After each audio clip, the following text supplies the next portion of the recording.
match against LMQ is really important. Now it's really going big and going to Worlds. 如果能战胜他们的话，是对我们的实力是一个非常好的证明。我们在面对任何队伍的时候都有信心。We'll just play them and we'll beat them. A new challenger approaches. Amazing. Turn on the frenzy. Here we go. They're going to face off against LMQ. We've gotten better as a team. Like right now, we're hitting our stride. 3rd packs in a row. Always been to Worlds. Hopefully we do that again. Clean sweep on Counter Logic Gaming. They're a pretty scary team right now. Even though we did really well against CLG, we still have a long way to go. Against Cloud9, we're going to need to do even better. Whoever wins goes to Worlds, and that's probably the biggest thing ever. People always like to joke about how Curse is like forever 4th, but this year, that's not going to happen.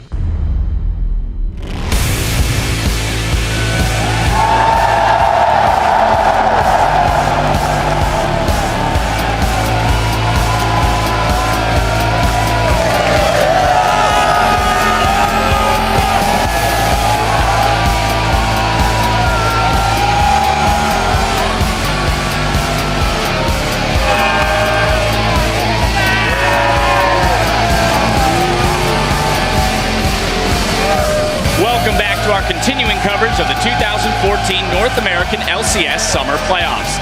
Once again, we'll be bringing you a jam-packed day of league action live in Seattle from the Gaming World's Woodstock, PAX Prime. Hello, I'm James Dash Patterson, along with my wingmen of the analyst desk, Aiden Zyrene Moon and Neil Prawley Hamad from Complexity. Guys, it is great to have you here for our semifinal Saturday. Oh man, it's great to be here alongside my main man Prawley.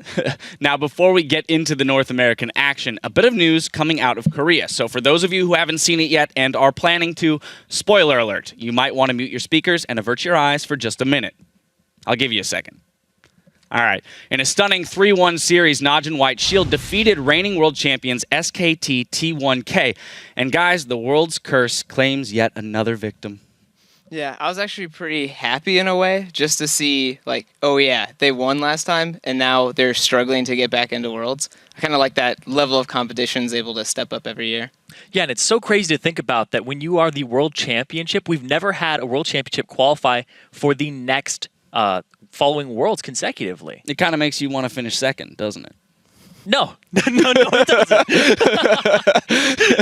But there's another curse that's eating up headlines right here at PAX, and we will see them hitting the rift this afternoon. But first up today, it's LMQ versus TSM. We're going to take a look at some video here. Moments ago, LMQ arrived at the venue, loading in for our first semifinal. And of course, we've got Bjergsen here working on his vision game, and then TSM are going to hop into a huddle to go over their game plan for the day. Let's hope they've got a good one because it's going to be a great series. Now, there have already been a ton of hashtag #LOLBigPlays popping up on Twitter. Our first comes from Game 3 of the International Wildcard between Kaboom and Pex. At Taylor Chan writes, "That Baron steal. Danagorn is such a beast." Here's your number 3. Oh, there's the engage. Black Shield and Shield on a lap, and there comes the battle. Wow! The Baron steal by Danagorn may have just swung this ridiculous game back yet again. He goes, Dovahkiin, Danagorn! I mean, that was a huge play to get them back in that game that Pex looked like they were going to walk away with. But from Game 2 of our 5th place match between CLG and Dignitas, at Coolio Bro writes, "Double lift with the quadra kill at the middle lane inner turret, putting the team on his back and carrying." Let's take a look at your number 2. Oh, he gets him! He gets him on the relentless pursuit, but can he use Curse of the Sad Mummy before he goes down? That squishiness coming into play. A beautiful flash from Link there on the Shockwave, and Shifter will be taken down. CLG is ignoring turrets, and they are dropping Dignitas. Yeah, that was a nice characteristic double lift play where he gets to bait the fight with his Lucian E and then just gets to go in and clean up everything. Definitely some moments of brilliance. Unfortunately, not enough to walk away with the series. But last but not least, from Game 3 of that series, Crumbs takes a trip. At ZephHS writes, "Is that Crumbsec? Oh my lord. Let's roll your granddaddy of the big plays." Telegraph now that they're going to try and do. Dignitas has been acting much better. What a shot on double! Oh, he gets the insec and they get the kill with the Mega Inferno. Oh my god, Dignitas is coming up huge. What in the world just happened? Dignitas successfully defend the Alamo. They went for the cookie, but all they got was crumbs. I've got nothing to say to that. Remember to share your pulse-pounding moments by tweeting at LOL Esports. And today we're going back to the good old-fashioned hashtag LCS Big Play, so remember that. The bracket continues to fill out, though, so let's pull it up and see where things stand in the NALCS. With their 3-1 win over Counterlogic Gaming, Dignitas secured the 5th place spot. That means CLG will now turn their focus and preparations to facing one of our North American Challenger Series teams in the upcoming Spring Promotion Tournament, where they'll fight to hold on to their LCS spot. And looking at today, though, we have 2 semi-final series coming your way, starting with TSM, who will face off against the number 2 seed LMQ in our first best of 5.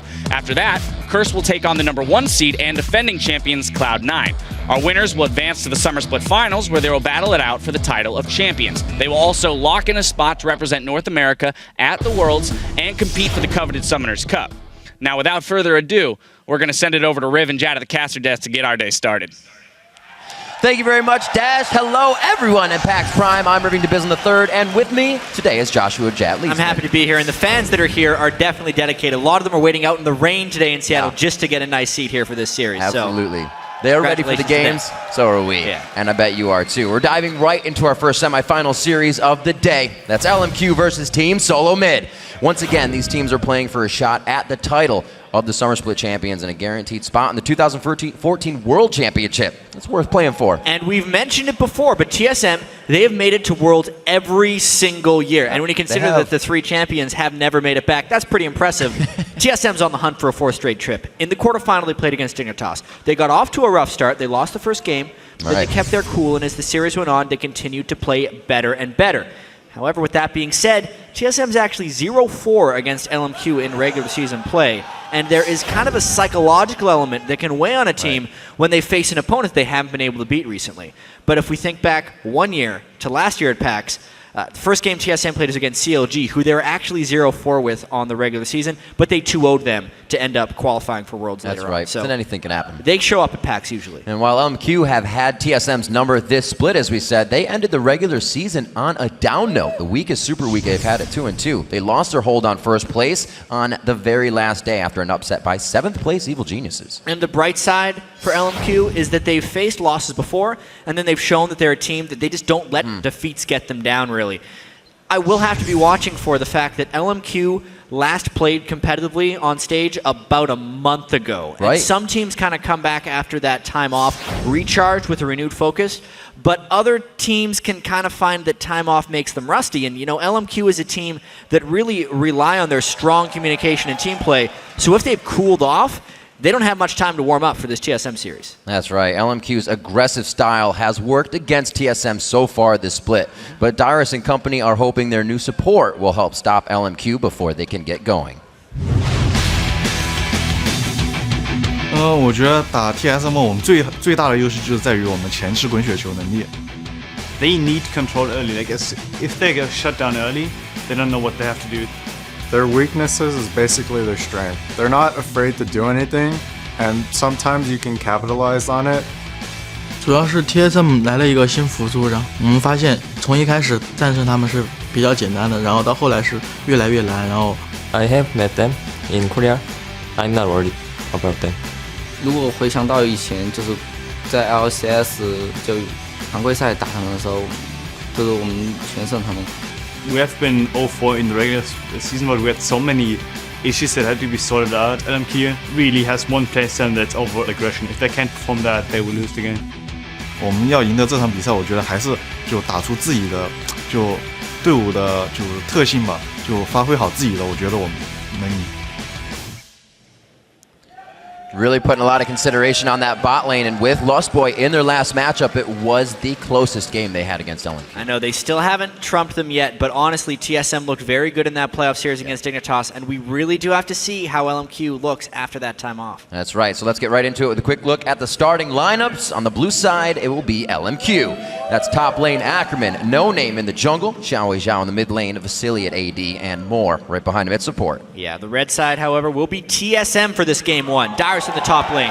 amazing in the jungle. Bjergsen in mid lane, Wild Turtle on AD carry, and Lustboy very confidently on support. Yes, he is. That takes us into our featured matchup for this series, the men in the mid lane. It's going to be a battle of Xiao versus Bjergsen. This is a battle between the Spring Splits MVP versus a player who has already claimed the All-League mid lane title and is a league candidate to take the title for the Summer Split altogether. Yeah, and Riv, both these guys have been playing very well. And Bjergsen's Syndra play in the first quarterfinal week was absolutely superb. And throughout the split, Bjergsen stepped up as a leader for his team, but that kind of hurt him a little bit in individual 1v1s, where Xiao is kind of to this split what Bjergsen was to last split. He's the guy who's been carrying his team individually, it seems, with huge breakout performances and really made himself the preeminent mid laner in North America, but it's still close. These guys are good friends, and it's going to be a showdown in the mid lane.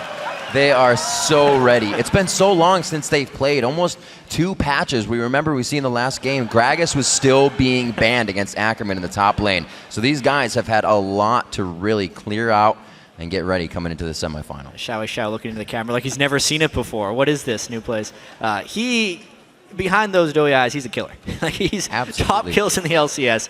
Definitely. He's a silent killer, one of the most silent on the team, but he makes things happen. One of the most interesting things I've heard about for people who have been able to listen to the LMQ comms is Xiao is almost silent in communications. It's always No Name and More who do the majority of the shot calling. So that kind of allows Xiao to just completely focus on finding those individual kills, which it was Prawley who brought it up actually on the analyst desk. That's what Bjergsen did a lot more of last split, was find those 1v1 kills. But now that he's more in a shot calling role, it seems like instead of finding the windows, Bjergsen's more trying to figure out when to go to the next dragon or how he can rotate to the top lane to try and get a kill. And he may have lost a little bit of that killer instinct, which Xiao currently has very strongly. It's crazy because it also changes with the patches of who they're playing. Those assassins have been out. We have been seeing a lot of Zed, so that could be very good in the hands of Bjergsen. Syndra's going to be banned out first as we start the picks and bans. Yeah, we've seen a lot of Zed on the ban screen because Bjergsen has been wrecking people with it. The Syndra ban makes a whole lot of sense. A little surprised that it's on the blue side, actually, because we've been seeing a lot of that being picked by the blue side team to avoid the counter pick coming in from the red side team.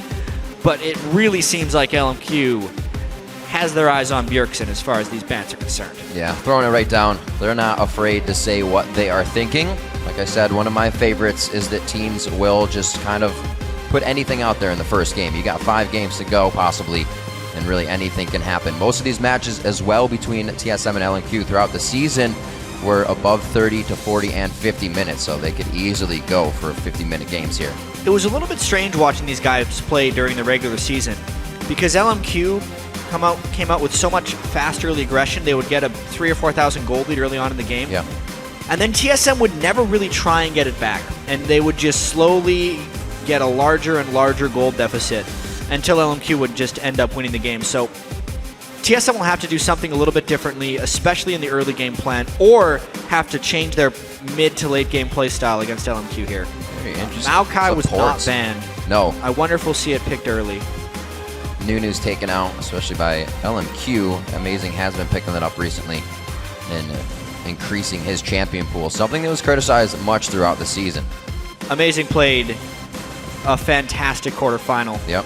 The pick ban trading here will be really interesting if this Rise ends up getting locked in. Something a little bit unique about LMQ in the pick ban phase is when they're blue side, 50% of their first picks end up going top lane, the highest in the LCS, which would tell me even though this Rise is a flex pick, there is a decently large chance that it ends up going. What kind of advantage does that give you? It just basically shows that Ackerman is a reliable guy. He also picked up Gragas before the rest of the LCS did, really. And yeah, we could say that. The way the top lane meta is right now, you can pick a lot of things that don't necessarily have strong counter picks, and they just put them in the hands of their reliable player. And Ackerman, not like many other, is one that will try to 1v1 you in that top lane, has the potential to, and most of the champions he brings to the table. See Lost Boy, of course. I mean, someone's going to stop Lost Boy from playing Nami eventually, right? He played it in all four quarterfinal games. Even when TSM had Glebe, it was TSM's favorite support. Still trying to throw it. Oh, man. enough about Nami. That's a really early Yasuo pick. It's not the first time Xiao has done that. Now we're seeing something that he can synergize with for the knockup, but he is not afraid to just continuously blind pick for himself. Yeah, well, wow. Looking at the pick and bans, it's a bit safer of a Yasuo pick than you would normally see. Okay. Syndra, Zed, and Ryze are all actually pretty good picks against Yasuo. They're all gone at the moment. They've picked Ryze for themselves, and Syndra and Zed are banned. So actually, even though it kind of seemed like LMQ was banning out Bjergsen, they were also banning so that they could blue side pick Yasuo. Very interesting. Really wanting to get under the skin here, and Bjergsen wants to see the rest of the team before they even give him something. Zilean instantly locked in, and the Tristana as well. That's going to be big. Last matchup was a 10-0 for Tristana for Vasily, so he's going to be happy on that main. These look like really decisive smart picks by LMQ. They were instant almost. It all just kind of came together right at the end. You know, there's no Tristana ban. I wonder if the Yasuo pick threw TSM for a bit of a loop because they picked it so early, and then no blocking on Trist whatsoever. A lot of confidence from TSM that they can get past with that. And I really wonder what the counter pick is going to be for Yasuo from Bjergsen's side. We haven't seen him on much Fizz, but it is one thing that can cut through the wind wall pretty well. Yeah. Seeing how it would synergize with the rest of his team right now. Just pretty much 2 champions in water. Be a lot of late game carrying, yeah.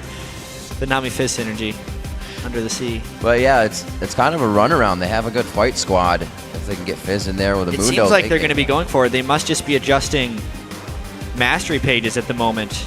Wow. Fizz lock in game 1. That's when you got to get those tries in. That's when you got to test the waters. You could say that for sure.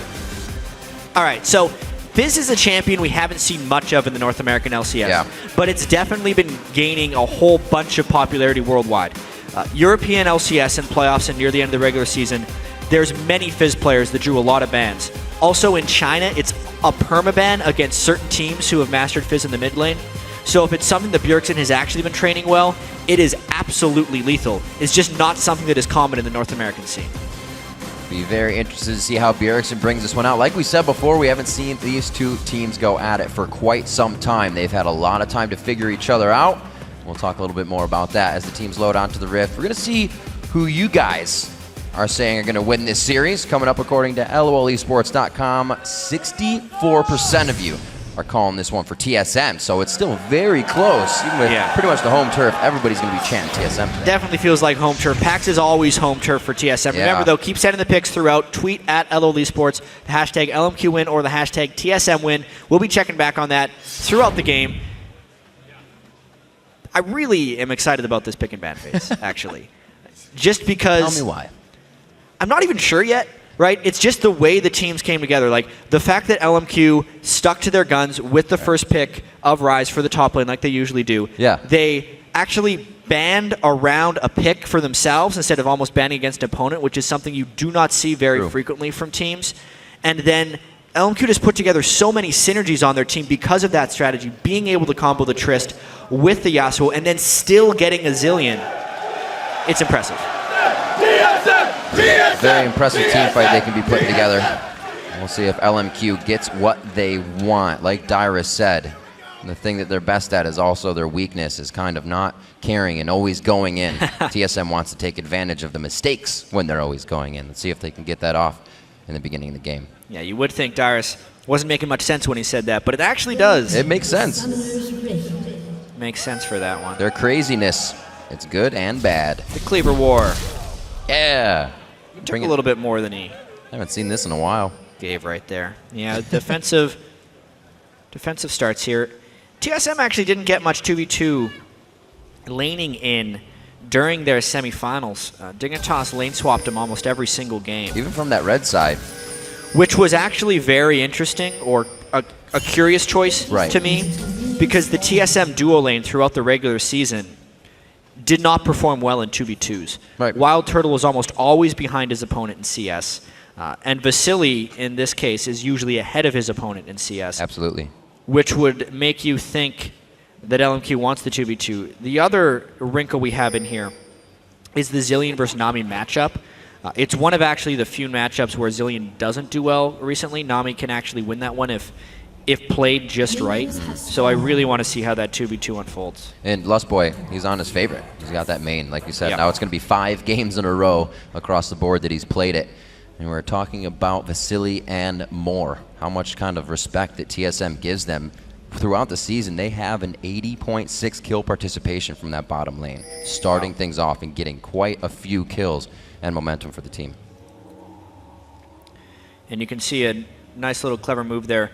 Moore put down his ward with his early trinket, went back, bought a sweeper to start the laning. Yeah. When that cools down, he'll be able to sweep a little bit. Also a really, really aggressive summoner spell choice by LMQ. Oftentimes when you have a Trist lane, since her explosive shot holds healing reduction, you don't see the support also take Ignite. So very limited defensive options from this bottom lane of LMQ. If TSM is able to get aggressive, LMQ won't have much to keep themselves alive. Well, they're already trying to get the push right now and hopefully create pressure in this bottom lane, and they can just harass Turtle with those bombs under the turret. This is already what they want, and they can get that level 2 fast. So good on them in the bottom lane. We'll see if Moore can really make things happen and keep the vision. They give a lot of respect to Lustboy. When he came onto the team, that was kind of their focus. That's the change that TSM could have needed, and LMQ consistently says that. Yeah, it's the underestimated thing from Zilean as well.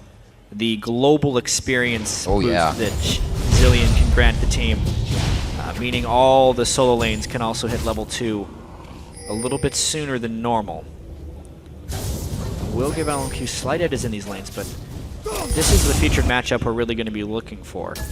Bjergsen versus Xiao Xiao, how that ends up playing out.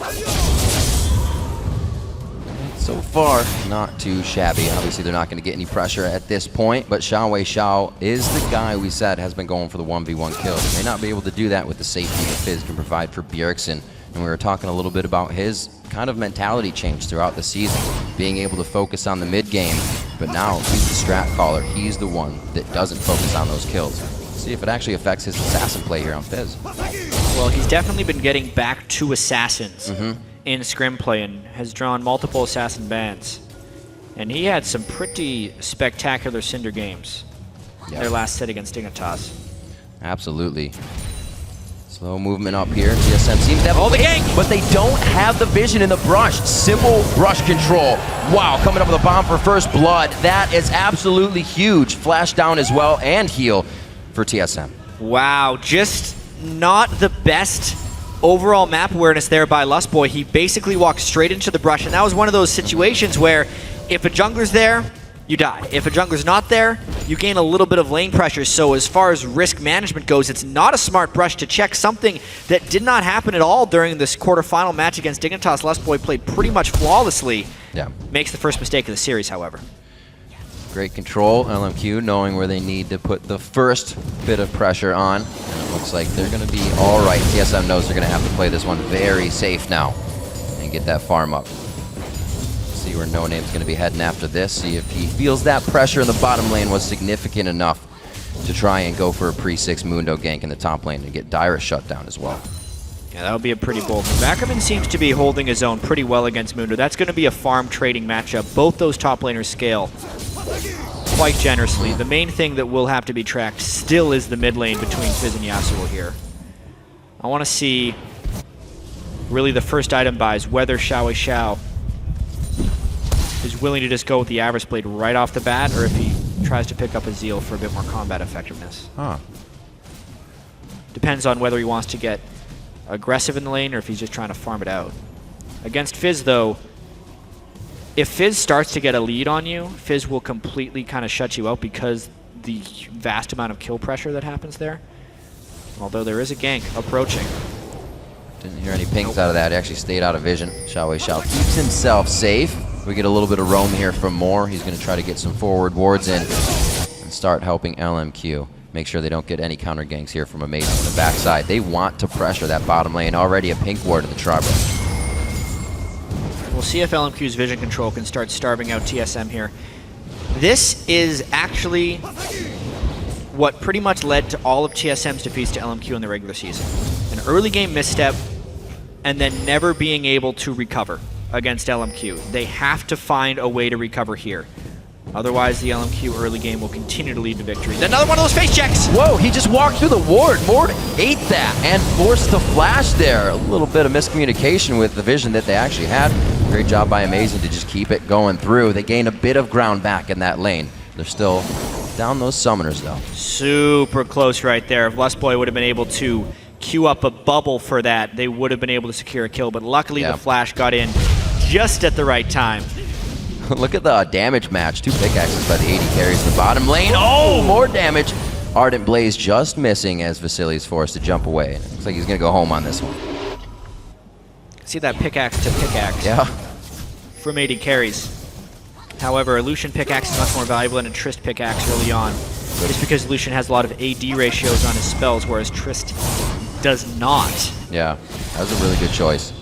Coming back, giving him the 1-2 pop and really be able to win the lane. This is just really bad timing. Bjergsen just recalled. Actually, Xiao's moving up as well, so whether he has to give it up. Rates out of this too, and then he's even going to put Reed the would pressure be on. the thing that would kill Amazing right here. Oh, they're having a party now. 3's a crowd. Ackerman joins in. Level 6 is between those top laners, and No Name. Looking to get a little bit of that experience. Does grab the red. They're going to be out. Nice movement there by No Name. Will be able to deny Amazing that buff. Also a pretty critical juncture for Amazing. That would have given him level 6 and his first evolution on Kha'Zix. But he's going to have to wait a little bit longer for that now. Yeah, that was pretty beneficial for No Name. Amazing missing the smite a bit and a just quick sonic wave to steal out the red. He has his smite still, so they can go down to the bottom and maybe pressure that lane and have a nice dragon early. Be kind of risky though. Seems like TSM sees that. Xiao actually farmed so well on Yasuo, he didn't have to back until he could pick up the Avarice and the Zeal. Wow. Almost was able to farm out for a full static Shiv, but not quite. And Bjergsen says, I want to be able to return that damage as well. Sheen coming out and trying to dodge a bit of that damage in what would be a Zhonya's. Yeah. Not even trying to attack, they're just going for the farm there. Gonna have a quick UN out for harassment. When they decide to fight, you'll know the damage will come out. But they're respecting each other. And also they're respecting the jungles really heavily right now. You can see how far away the wards are in that mid lane.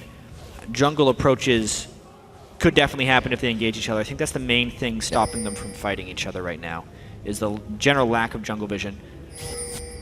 Fizz actually runs into an Ackerman, but he gets away. He'll get away just fine.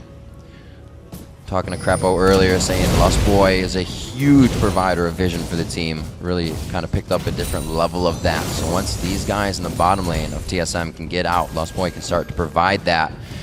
Maybe they'll have a bit more control over objectives, those forward wards that can really start to pay off in vision later in the game.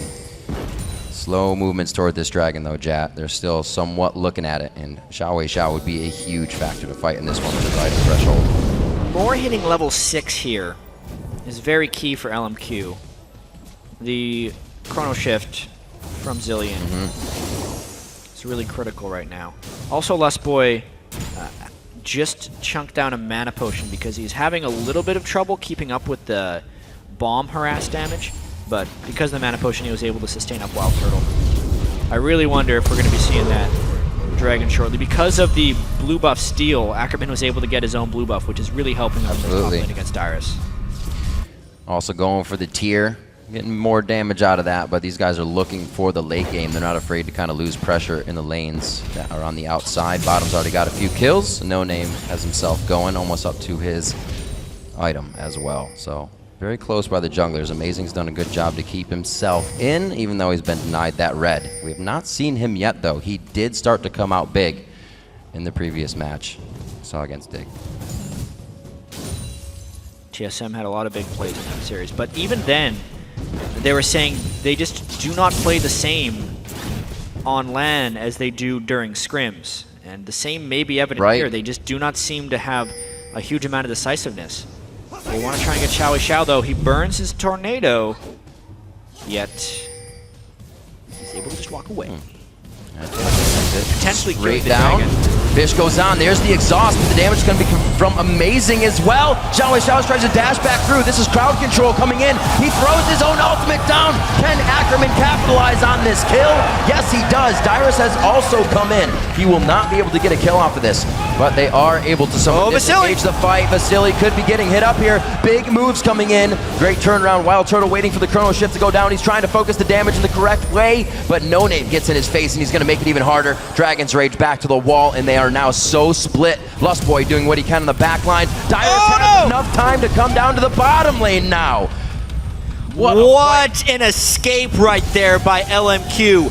While everything was happening, they managed to get the dragon and then escape the collapse from TSM because of the ultimate from Zilean and a sneaky escape right there by Vasily. So what seemed like a good start for TSM getting the kill turned to disaster. So they get the dragon. Immediately Vasily jumps in and a really nice tidal wave cuts across too. But then the chrono shift goes on, so Wild Turtle doesn't want to finish off Vasily. Unfortunately, Vasily continued to charge, so they have to proc it. And now it's all about Turtle being out of mana and LMQ continuing to chase. When No Name pushes Turtle back right here, it actually gives Vasily a way of escaping from Dyrus. He gets the kill, which resets his jump and allows him to hop away from the Mad Mundo, which adds a 2,000 gold lead to the side of LMQ. Very quickly falling in LMQ's favor here. They usually do not let go of a lead. TSM was saying that in the early game. If they get the early lead, then that probably could be the game. It has not been stopped here in game 1. So big plays coming up. LMQ being very omnipresent and controlling their teleports well on that one. Dyrus trying to go coast to coast, who does lose a bit in the top lane, but he's been up in CS, so they don't lose too much out of that. However, that dragon, very big for LMQ. TSM has the timer, so we'll definitely see another fight going down at Dragon.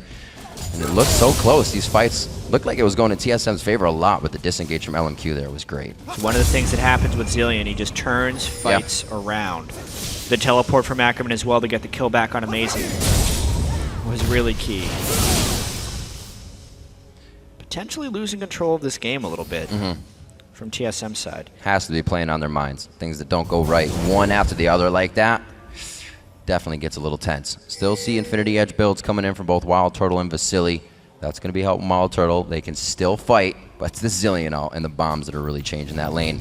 We've seen Lustboy have a bit of trouble, as we said, trying to sustain this lane, chugging mana pots still up here to level 7. And looks like it's almost a bit of a freeze here. It's like, come up, let us bomb you, and then we'll go. Yeah, level 7, 4 more. Gives a lot of bomb damage from Harass, but Wild Turtle, that damage, if he gets up into his grill, can do a whole bunch more. The bombs, though, they're going to try and turn this one around. Remember, they still have the Zilean ult for when someone gets low. Back and forth. The bomb went on Turtle as soon as the tidal wave came out. A little miscommunication on when they wanted to kill. A flash in, he gets the buster shot. The bomb, there it is. That's the reset, but they're not going to go any farther. That is some nice 2v2 play by Vasily and Moore, knowing their limits and knowing the turnaround potential right there. That's why they want this 2v2 right there. They're playing it well, and if they're at the level where they are strong. Remember, there's still a Zilean ult right now, so this gank from Amazing didn't use the ult. Did not. Just gets himself right in range. Quick bite, takes him down. Very nicely done. That's one way of doing it. Just use the flash. Why not? Just kill him before he reacts. Was he low on mana or something? It seemed like he was all right. No, he still had enough mana to ult himself on Zilean. He just didn't think he was going to get the fast flash. Or he didn't want to burn it, but... Well, it's a good job by Amazing to be reactive here.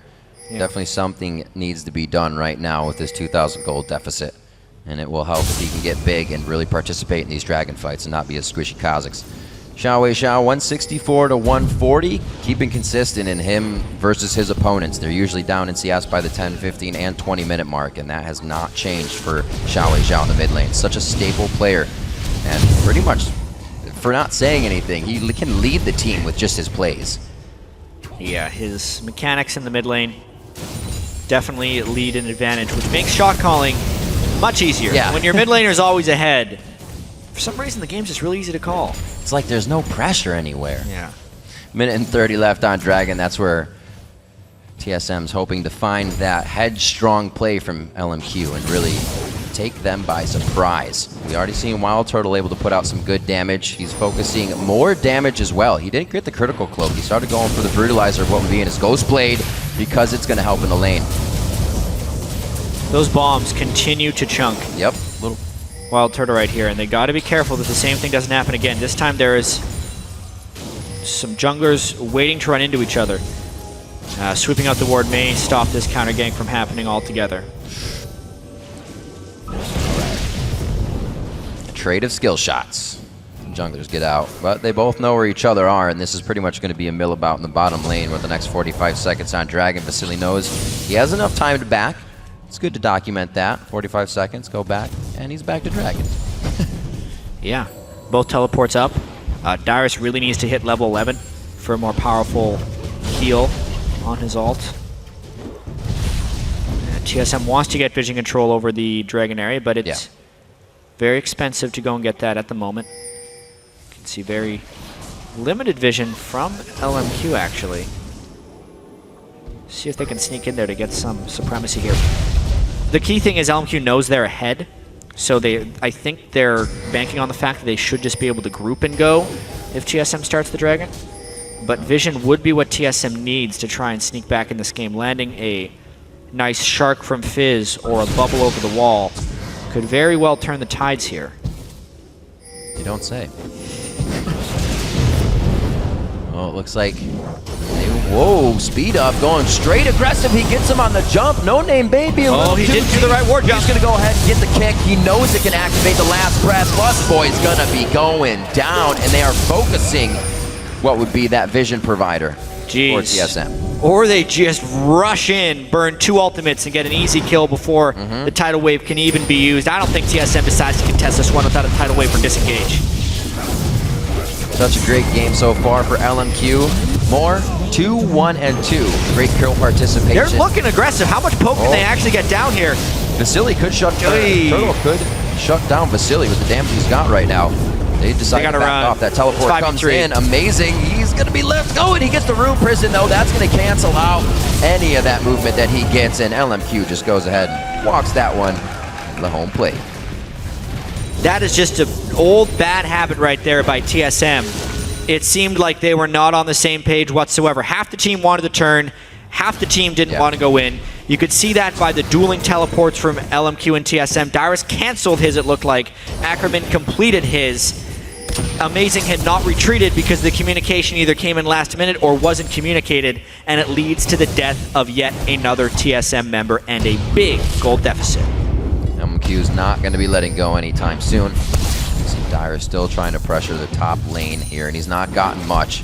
1-0-1 as Ackerman's gotten kills off of rotating around the map, so no lane is really feeling overpressured here from LMQ. I mean, this is just a 3v4, but TSM thinks they have enough poke from the Kazakhstan Lucian that they can go in, but the wind wall actually shorts the fish. That's why it wasn't able to go. When the Fizz ult hits the wind wall, it won't kill it, but it will stop right at the wall, which means it couldn't connect to Xiao. That flopped the initiation, which was then turned around by LMQ because of the teleport. Turtle actually tried to summon her heal. Amazing out of that, so they lost that too right at the end of the fight. All these little things just taking against TSM cannot be helping the mentality as well. Best of 5 though. This first game could really just kind of be in LMQ's hands. Let's see how much damage they get down. Oh my god. No. Obliterated instantly. Enough slows and crowd control to lock down Dyrus. He'll be getting hit up here. They may actually find Bjergsen in that time. Very nice flash over the thick part of the wall. Dyrus makes that count. Bjergsen can stay in mid lane. Just way too much damage dealt in that 2v2 for Amazing to deal with. Perfect timing on the counter gank from No Name right there, and now it just seems to be going from bad to worse. None of TSM's lanes are doing well right now. No. And LMQ is making sure that stays. Mana for days with a Chalice and Tier in the bot lane. Bombs keep coming out, keeping TSM under the turret. Bjergsen's not getting a roam on that he can get Vasily or more as they're always at the turret. Great pressure by LMQ all the way around. Yeah, it was an explosive shot max by Vasily on his itemization. You see a lot of Trists only go 3 or so points in explosive shot, but I feel like because of the bomb harass as well as the explosive shot, they want to just max harass damage, and they're getting these long extended fights, so it's ending up to work better for them. And he's getting pretty far ahead of Wild Turtle and items as well. Infinity Edge and Zeal. It's right around the time when Trist starts getting her power back over Lucian. 6,000 gold is just a very, very strong performance from LMQ in Game 1, all the way from the pick and ban phase. The 2 early bans, the early rising Yasuo picks, TSM not being able to come up with sufficient counter matchups. and just great counter ganks throughout by No Name. Very focused on Bjergsen. That's kind of somebody said, why not in the last match they just get at least Syndra out of his hands? He's too much of a force with anything, and they throw him back on maybe a 6th champion, a 5th that he hasn't played in a while. Exactly, they put him onto Fizz. I don't think he's probably practiced that much Fizz because you don't see that many bans and picks targeted away from Bjergsen's champion pool. It's not like he's performed poorly either, but he's just not being able to dominate the lane, and by conversion of that, he hasn't been a larger threat if he just gets followed by Xiao, and TSM is getting a little bit bullied on all facets of the map. Yeah, it almost works against... Well, that's Baron for sure, because Darius is teleported down to the bot lane for a gank. Oh my gosh, no map control over Baron. TSM is really just trying to claw at anything they can get right now. So far, it's Vasily. LMQ Moore is going to go down. They pick up 2 kills, but they may not even notice because the bus won't show. These guys are going to pop out into lane with a surprise. Yep, so just a nice move there by LMQ. You could see TSM had absolutely no presence in the Baron area. 2 kills is not the worst thing that could happen for TSM, but still having Baron on Ryze, Yasuo, and Lee Sin, plus the Baron gold, definitely gives that trade towards LMQ. It's not the first time they've taken a 22-minute Baron in the game. I was saying just before that engagement with now Bjergsen having to consider mid, now having to try and play that assassin potential, his shot calling is kind of dwindled there. He's got so many things to think about in this game now. And now it's going to be top lane. LMQ is going very hard into Dyrus. They bring a 3rd one for the party this time. It's enough to take him down. They're going to be able to grab the turret. There's a method to the madness. Absolutely deleted up there. Rod of Age is being completed on Ackerman. He's actually going a little bit defensive early on in his Ryze build just because they have so much damage with this team comp already. Xiao shredding through Dyrus with that Blade of the Rune King. They make really short work of TSM's main tank. That is quite interesting. Ackerman knows. He just wants more. So the 2 static shivs are going to continuously push in TSM very hard as LMQ moves themselves up to the front door.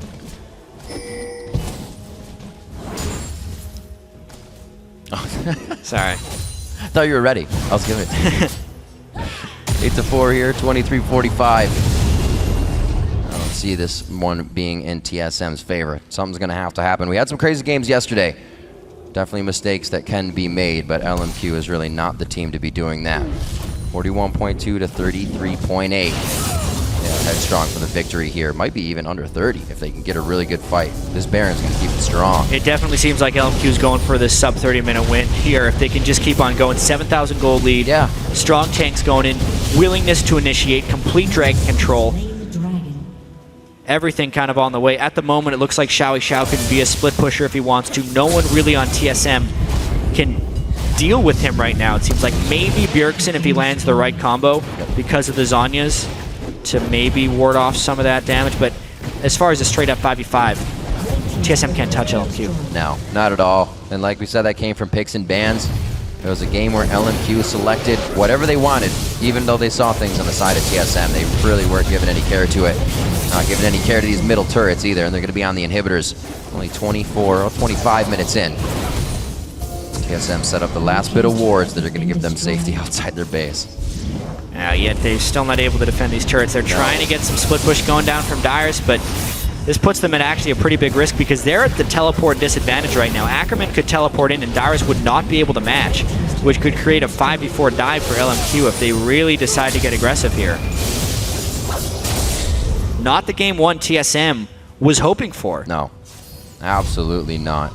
Talking to Reginald previously, definitely stated that these scrims went a lot better. But teams also say that LMQ won't give you a scrim you want. They won't give you something that shows them what they have. Shows you what they have. LMQ is notoriously bad in scrims, and whether that's something that just happens from intentional play from LMQ, or whether it's just the fact that they don't necessarily know how to take scrims seriously. It's not always an intentional thing. When you're in a high-pressure situation versus a low-pressure situation, how you perform is up to the individual. And TSM is a team that we talk to their opponents. TSM's great in scrims. They're probably the best team in North America as far as their performance. They don't lose best of fives as far as what they've been practicing for the playoffs.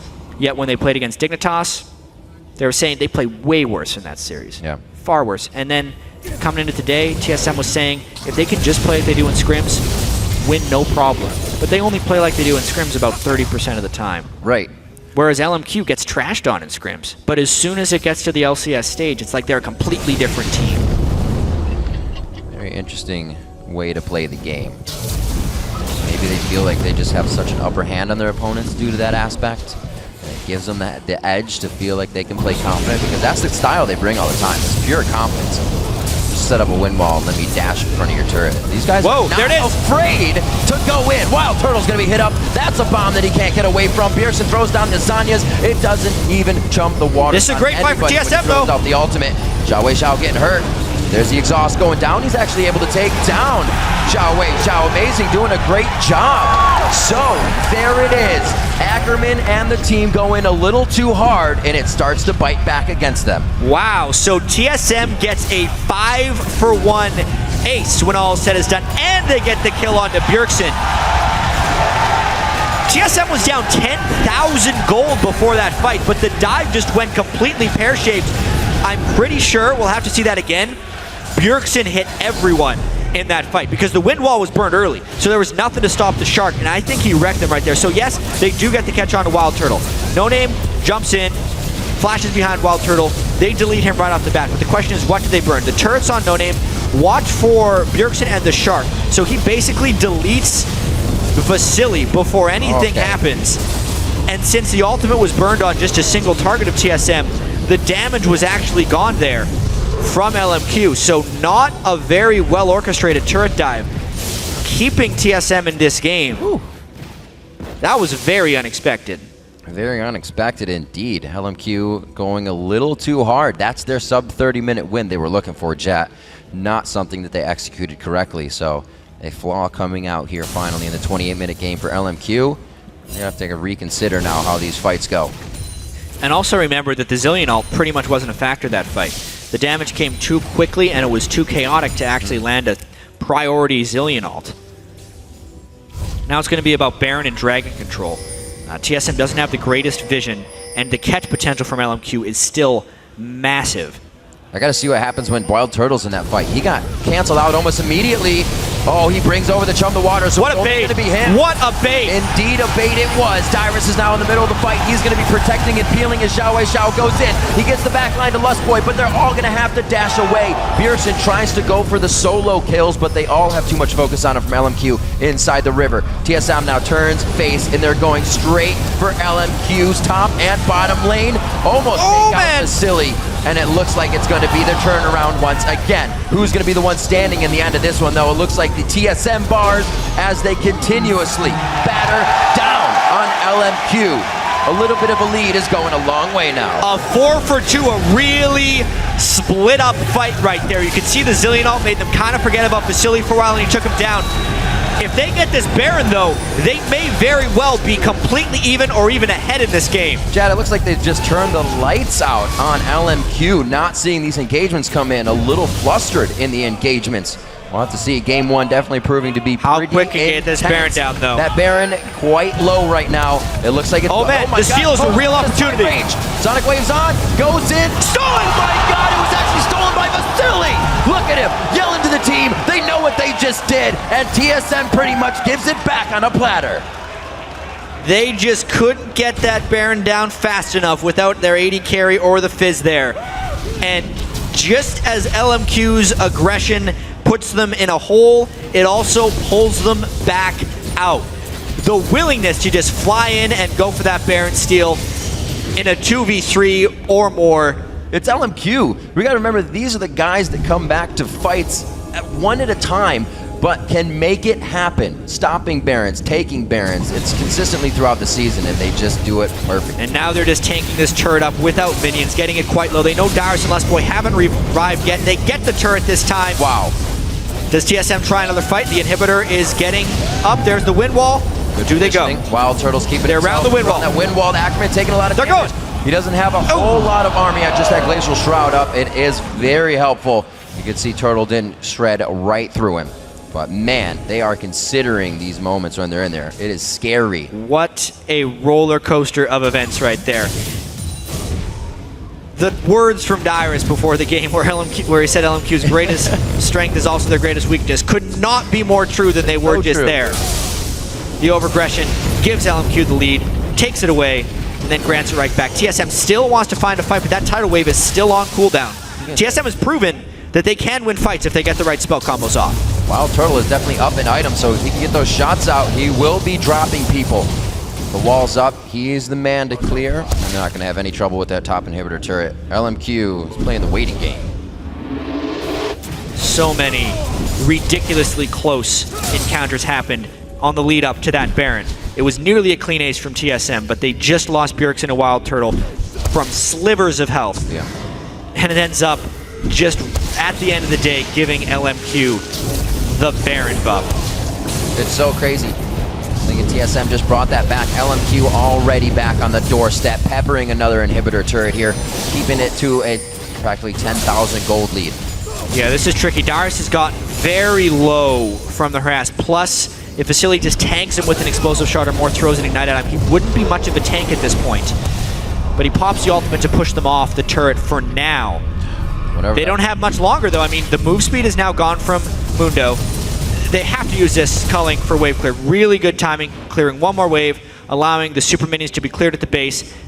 TSM buys themselves much needed time.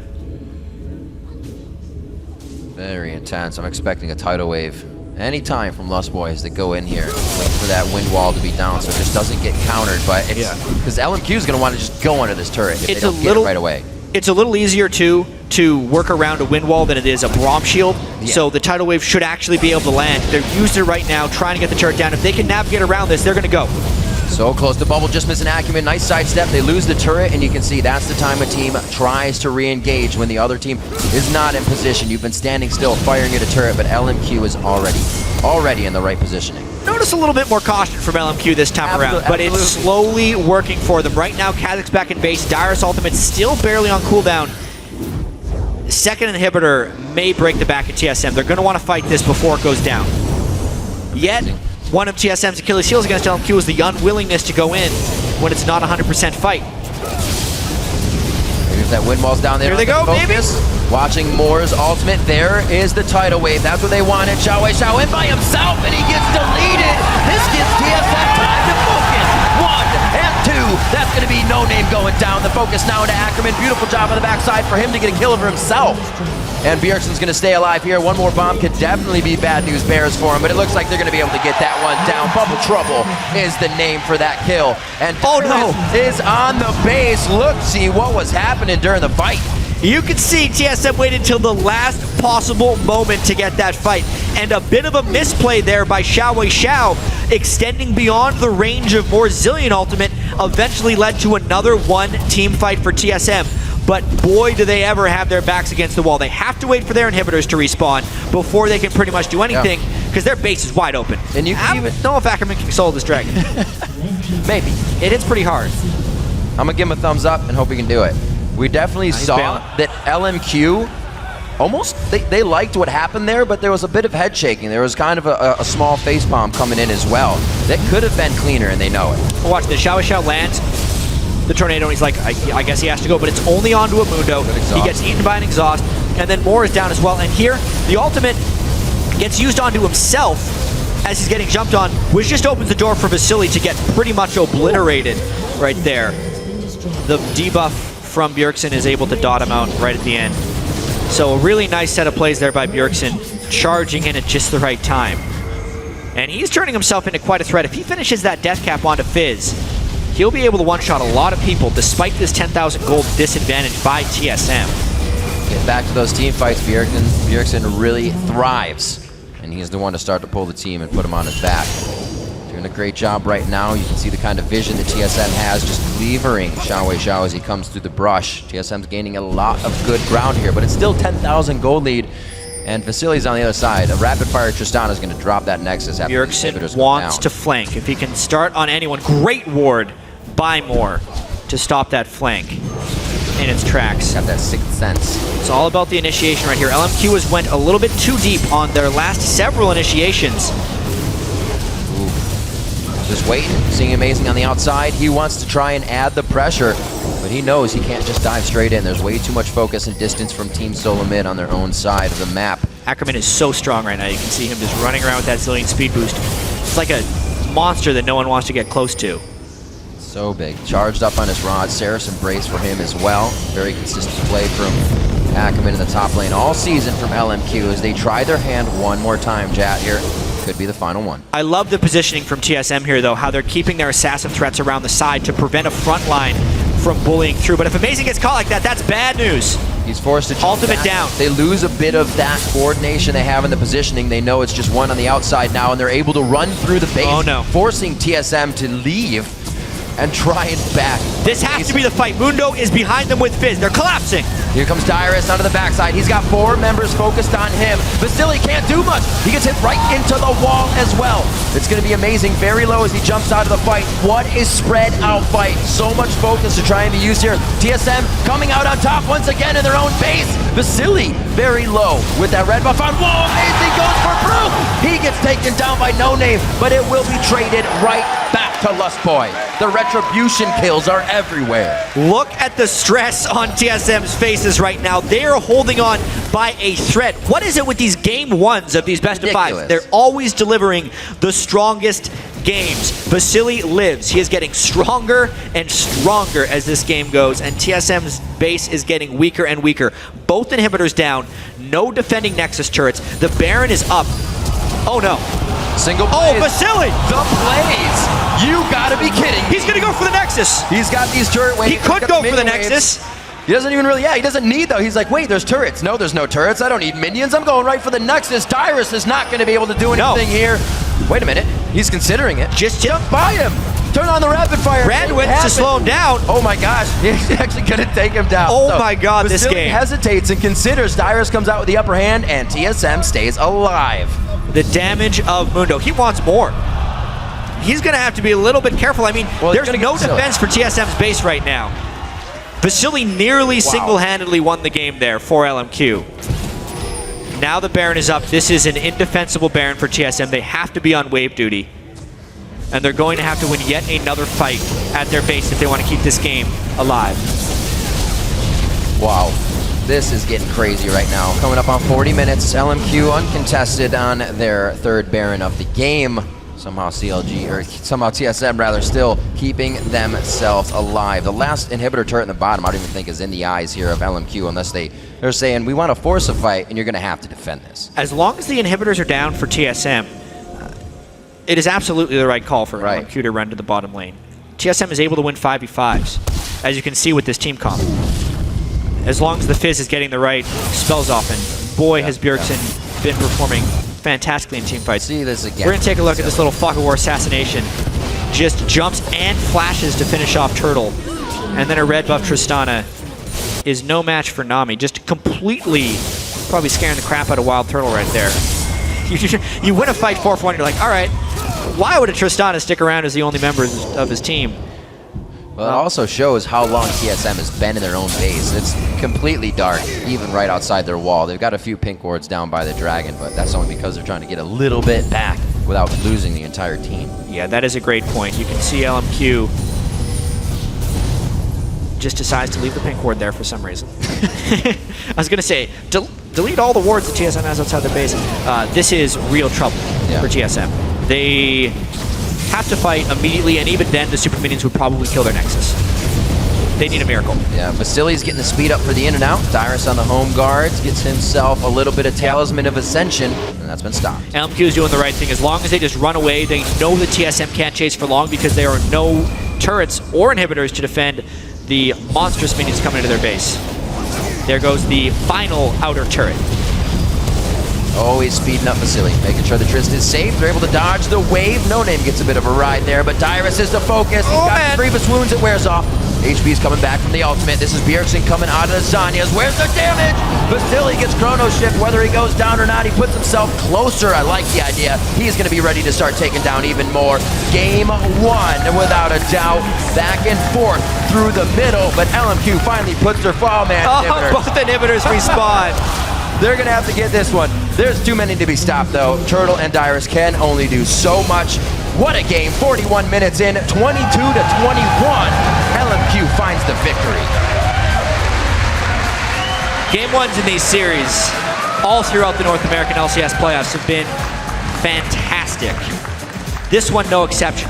TSM definitely had some legitimate shots to win this game, but if we think about the game as a whole, LMQ was in control at the start of the game. They were in control at the middle of the game. They overdove once, which nearly led to disaster. They had a bad fight in the mid game, but then Vasily and No Name kept it together under pressure, got the Baron back, and then just continued to power through. They never relinquished their gold lead. By the end of it, they were up 1 kill, 22-21, and they take game 1. It always amazes me how fast and how reckless LMQ will come back to a fight down on people at a big objective and somehow come out on top. We've seen dragon fights where they've kind of gone around the batting order, and we've seen more than one person come in because it was such an early dragon, so the death timers are low, and LMQ is not afraid to keep putting themselves in that fray because they know they'll come out with the wins, or at least Vasily will get a few kills, and they'll know to work off of that. Their kind of win priorities are definitely in line when they start a game. And it's still going to be a close matchup. I really feel like LMQ had a very strong pick and ban phase this game, which threw TSM for a bit of a loop early. But then after that, we saw how Bjergsen's Fizz was actually a huge threat in the late game and how it nearly was able to turn it back around. But all the synergies that LMQ had built into that team comp, taking Lee Sin away from Amazing, getting the Yasuo onto Bjergsen, getting the favorite champion on Triss, those are kind of everything that LMQ wanted. And now that TSM knows that they can play Zillion, knows that they're going to go for those things, I think they're going to block him come game 2. I'm interested to see if LMQ takes a lot more time picking next time. We'll see. Obviously, there's going to be the bans against them. Be a little tougher. Don't forget to share your favorite highlights with us at LOL Esports and use the hashtag LCS Big Plays. But for now, we're going to send it over to the guys at the analyst desk for more on that exciting LMQ win. Thanks, Riv. And that was a fantastically back and forth game there between LMQ and TSM. But I feel like LMQ got everything they wanted from Champion Select. Yeah, there were a ton of options left open, too. The Maokai was still up, and nobody picked it or banned it away. I thought we were going to see TSM, but no, they go with the Mundo top. And I think that LMQ, they get your hands on that Tristana that Vasily is just so good on. He is 7-0 on that champion now, and you just can't let him have it. He was known for it in China. He comes over here, and he's still wreaking havoc with it. Probably you had mentioned during Champions like that it was a pretty early Yasuo pick, but it didn't really seem to matter. He played it pretty flawlessly, was crushing in CS, picked up some kills, and was dealing quite a bit of damage. Yeah, well, they banned out Syndra and Zed, which have chances to kind of make a move on Yasuo, and then they first picked Ryze. So they basically took out everything that's good against Yasuo in the mid lane, except for the Fizz, which I think was Bjergsen's pocket pick against it. But I think the pick and ban phase kind of showed LMQ's confidence. They blind pick their top laner and blind pick their mid laner, and they just go in with, what are you going to do about it? So I think they got all the picks they wanted, and they're really comfortable on them. Yeah, and then they went for a Lucian Nami first pick bot lane here for TSM. And I was thinking, why don't you take the Yasuo Maokai, go with a combo like that and set yourself up for some team fights. But they didn't do it. Instead, they put that on the bottom lane because they want to do well against Vasily, but they didn't take the hypercarrier Tristana for the late game. They went with the Lucian for the lane bully. And in fact, as the lane bullies, No Name focused them immediately in the game. At 4 minutes, a Lee Sin lane gank, picking up an early kill for more. And that seemed to kind of, push things in a tough direction for TSM. Yeah, Vasily, he just got going very early on. He got through that early game hump or the mid game hump of Tristana and started just showing up to fights and baiting so much pressure to that bot lane that it freed up objectives for the rest of the team near top. Now, probably you've played against LMQ. They are known as this hyper-aggressive team, and they showed it. They got that early kill at 4 minutes, and then they're just relentless. They're running to different lanes. They're roaming. They're taking objectives. They're looking for brawls. What do you do as a team to slow them down? I think the only way to kind of stop that aggression is to match it in a way. Kind of make your own plays. Because I know if TSM warded up and just played defensively, they would have gotten rolled over. So I was really happy with TSM kind of making that play bot, even though they were sneaking Baron. I'm glad that TSM's making these plays because if you don't, you're just going to get 3-0'd in this kind of series. So I know TSM's fighting really hard. So although LMQ is having really strong early games, I wouldn't discount TSM yet. Yeah, the other way to do it is stall it out to 80 minutes. Yeah, there's always that option. Yeah, but buddy. You mentioned that 22-minute Baron sneak. So we're going to pull that up on your screen here, probably, if you don't mind walking us through it, because it was a pretty fantastic bait by LMQ where TSM thought they were making a great play to get back into it. Yeah, we can roll this right now. So the LMQ leaves their bot lane bot and purposely overextends. So TSM's looking at it going, oh man, we got a free bot lane kill right now. So they're not even paying attention to the fact that they don't have a ward on Baron. So this is just really good execution. They throw Moore and Vasily basically, you know, to the slaughter because it's giving them free Baron at this time. And now Vasily and Moore, all they have to do is just stall it out. Don't die that fast so they can't kind of react to the Baron if they call it. And 22 minutes into the game, you're happy to give up those 2 kills for a Baron because there wasn't a ton that TSM could take off the back end of those 2 kills. So you pull out Baron 22 minutes in. On TSM, what are your thoughts going into the next game, knowing that LMQ is willing to try some of these risky things? Now all of a sudden you need to have vision everywhere. So what is your game plan going into the next game? More vision, and don't let Xiao get a Blade of the Ruined King by 20 minutes. That's the big one there. I remember you were just like, how does he have that already? Because he's hitting the Baron for 300 plus damage every time. Yeah. All right. I don't know. Yeah, making sure their early game, they don't die to jungle ganks. I think that's kind of like the big thing with that. Lee Sin was able to just run into the jungle, like the enemy's red side jungle, because he had gotten that early first blood. And it kind of just, yeah, TSM wasn't able to do anything early because of bot lane died early, and then Lee Sin was just able to control the map. And there was a point in the game where it looked like TSM had, gotten a handle on it and might be coming away with the victory as they attempted Baron about 30 minutes into the game. We're going to pull that one up as well because what happens is No Name ends up coming in and stealing it. So Zyrene, I'm going to let you take this one. Yeah, start rolling the clip out. Baron is just getting them all very low. No Name comes up. He actually kicks Amazing out of the pit and applies the pressure as the smite comes down, and it still gets picked up by Vasily there, just barely. So the pressure was on Amazing to make the smite play immediately because the Lee Sin was coming in, and he had the Q on the Baron. So you know that the resonating strike was going to follow up. So a lot of pressure there, and that is actually one of the smites that we saw Amazing miss again because he lost his second red buff, which was actually very big and a large part of that jungle pressure that we didn't see throughout that early mid-game portion around 7 minutes. Yeah, something that bothers me about that Baron play there, I have to point it out because you're against a Lee Sin. You see them coming in. Everyone in TSM filed into the back of the Baron pit, let him land his Q on the Baron of all things. A Lee Sin is getting into the pit. Oh, yeah. If he wants to get into the pit, he's getting into the pit. So at least force him to Q one of you. That way he doesn't have the execute damage, and it really is a 50-50 as opposed to a 60-40, right? And then who knows? Maybe Amazing would have walked away with that Baron, or they wouldn't have had the damage to take it at all. So I don't know. Are there thoughts on that? Probably is that peeved you? I know. It does a little bit. Like from a shot calling perspective, is that something that is called for? Like everyone gets to the back of the pit, or is that just like I don't want to die? I don't want to die. I think the call to go to the back of the pit was they were under the assumption they could do enough damage to get Baron into smite range. So they moved to the back thinking, okay, we can get this, and then maybe we'll have Kha'Zix jump to get out, maybe we'll have flashes to get out. But it turned out, yeah, they went to the back of the pit and didn't have the damage to take it down. So I think that was just, yeah, they didn't really realize that the Mundo damage on Baron goes down as the HP goes down. And then I think Kha'Zix was taking it for a bit, so their DPS just started spiking as Baron was going down, and they just didn't really adapt quickly enough to it.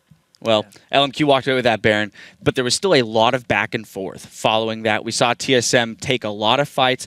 So if that's any indication, this series is going to be fantastic because they extended that game really well. And LMQ, they gave us a solid win. And TSM, they didn't show a sign of backing off. So I think we're in for a great series. Now we want to shift gears, though, for just a minute and throw out our Twitter question of the day because we didn't do it earlier. And it may sound familiar. Once again, we're asking you, how do you PAX Prime? The first batch of responses were so good that we want another helping of those pictures from PAX, not from Prax, and how you and your friends are enjoying the action at home. So tweet us at LOL Esports and use the hashtag LCS. We're going to take a quick break, though, and when we return, we'll get back into our semifinal action with Game 2 between TSM and LMQ. Stay tuned.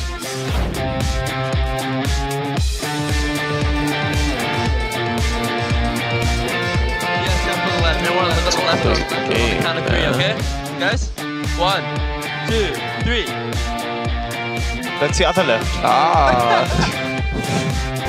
Set up a wind wall and then we dash in front of your turret. These guys Whoa, are there it not is. afraid to go in. Wild Turtle's gonna be hit up. That's a bomb that he can't get away from. Pearson throws down Zanya's. We can kill. Wait out. Anchorman.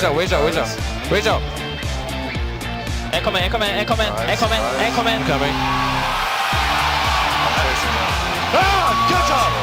It looks like it's... Oh man, my the steal is a real opportunity. Range. Sonic Wave's on, goes in, stolen! Oh my god, it was actually stolen by Vasily!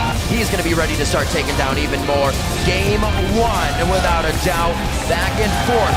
LMQ finds the victory.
It would be cool to be the only one going to Worlds 4 times in a row, but I guess Darius has a good shot with TSM.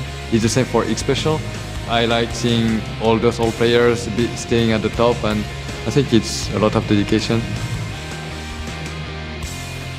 Welcome back to the 2014 North American Summer Playoffs. LMQ takes the lead in the first series with a win over Team Solo Mid, but this is shaping up to be an amazing showdown. Zyrene, I want to look at the side of LMQ.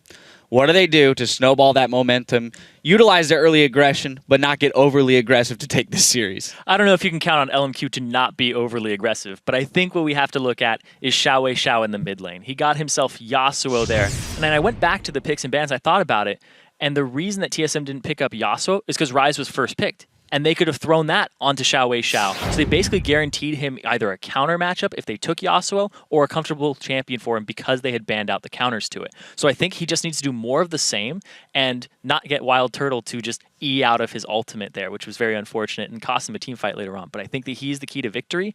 And with that snowball that gave them Baron at 20 minutes, they're doing all the right moves so far. All right, well, on the other side, though, we have TSM, who continued to fight right down to the moment that the Nexus fell. And I feel like if we're looking at Xiao Wei, we've got to look at Bjergsen as his counterpart. So probably talk to me a little about that matchup, because he actually played very well. Unfortunately, just didn't come out on top during that game. Yeah, I think what a lot of people aren't going to notice is Xiao Wei was with 12 CS a minute or something like that, and Bjergsen on Fizz, who's not as good of a farmer, or in some cases is a not good farmer at all, he was keeping up with almost like 10 to 11 CS a minute, which is really, really impressive. And not to mention, the Lee Sin did get the advantage in that game, so he's playing mid lane against the jungler when Xiao Wei doesn't necessarily have to respect Kha'Zix as much because, you know, Lee Sin was just bigger. So I kind of respect Bjergsen a lot for that game. He also had a lot of good like flash QWs. He got on the right target when he needed to. And I know the position he's in where you're in mid lane and you're 0-0-0 and you're just getting out farmed by Xiao Wei, and then yeah, people are dying on the other side of the map. It's really hard to kind of keep your composure and, you know, be able to make an impact after that. Definitely a tough position to be in, but you play as well as you can. That's all you can ask for. Now, Xiao Wei's positive outlook and pure love of the game has quickly made him a favorite among fans and his fellow pro players as well. 我觉得从国内到现在，我不管是从自己还是个人的话，都有很大的进步啊。因为刚来的时候可以说是在国内算打得不怎么样的，主要还是自己的心态吧。以前的话，可能说有的时候输了一些比赛，或者说普通的 rank 游戏之外，就是心情会不开心，然后就变得有点烦躁。之前他是打就 solo Q 的时候是特别认真的，就每一场都要赢。之前是会就嘴上会一直不停的逼逼，不停的说的。不管在输还是赢的话，都心态会比较好一点。还没有来到美国的时候，我们以前就经常听说过 TSM， 然后 CLG 这些战队的名字。还没有打职业的时候，就经常能听到这些战队，觉得他们就特别厉害，停留在北美这边。然后过来之后，能跟他们交手，还是感觉到比较荣幸的。我跟比尔神还有微博，就是在线下也是很好的朋友，我们什么都会聊，大部分都是关于一些游戏的事情。Talking to Xiao Wei is always interesting because sometimes we don't get what the other person's saying half the time, and then we just like we realize it and we just start laughing. Joking in games, in between scrims, and meeting him in solo queue and things like that. He's a very happy and really nice person, and I just always thought he was a nice guy. As they were in NA for longer, his English also improved a lot, so it became easier to talk to him. He's always wishing other teams luck, and after we won our best of 5 against CLG, he's like, "Great job, guys." By now, we're really good friends, and I hope that we both can go to Worlds. 我上一周是以一个观众的身份去台下看他们打比赛。平时的话，还是有支持的战队，觉得这支战队赢了，可能说对我们有利。上次是一个观众的身份去，我觉得只是希望看到精彩的比赛，不管说谁赢谁输，我都会只要有精彩的镜头，都会跟着其他观众一起欢呼什么的。And I saw a picture of him sitting in the crowd, just looking all happy and watching the game, and it's really cool that he does that. I know he's good friends with both me and Shifter that we're playing. He calls us both the dog in Chinese. Everyone here in NA is just really respecting of LMQ and feel like they're really integrated as an NA team. If they get to Worlds, they're going to be representing everyone in North America on the big stage and trying to make us proud. 从过来之后，就一直在尽力去融入到北美，去学习这边的文化，然后去学习英文，去更好的与粉丝交流跟互动。然后我们也快在很努力的去融入到这边的生活中。然后如果能代表 S4 能代表北美去出战的话，还是比较开心的。Probably you have faced Xiao Wei in the mid lane. What are your impressions of him, and can he carry LMQ to the title? He's a really, really impressive mid laner.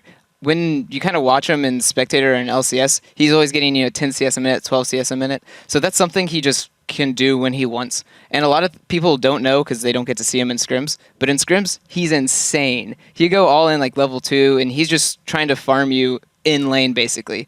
So I think if he wants to flip the switch and just be an aggressive player, he can do that. And that kind of gives their team a lot of flexibility in what they want to do, depending on if side lanes are winning or side lanes are losing. He can kind of farm it out, or he can just go aggressive and carry the game. Well, that makes me even more excited to watch him play in this next game, as well as the rest of the guys out there on those teams. So we're going to send it right over to Riv and Jap to take us into the game. Thank you very much, Dash, and we are just about ready to get into Champion Select. Obviously, the mid lane's going to kind of stay as the our focus. featured matchup, of course, and I'm excited to see some level 2 all-ins, if that's a possibility. Maybe that'll happen. I mean, we had a big question coming into game 1, whether or not LMQ was going to be rusty from a month off. It was a long few patches. They're not ones. rusty. They started that game so quickly and so decisively, and as they were saying, a lot of that had to do with the comfort picks they were able to pull off in Champion Select.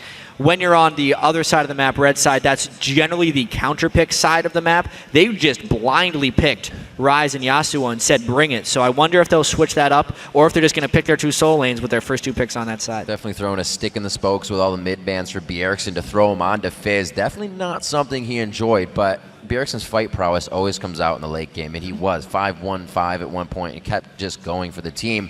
It was all the time of LMQ's perseverance and persistence to just stay at the front of the base and continuously sneak Barons as they do. Another 22-minute one in the last game. Should expect to see it again if Xiao has another good mid lane. Yeah, especially if we don't see a Nunu ban in this one, because both of these guys are prone to the max consume Nunu, which is kind of the default go-to when you pick Nunu nowadays. And it's early Barons, early lane pressure, a lot of early kills potentially coming out in this series. And it's just one game deep. We've seen a lot of series that go one game, and then the next 3, one first close game, the next 3 go the other way, and it's like a backdoor sweep. A lot of times now, already in the best of 5s we've had, it's been the 2, which would have solidified a best of 3 series, but the 3rd game is the one won by the other team. So these best of 5s really, really weed out all of those intense moments, the jitters, the nerves, and you got to put it all on the field here. Yeah, LMQ not willing to deal with the Syndra whatsoever. Yeah, again. Banning it on both sides of the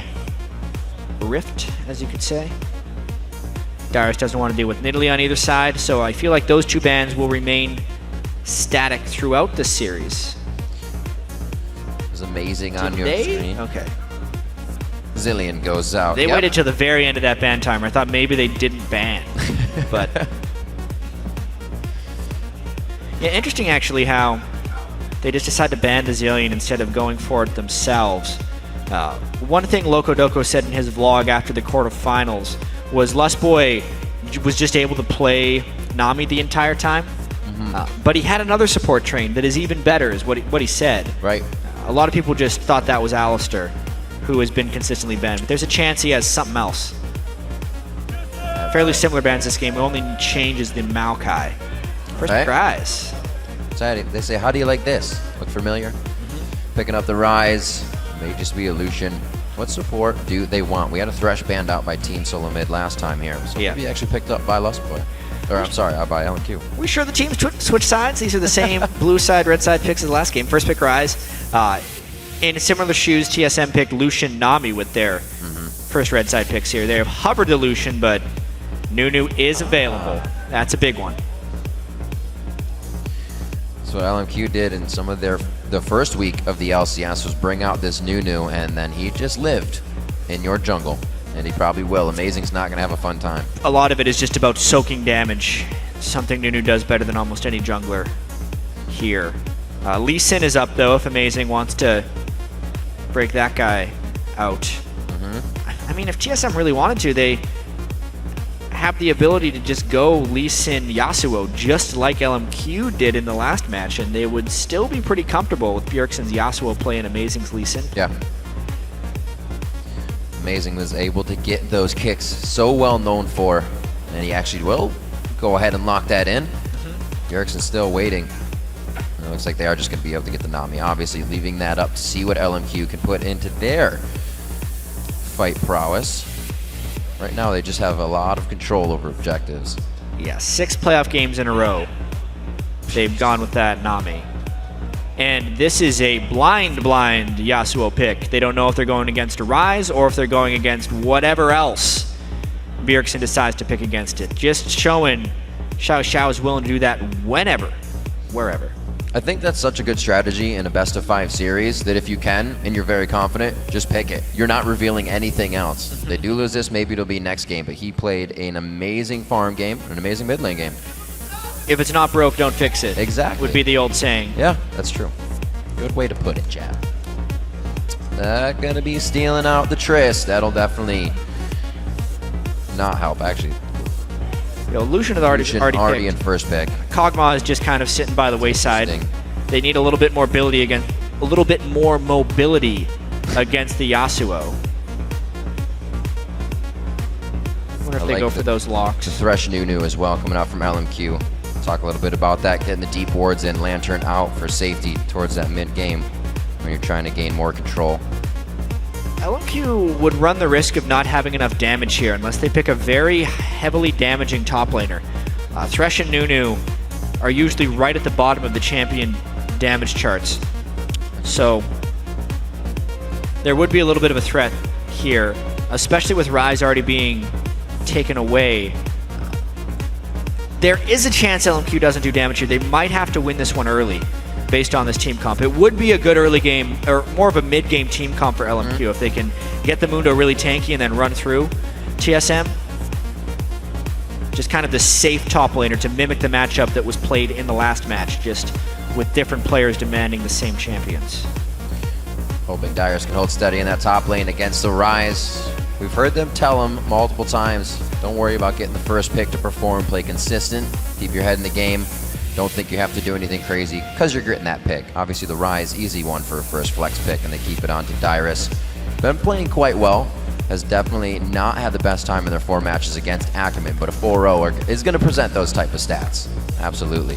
Yeah. The teams are locked in, we're ready. It's going to be an Orianna versus Xiao in the mid lane this time. We'll have to see how they kind of react to that one. Bjergsen really wanting to come out on top of this time, hoping that protection for the late game for a Trist, but like you said, early game LMQ, and they almost had it last game. The Orianna is a definite upgrade in the lane against Yasuo as far as being able to keep up and farm, so we'll really get to see if Xiao can maintain that CS advantage he had from the first game in game 2, and then get pressure to mimic itself throughout the map. All right, remember to keep casting your vote by using a hashtag TSM win or LMQ win. We'll see where the fan vote stands as we head into game 2.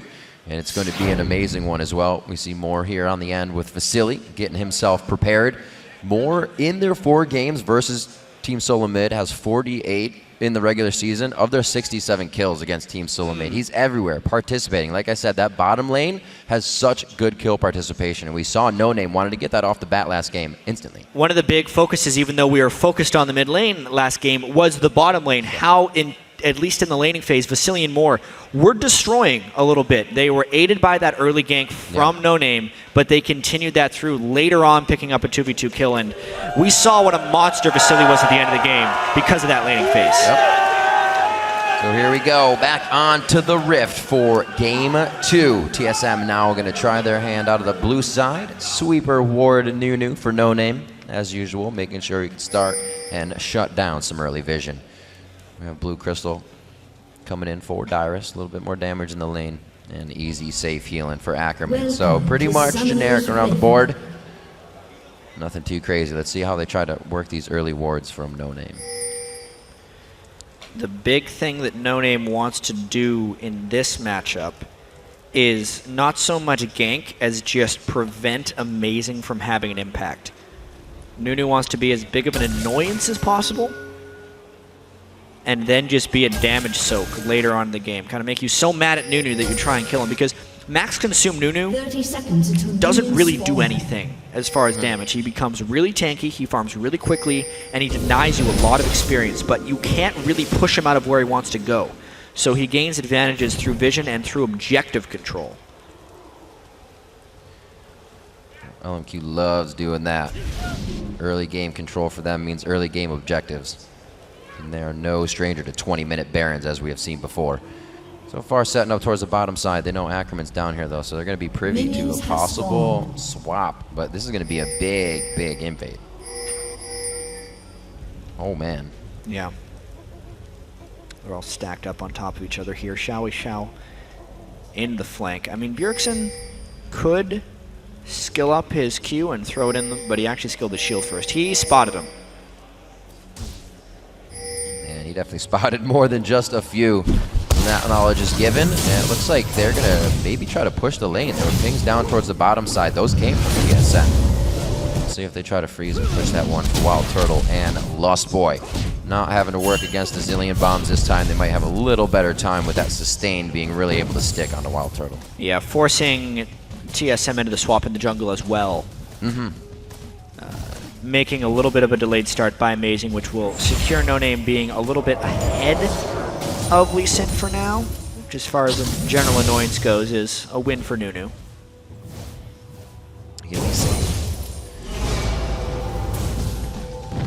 Early game. Some say you can get in the head of Vasily, really get his plays. He always does certain things, dodges certain ways. That's all on doing your homework. One thing about Vasily is he is just forever aggressive. Yeah. We were talking to Krepo a little bit about bottom lane matchups because he has so much experience against these bottom lanes. And most players, when they're dodging skill shots, the example was a thresh hook, but a bubble can be used here.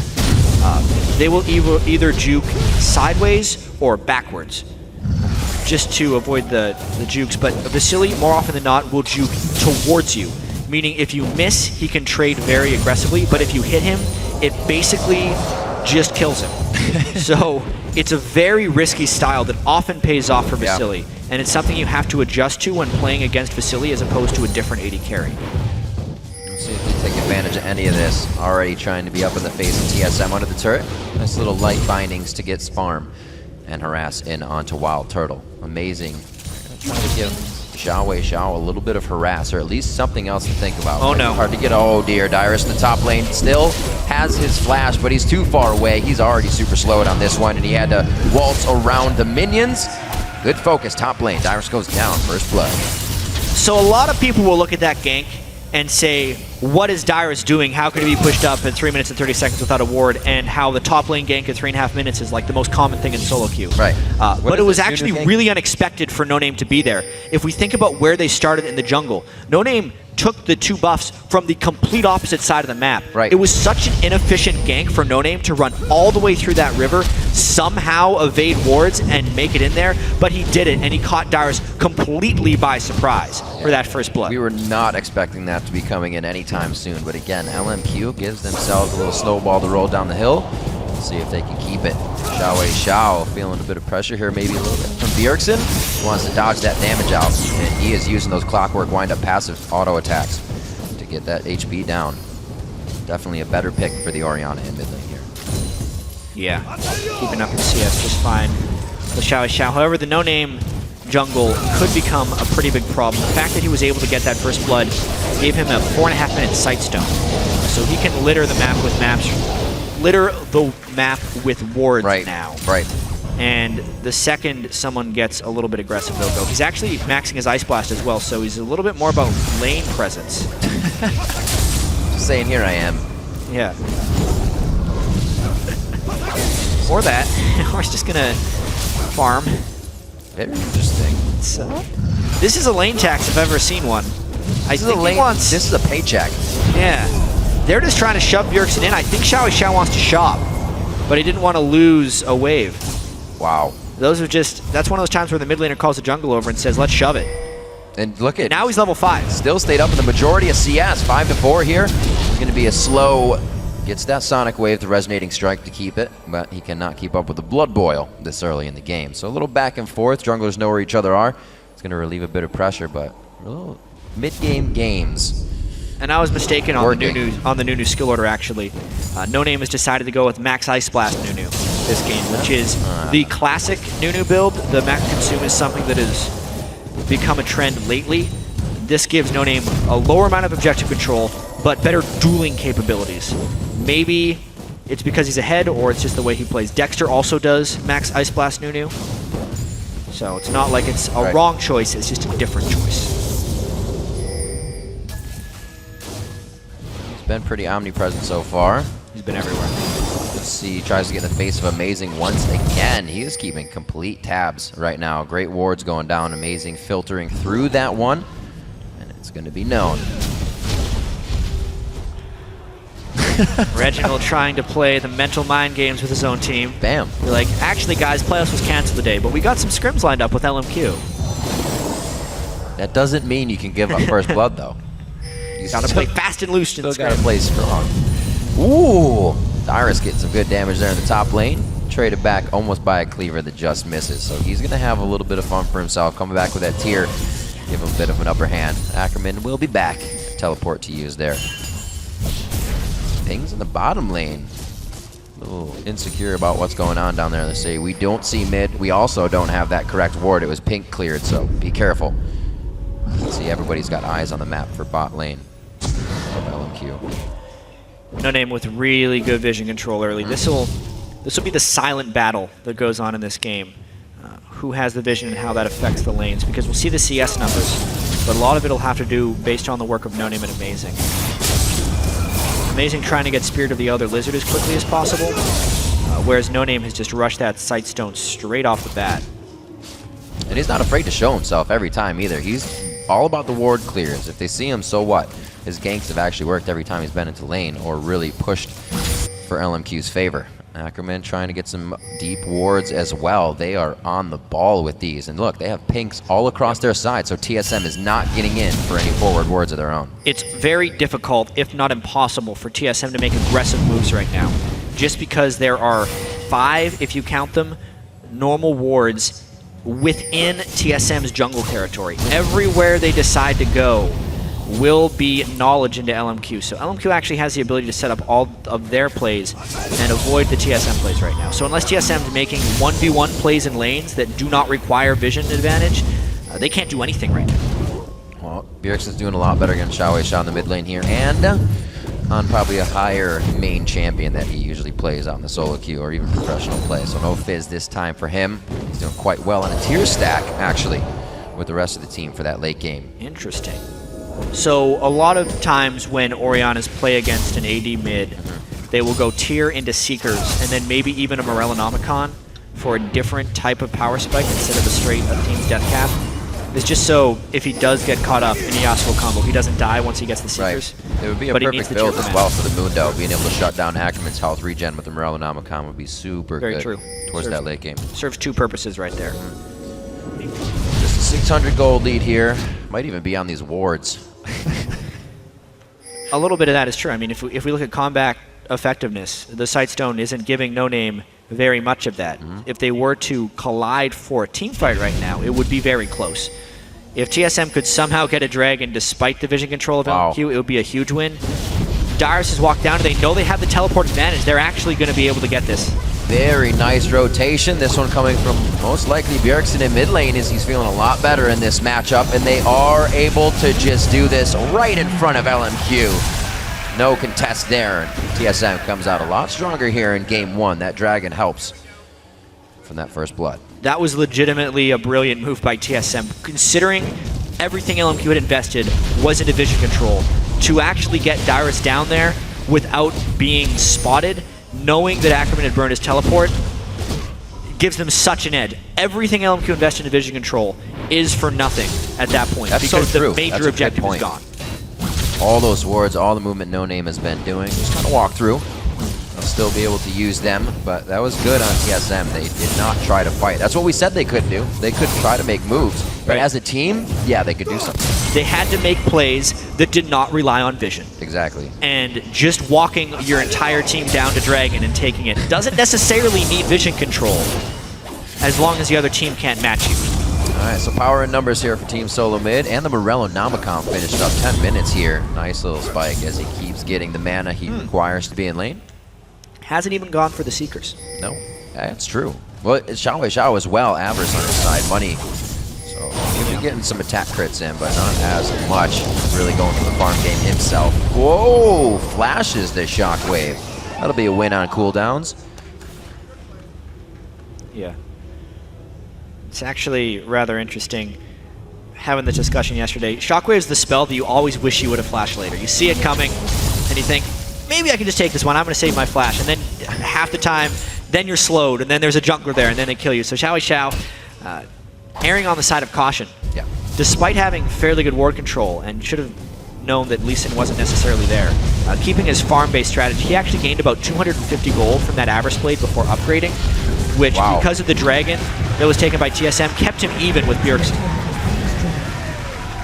Very interesting play. Xiao really considering lots and lots within the game and not just going on what's going on in his lane itself. 16.4 to 17.3 with the Dragon. TSM picks up a bit more gold, and that turret in the bottom lane helps to open up the map. Ackerman hasn't been giving Dyrus too much trouble, and looks like he's got enough magic resistance now to keep with Dyrus in this lane, so Dyrus can't give him too much either. Good dodges though. Yeah, Dyrus even with that first blood from Dyrus, it didn't become a recurring thing. Dyrus didn't try and burn his flash to get away, so he didn't create an easy opportunity for himself to get camped. He also had a monstrous minion wave, which was not freezable by LMQ, to make it so that lane was a farmable entity throughout. This has been such a solid early game from TSM. It's actually a complete reversal from game one. They're taking the punches from LMQ and then returning in very smart ways. The only thing Amazing has tried to do was that bottom lane shove. The things he's doing are with knowledge that LMQ sees him. So he's either running through vision or running through places where LMQ simply can't ward, like all the way through bottom lane to set up that turret push. Here's a little brush control. No Name's going to try and get what he can out of this with the team. This would be huge for Vasily to pick up a kill. This is the first time we've really seen LMQ's bottom lane not have an upper hand in the early part of the game. Ooh, sushi for dinner tonight. Boy goes down. 2 for 2 on those bottom lane plays is LMQ. They had some pink ward control running into their brush, so they knew that No Name would not be there. And it was just a really tricky thing for Boy to get in there with. Back and forth in this top lane. But TSM is doing a really good job at kind of stalling out LMQ, wanting everything in the early game and being able to get power spikes at the right time. They're still on track to do a bit of that, but Amazing wants to help shut it down here in the top lane. Would have to flash kick. Yeah. I mean, they knew they had the Dyrus ultimate doesn't down. have enough mana right now to be doing this with the team. Yeah. The kickback wouldn't have gotten the room prison damage necessary. Amazing did flash for that as well. That was a pretty big miscommunication, honestly. Amazing thinking that he'd go for the kill and Dyrus just not having the mana. They're attempting. Bit of a flubber there. We'll see if they can get it back into control. Not something that's really going to play on their mentality too much. Unsuccessful ganks are just something you got to try again. See the Infinity Edge already at 14.5 minutes for Vasily. Those passive shots are really what he's counting on to strike. Vision control has been lost in this bottom lane as well. It's really affecting the ability for Wild Turtle to farm here. Additionally, Xiao picked up LMQ's own red buff, which may prompt some split pushing or even just more threat in the mid lane. LMQ just continuing to try and play this vision game. They lost a few mini fights with the Dragon and the bottom turrets, but they definitely gained something back when they caught Lustboy. Now the added denial. What's TSM going to do to counter that? It looks like they're grouping mid. Ooh, Dyrus is going to cut off No Name here a little bit. I actually see No Name. He had to walk down there. The rest of the team's going to be coming up to him. He knew he had enough time to just get that vision down. Slow movement from the rest of the team, but it looks like they are going to gather mid, as you were saying, as Vasily and more take control of top lane here. They're going to try a turret trade right here. You can see LMQ has invested in the top lane. TSM sending everyone in the mid lane. They have a minion wave as well. Ooh, that's already warmed up very nicely, so they could be getting a little bit more out of this. Oh, it goes past the wall. They're able to get it on Xiao. They still got the buster shot to close this one out, and that goes to the young Wild Turtle. It's funny, Riv. You always wish you would have flashed the shockwave until you don't have your flash up for the next one. That was a great move there by Bjergsen to finish off Xiao, and they can continue this push in the mid lane as long as the minions hold up. LMQ scattering a little bit. Bjergsen playing very well, throwing out the damage in the mid lane. Just in time for the Dragon as well. They have the on-the-way pings, but they did burn multiple critical cooldowns in that last fight. Xiao will be rezzing and trying to make it up, but they're going for the catches. Wow, indeed they're going for the catches. A little hop from Wild Turtle, able to get the slow on to get that kill going down for Amazing, and it looks like they're now headed for Dragon. Definitely a different game for game 2. So many TSM fans in the crowd trying to cheer him on here. So much healing reduction also built into the TSM team. The Morellonomicon, the explosive shot from the Tristana, and they just made short work of Ackerman's Mundo, thinking he was going to be able to bully his way in there for some vision control. Instead of going straight for the Dragon, TSM set a quick trap, capitalized, and got both. How much gold is on the map in wards right now? 4 sight stones across. Everybody's still buying wards, and Amazing put that right in his inventory as soon as he got that item finished. He knew he needed to stop whatever kind of thing No Name was putting together with that vision. LMQ had a big edge in vision early on in the game. But now TSM has matched that. They just did it in a different fashion. So Amazing went jungle item first, then Sightstone. No Name did the other way around. So now they're actually pretty equivalent in terms of power, except Amazing could farm more because A, he knew he had a bunch of vision on him early, and B, because he went for the damage for faster farming. Love 17-minute games. We're rewarding up Baron because it's such a possibility. So good. Amazing. They're not whites. They have good control over their jungle and no need to be in it. TSM jungle completely clear of camps. They got to make a move. Well, now becomes the time for Xiao to begin his Yasuo split pushing. Whether or not Dyrus can deal with that will be really tricky. No armor on the Rise, just a whole bunch of upfront damage. That'll decide a lot, actually, because TSM's trying to take turret after turret with this Trist. Nice Dark Passage coming out there, indeed. Going to the top lane, like he said, to get another turret back in their favor. Now 3-2. It's just the mid one that Bjergsen has been guarding right now for Team Solo Mid that stands. Xiao getting what he can as he's absolutely going to have this bottom lane to himself and the golems every time they spawn. Let's see what kind of trouble Dyrus can give him here. Level 13 to 11 is not looking pretty. If Dyrus can trade farm, that's all they need. But it will be a question about whether No Name can sneak down there or whether LMQ can lay any traps, because if Dyrus goes down, it's an entire side of map pressure that TSM would lose. Right. Still a really close game, just a much better early game from TSM when compared to game 1. Dyrus also not with Tabis in that one either, up against the Mundo in the top lane. He did go treads, so he doesn't have any armor just yet on that Rise. He gets a little breathing room as Xiao goes back. LMQ starts to consider on their own side of the map what to do next. We see Blue back over to Bjergsen. What move is going to be next? Seems like everything is slowed down quite a bit because nobody's really ready to do that Baron if it comes to it. They just want to get vision. Yeah. Maybe even set some traps around that pit. Right. If Xiao is going to split push bottom, as long as Dyrus can stay safe, they will hold the teleport advantage over that, which is one of the ways they can force fights down here. How are they going to combo this? Oh, that would have been nice into the bubble, but I think they were looking for way too much on that one. Oh, that was so close! Oh, he did. He actually got it. He locked down the shockwave within the death of Amazing. So lucky that didn't get pulled back to Bjergsen, but they made it work. Barely did they make that work. Trading a jungler for an AD carry gold-wise is still equivalent, but map pressure-wise, it is a bit of a win for TSM. Amazing definitely went too early right there, and LMQ was laying in wait. But then they waited for a shockwave and got blown up. This is what the TSM fans are looking for, though. These plays to be made. TSM not to be afraid to go in and make things happen. Amazing. He's been the one to do that in their past few games, and again, quite hard there with Lustboy. See if they get themselves a little more controlled, though. They got really deep for this. I mean, look where the rest of TSM is right now. It's the support and a jungler trying to take on the world right here. Amazing gets, because he used his W to ward jump, he couldn't save himself right there, and just before the lander could come in, Bjergsen is able to finish that kill. He actually completed his Archangel Staff really early. So Bjergsen going for a lot of early ability power and a blue elixir already. So trying to get an early power spike here with a slightly unconventional build. He will hit an absurd amount of AP if he fits a death cap into that build.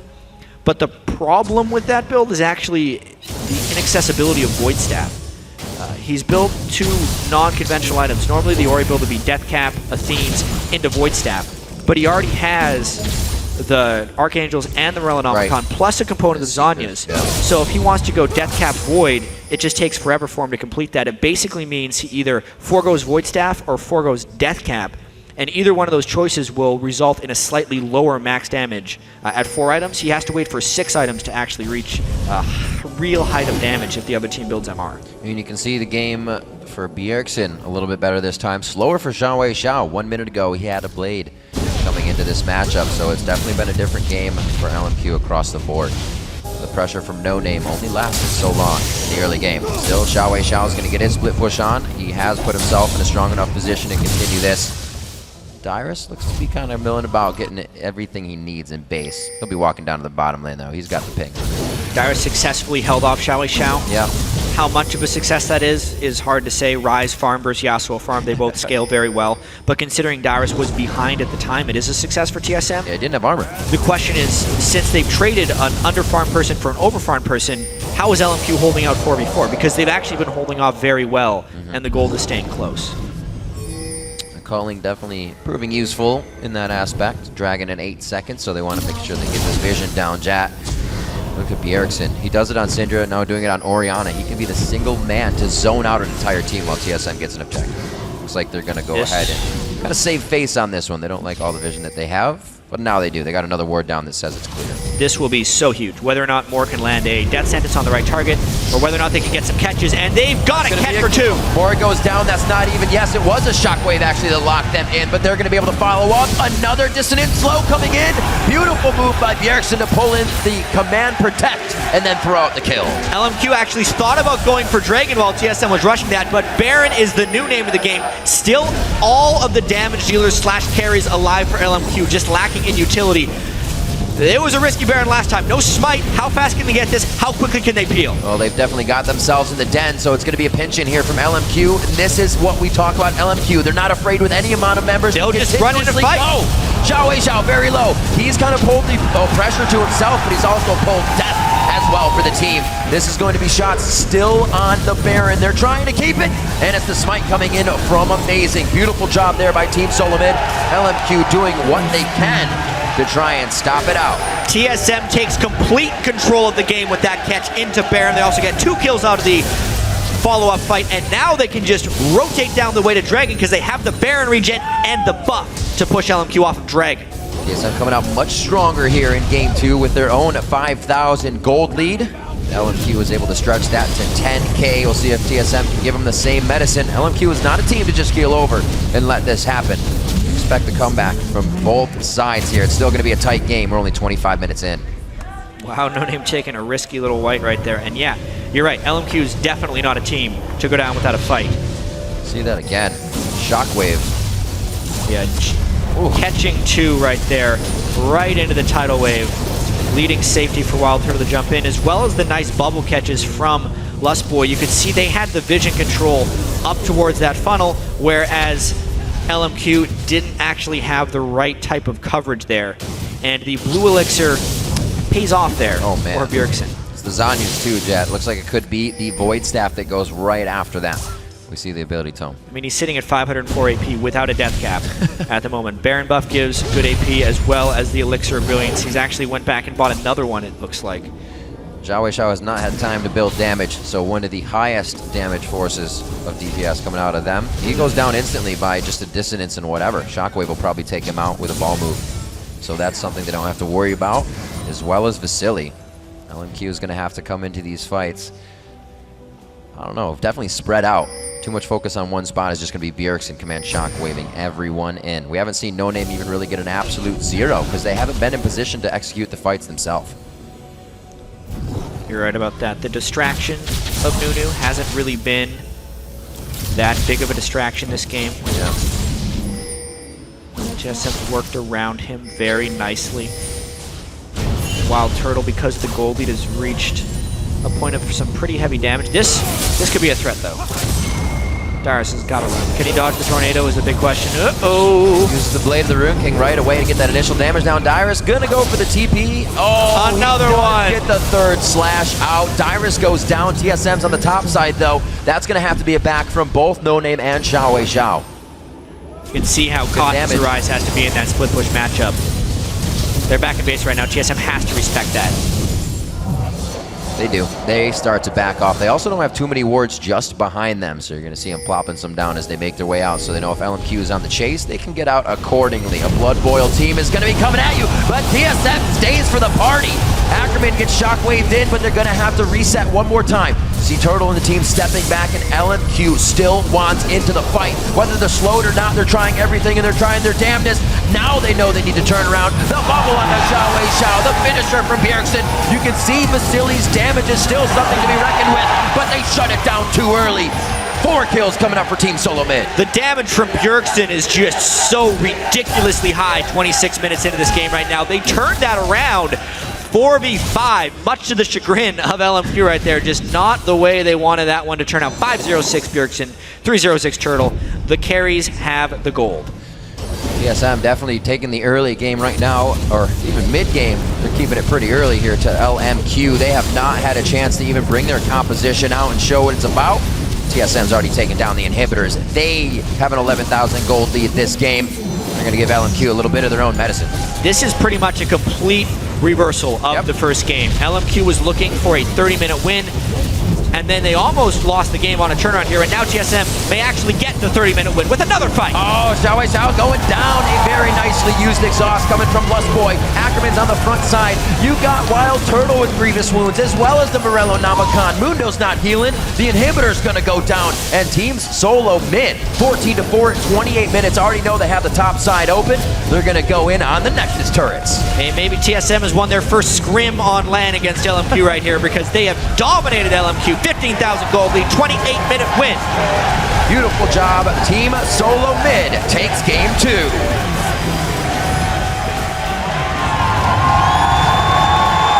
A very happy TSM indeed. The fans cheering behind them. LMQ not really getting what they wanted out of that game. The early game started perfectly fine.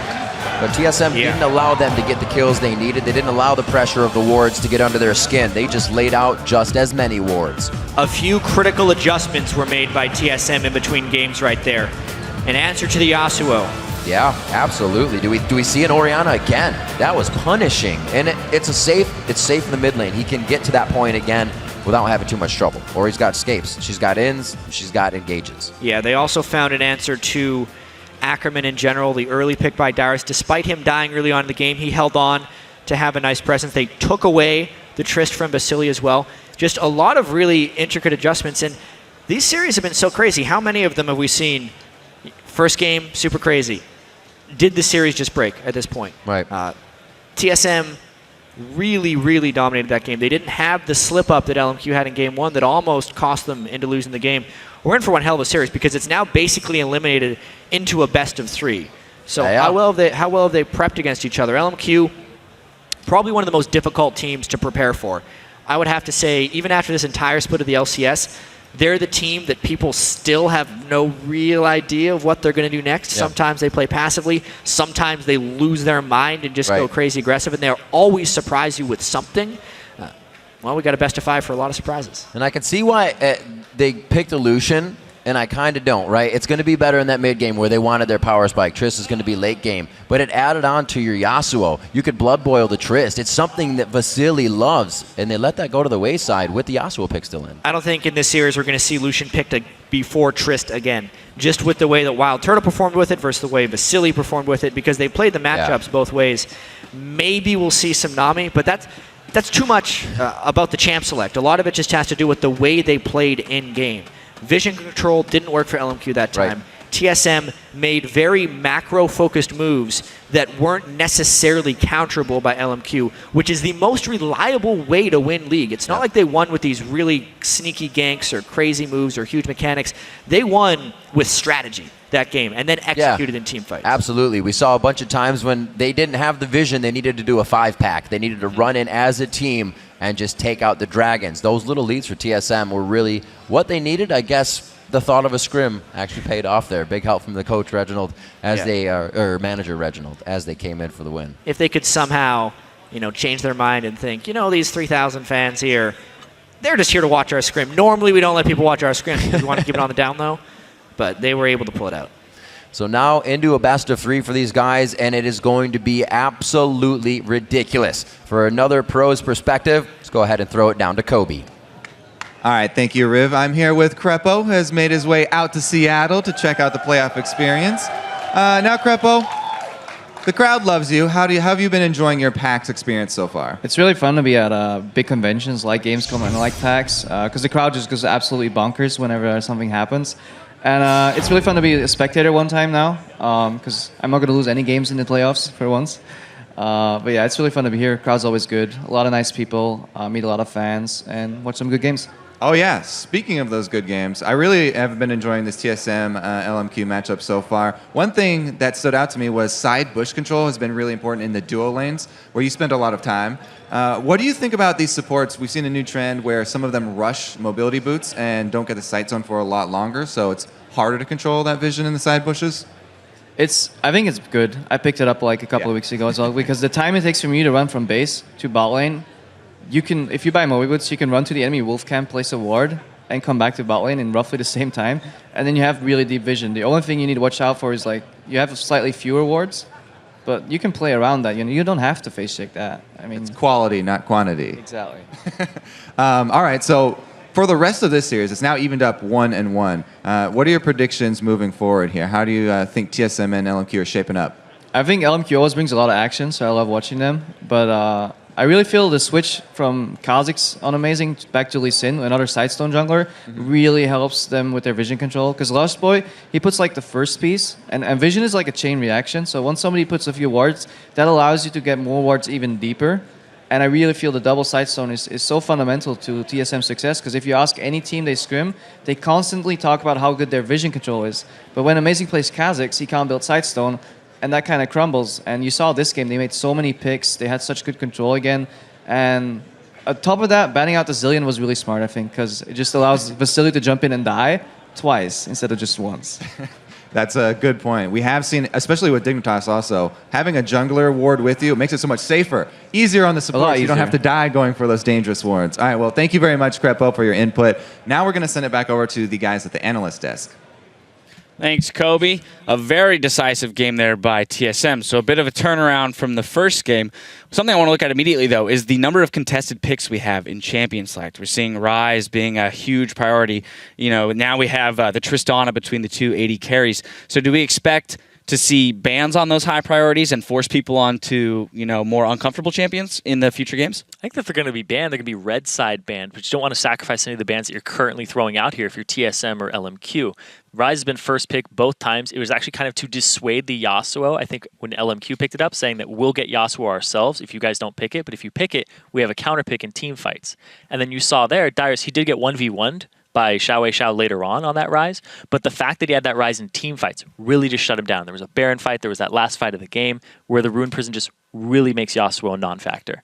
And probably we saw another early 4-minute gank by No Name top lane this time, picking up another early kill for LMQ. So it seemed like the game was going to follow the same trends as the first. However, just explain to me exactly what TSM did this time in order to slow them down and keep themselves in the game without getting any kills. They were down 3-0 at one point. I think the big difference between this game and the last one, or 2 games ago, was they got the first blood top lane, and that actually doesn't really give you much dragon pressure. When they killed bot lane had a pure advantage. They were able to shove bot lane, and then they can rotate to dragon.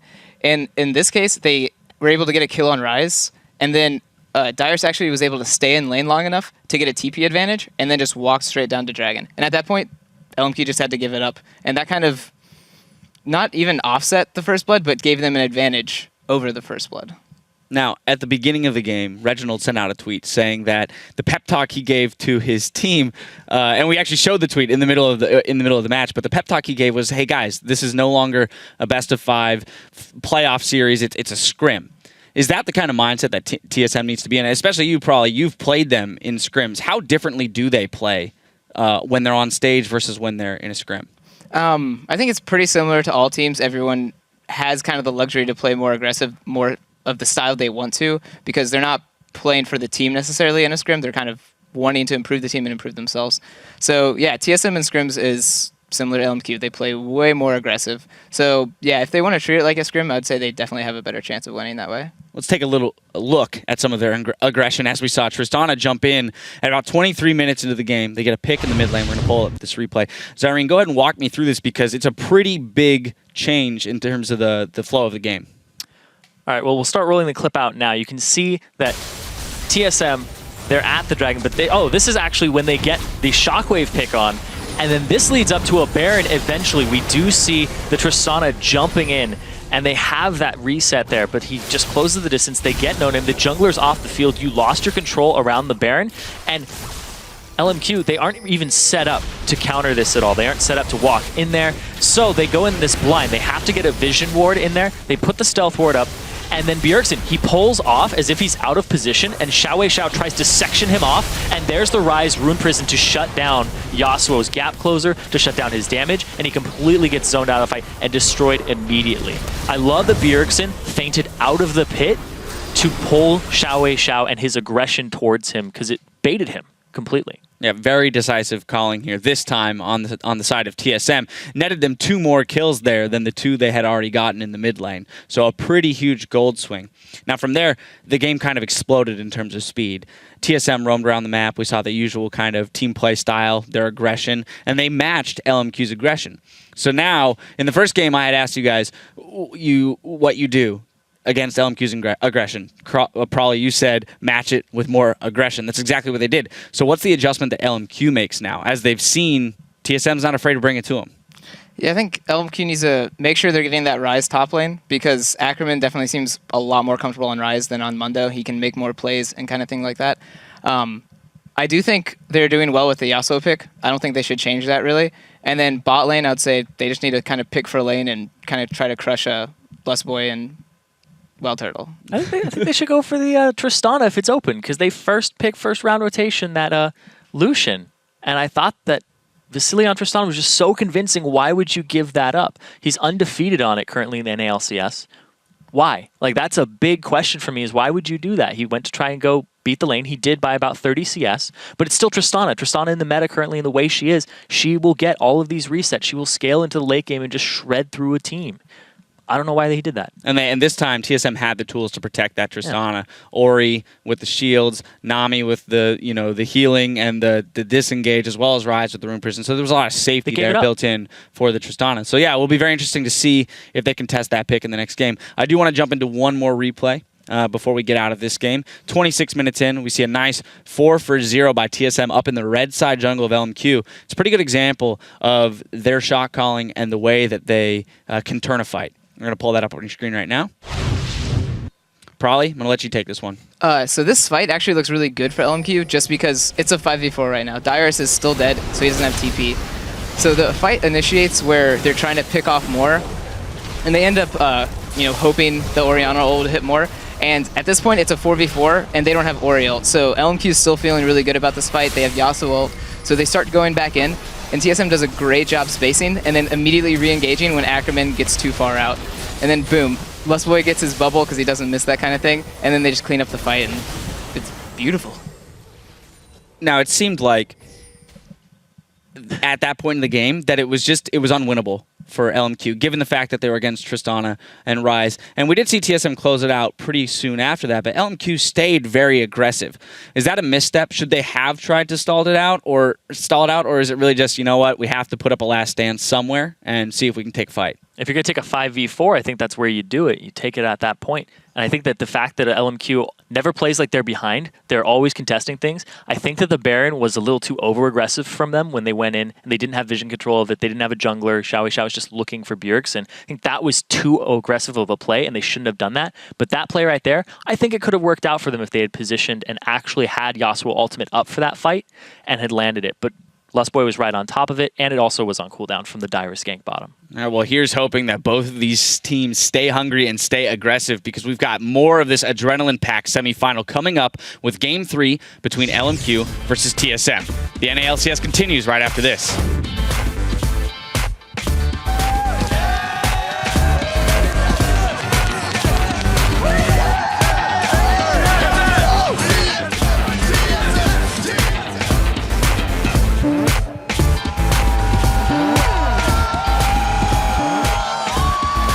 Whether or not they can get some catches, and they've got a catch or two. More goes down, that's not even, yes, it was a shockwave actually that locked them in, but they're going to be able to follow up. Another dissonant slow coming in. Now they know they need to turn around. The bubble on the Xiao, the finisher from Bjergsen. You can see Vasily's damage is still something to be reckoned with. May actually get the 30-minute win with another fight. Oh, Xiao going down. A very nicely used exhaust coming from Blessed Boy. Ackerman's on the front side. You got Wild Turtle with grievous wounds.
Welcome back to our coverage of the North American LCS Summer Playoffs. We're on to our third match between LMQ and Team Solo Mid. TSM was able to answer LMQ and tie up the series 1-1 there. And we also have to point out, though, that was TSM's first win against LMQ this season. They were 5-0 if you consider the first match of, or 0-5 if you consider the first match of this series. So they've got to feel pretty confident going into Game 3. Yeah, team that you just beat for the first time ever on the LCS stage. It's a really big swing in your favor, and we have to look at Bjergsen for that. His performance changed from Game 1 to Game 2. Game 2, he stepped it up even further. He didn't die. He had 100% kill participation until the very last fight, where he missed out on only 1 kill in the game. The game had a pretty slow early game, and he actually ended up out-CSing Xiao, and Xiao kind of had a lock-on him, especially at the Baron pit, where he ended up giving himself up as a kill.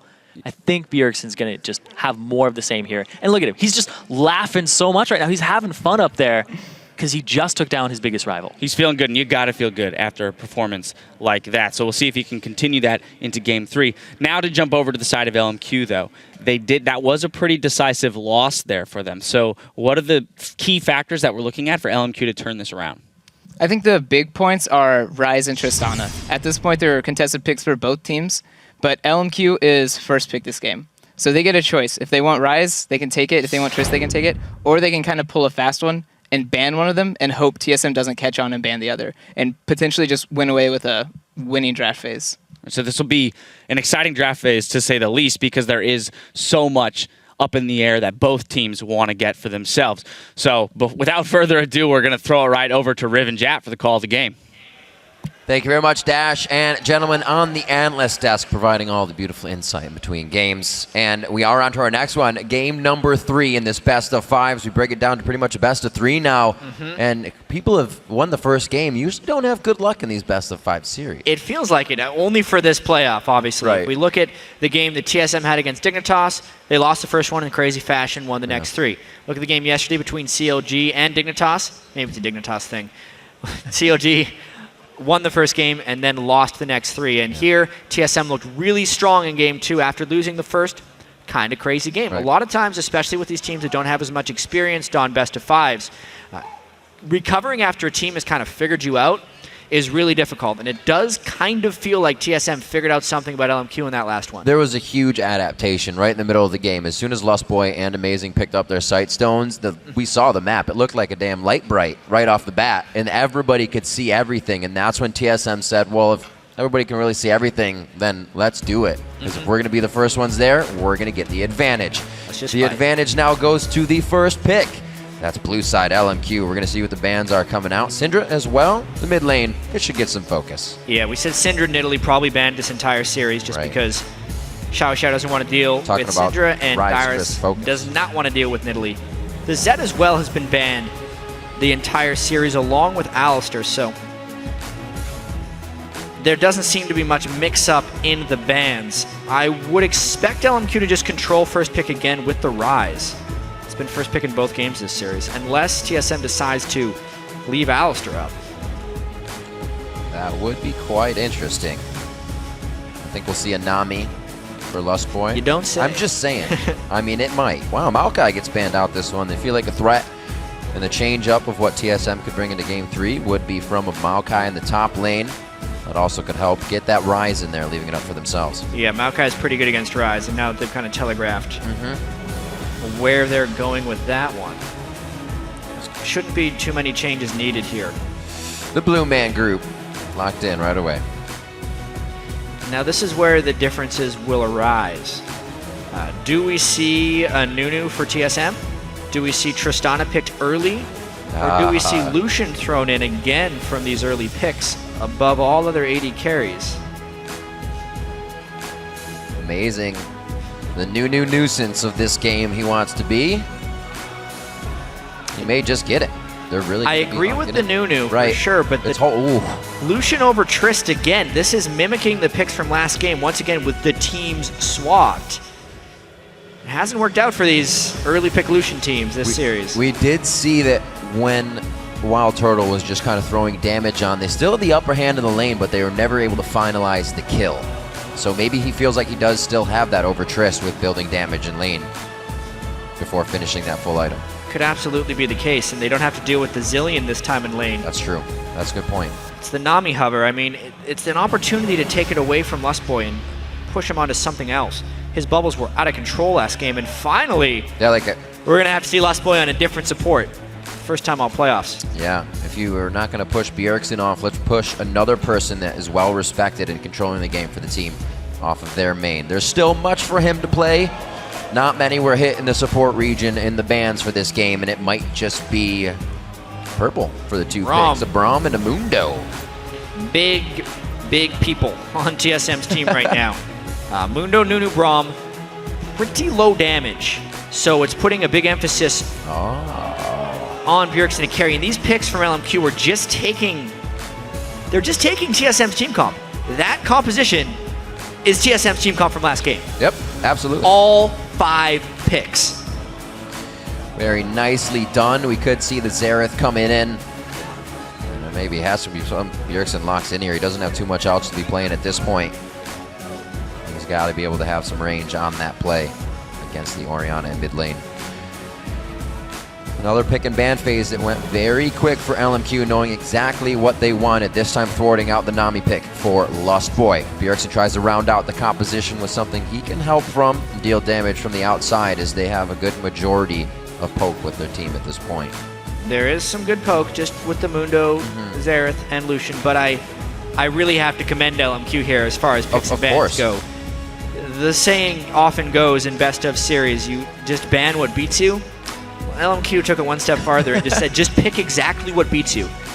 All 5 champions. And as far as champion pools go, I mean, they have been proven to be able to play all of these champions. The only slight question mark will be how well Moore plays the Nami versus Braum. But other than that, it just seems like LMQ has pushed TSM so far outside of their norm that they gain an edge off of this pick and ban phase. I feel a back and forth. Having the blue side has really given these teams quite an edge, like you said, in the pick and ban phase. And here we're going to have this series for sure. Yeah, absolutely. Ackerman in the top lane, he gets his rise. This is such a... I'm excited to see how they execute it differently or somewhat the same. Yeah, I mean, will we just see the same build from Xiao Xiao? Probably not, because he's against... Hey, that worked really good. He's against Bjergsen, so he's going to want the Chalice early on. Absolutely. All right, it's time to head over to Twitter, everyone. Vote for who you think will win. As usual, send hashtag LMQWin or TSMWin to us at LOL Esports. We'll get those voted, calculated, and shown on the screen throughout the game and updated. It's going to be quite a matchup here, as this is where it gets tense. You don't kind of have the test waters anymore. It really matters what happens in these games. There's no feeling each other out anymore. Game 1 is always a little testy, typically the sloppiest games of the series. And then they get sharper as we move on in these. We haven't actually seen many really close games late in series. It's kind of a matter of who figures each other out first. And we were just talking before this game that it felt like TSM really caught LMQ by surprise in Game 2. But what they've done here in the picks and ban phase definitely makes it seem like LMQ has an answer for round 2 of this series. Back on track, the win conditions were take everything that TSM used, and we're going to use it against them. They have done so efficiently in champion picks and bans, and we're going to be on to the riff for Game 3 here in this best of 5 series. 1-1 now here in the semifinals. Triple Worlds, man. Triple Worlds on the line. This is going to be quite intense. Obviously, we're going to have trips to Worlds going out all weekend. Yeah. 3 North American teams will be able to go, of the 4 still in the playoffs. Winner of this game auto-qualifies, but that doesn't mean it's over for them. The number 1 seed gets a better group draw. So first seed matters very much. So we'll get into that a lot on Monday about why it is important. 3rd, 4th place match will take place tomorrow. The loser of this semifinal and next semifinal will play in that one. It's not a game these teams want to be in. These teams want to be secured after today. And then play for seeding. Don't want to have to worry. It's such a good feeling to be going into those games with a fresh mind and not a worry. All right. Ward's going down quite early on all sides. It seems like Amazing has actually held this ward for himself, so he may try to get it in as they get the movement in the beginning of the game. Nothing to waste too early. Yeah, it doesn't look like Amazing's doing anything crazy. It's not like they're forcing a late jungle move by No Name or anything, like we saw LMQ do to TSM. it's almost like they're just trying to play in each other's heads. I mean, TSM should know what this composition wants to do. Yep. Because they did it last game from the exact same side of the map. And now LMQ will try to not do exactly the same thing, just so they have some form of unpredictability. It's a really interesting mental dynamic going on here.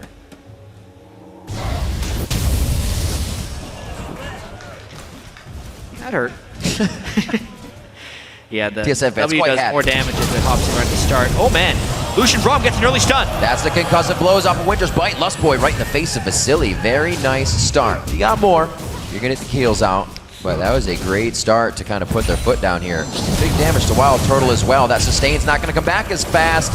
Wow, these guys are going at each other's throats at the first seconds of the game. The fact that TSM did not get a kill though, and they already burned their Ignite, ouch, will mean that the sustain from Moore's Nami should overwhelm that, unless they can keep the aggression up in the bottom lane before the healing really takes effect, because the Braum Lucian lane does not sustain at the level of a Nami lane. No, it does not give at all. the early level 2 power though. We're trying to force that. Definitely flex their muscles on this one. Bjergsen playing very aggressive in mid as we saw as well. No Name now on the red, kind of matching with Amazing, so we may actually see them on the bottom side here quite soon. Good push. This is the first time it's really been TSM with LMQ under the turret. They're doing a good job of keeping the lane pressured very, very hard, and they're going to start getting this early word from Amazing in. He sets it up. He's going to head back in the jungle, so it's pretty much clear for No Name, or warded for No Name. They're not going to be clear. The side lane brush control has been so critical. That's how we've seen the majority of lane kills from LMQ, is Lustboy losing vision of one of those side wards. Yeah. It's such a big boon for a Nami as well, throwing bubbles from the bush. So great. Speaking of side lane brush control. Oh yeah. All right. I've seen this game before. There's still flashes from, oh no! Well, that gives it away. The Targon's active shot the share gold to Amazing while he was in the brush because he was closer than Wild Turtle was to the CS. Quite unfortunate there, but a very interesting interaction to know and look for. A little sleight of hand gives LMQ the knowledge of where that Amazing is. No Name can now pretty much take the upper hand here. He's taking golems, he's trying to deny, and Amazing can feel it. He's sensing, he's like, you know what, that didn't work out bottom, so he's since probably roaming my jungle. Exactly what's happening. Oh, he just gets it. All right. Amazing has a lot of vision control. I wonder if they're going to try collapse on him. They would lose so much lane pressure. Nunu is rather difficult to duel though. Dyrus can pinch down. He's going to have to flash over the wall. Oh, he got another ward. Speaking of flash. Had another ward. Has to flash still. One miss. Dyrus coming in. Oh, no. No! Oh, no. What a turn! Baited in for the kill. They're not even focusing now. And Ackerman still has flash. Has a flash. Bjergsen can't get in range for the stun. What a Can he recall in time? Oh. Can he get him? Oh! Where's the shot? Flashes. That's going to be one. Oh, man.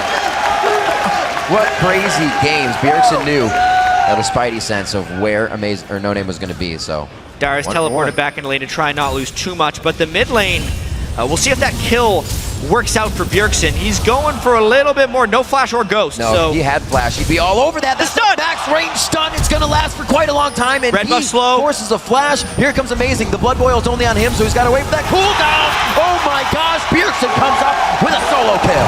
2-0 for Azereth at the start of the game is massive. Right there is trying to take down Chao and Xiao. That is our featured matchup for a reason right now. And a big question was about Bjergsen shot calling. How much is this distracting him from trying to get kills in the solo lane?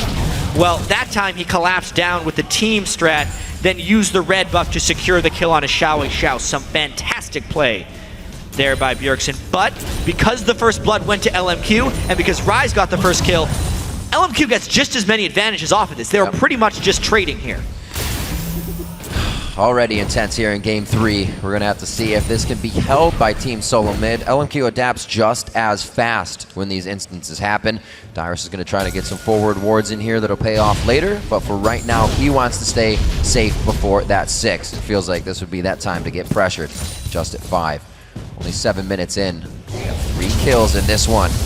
Bjergsen Still able to hit from the outside here, so he's giving Xiao a bit more trouble than usual, but all of his roaming is 40 to 30 in that lane. Yeah, Xiao hits level 6 first as well. He is maxing the dissonance on Ori instead of the command attack, which is what Bjergsen was doing earlier. He's got to be very careful to avoid the shockwave of Xiao. No flash to avoid it this time. I thought they might have had a warded already. Down the middle, what a nice delivery on that one. Not a level 6 from No Name, so there's no kick. There's going to be a quick consume. Nicely done. The peace of mind from Amazing to just walk on out. That's one advantage of the max consume Nunu, is you heal a lot when you eat things. It's a 168-point heal right there for Amazing when he snacked on that critter, and it's the sole reason he survived that gank. Nice done. Keeps himself quite healthy. He doesn't even have to go back, so he stays in the jungle. We're going to see Vasily returning to this bottom lane now. That's quite even, but it's going to be, again, that pickaxe. Turtle trying to go for that early damage, but this time for Vasily, it's a BF sword.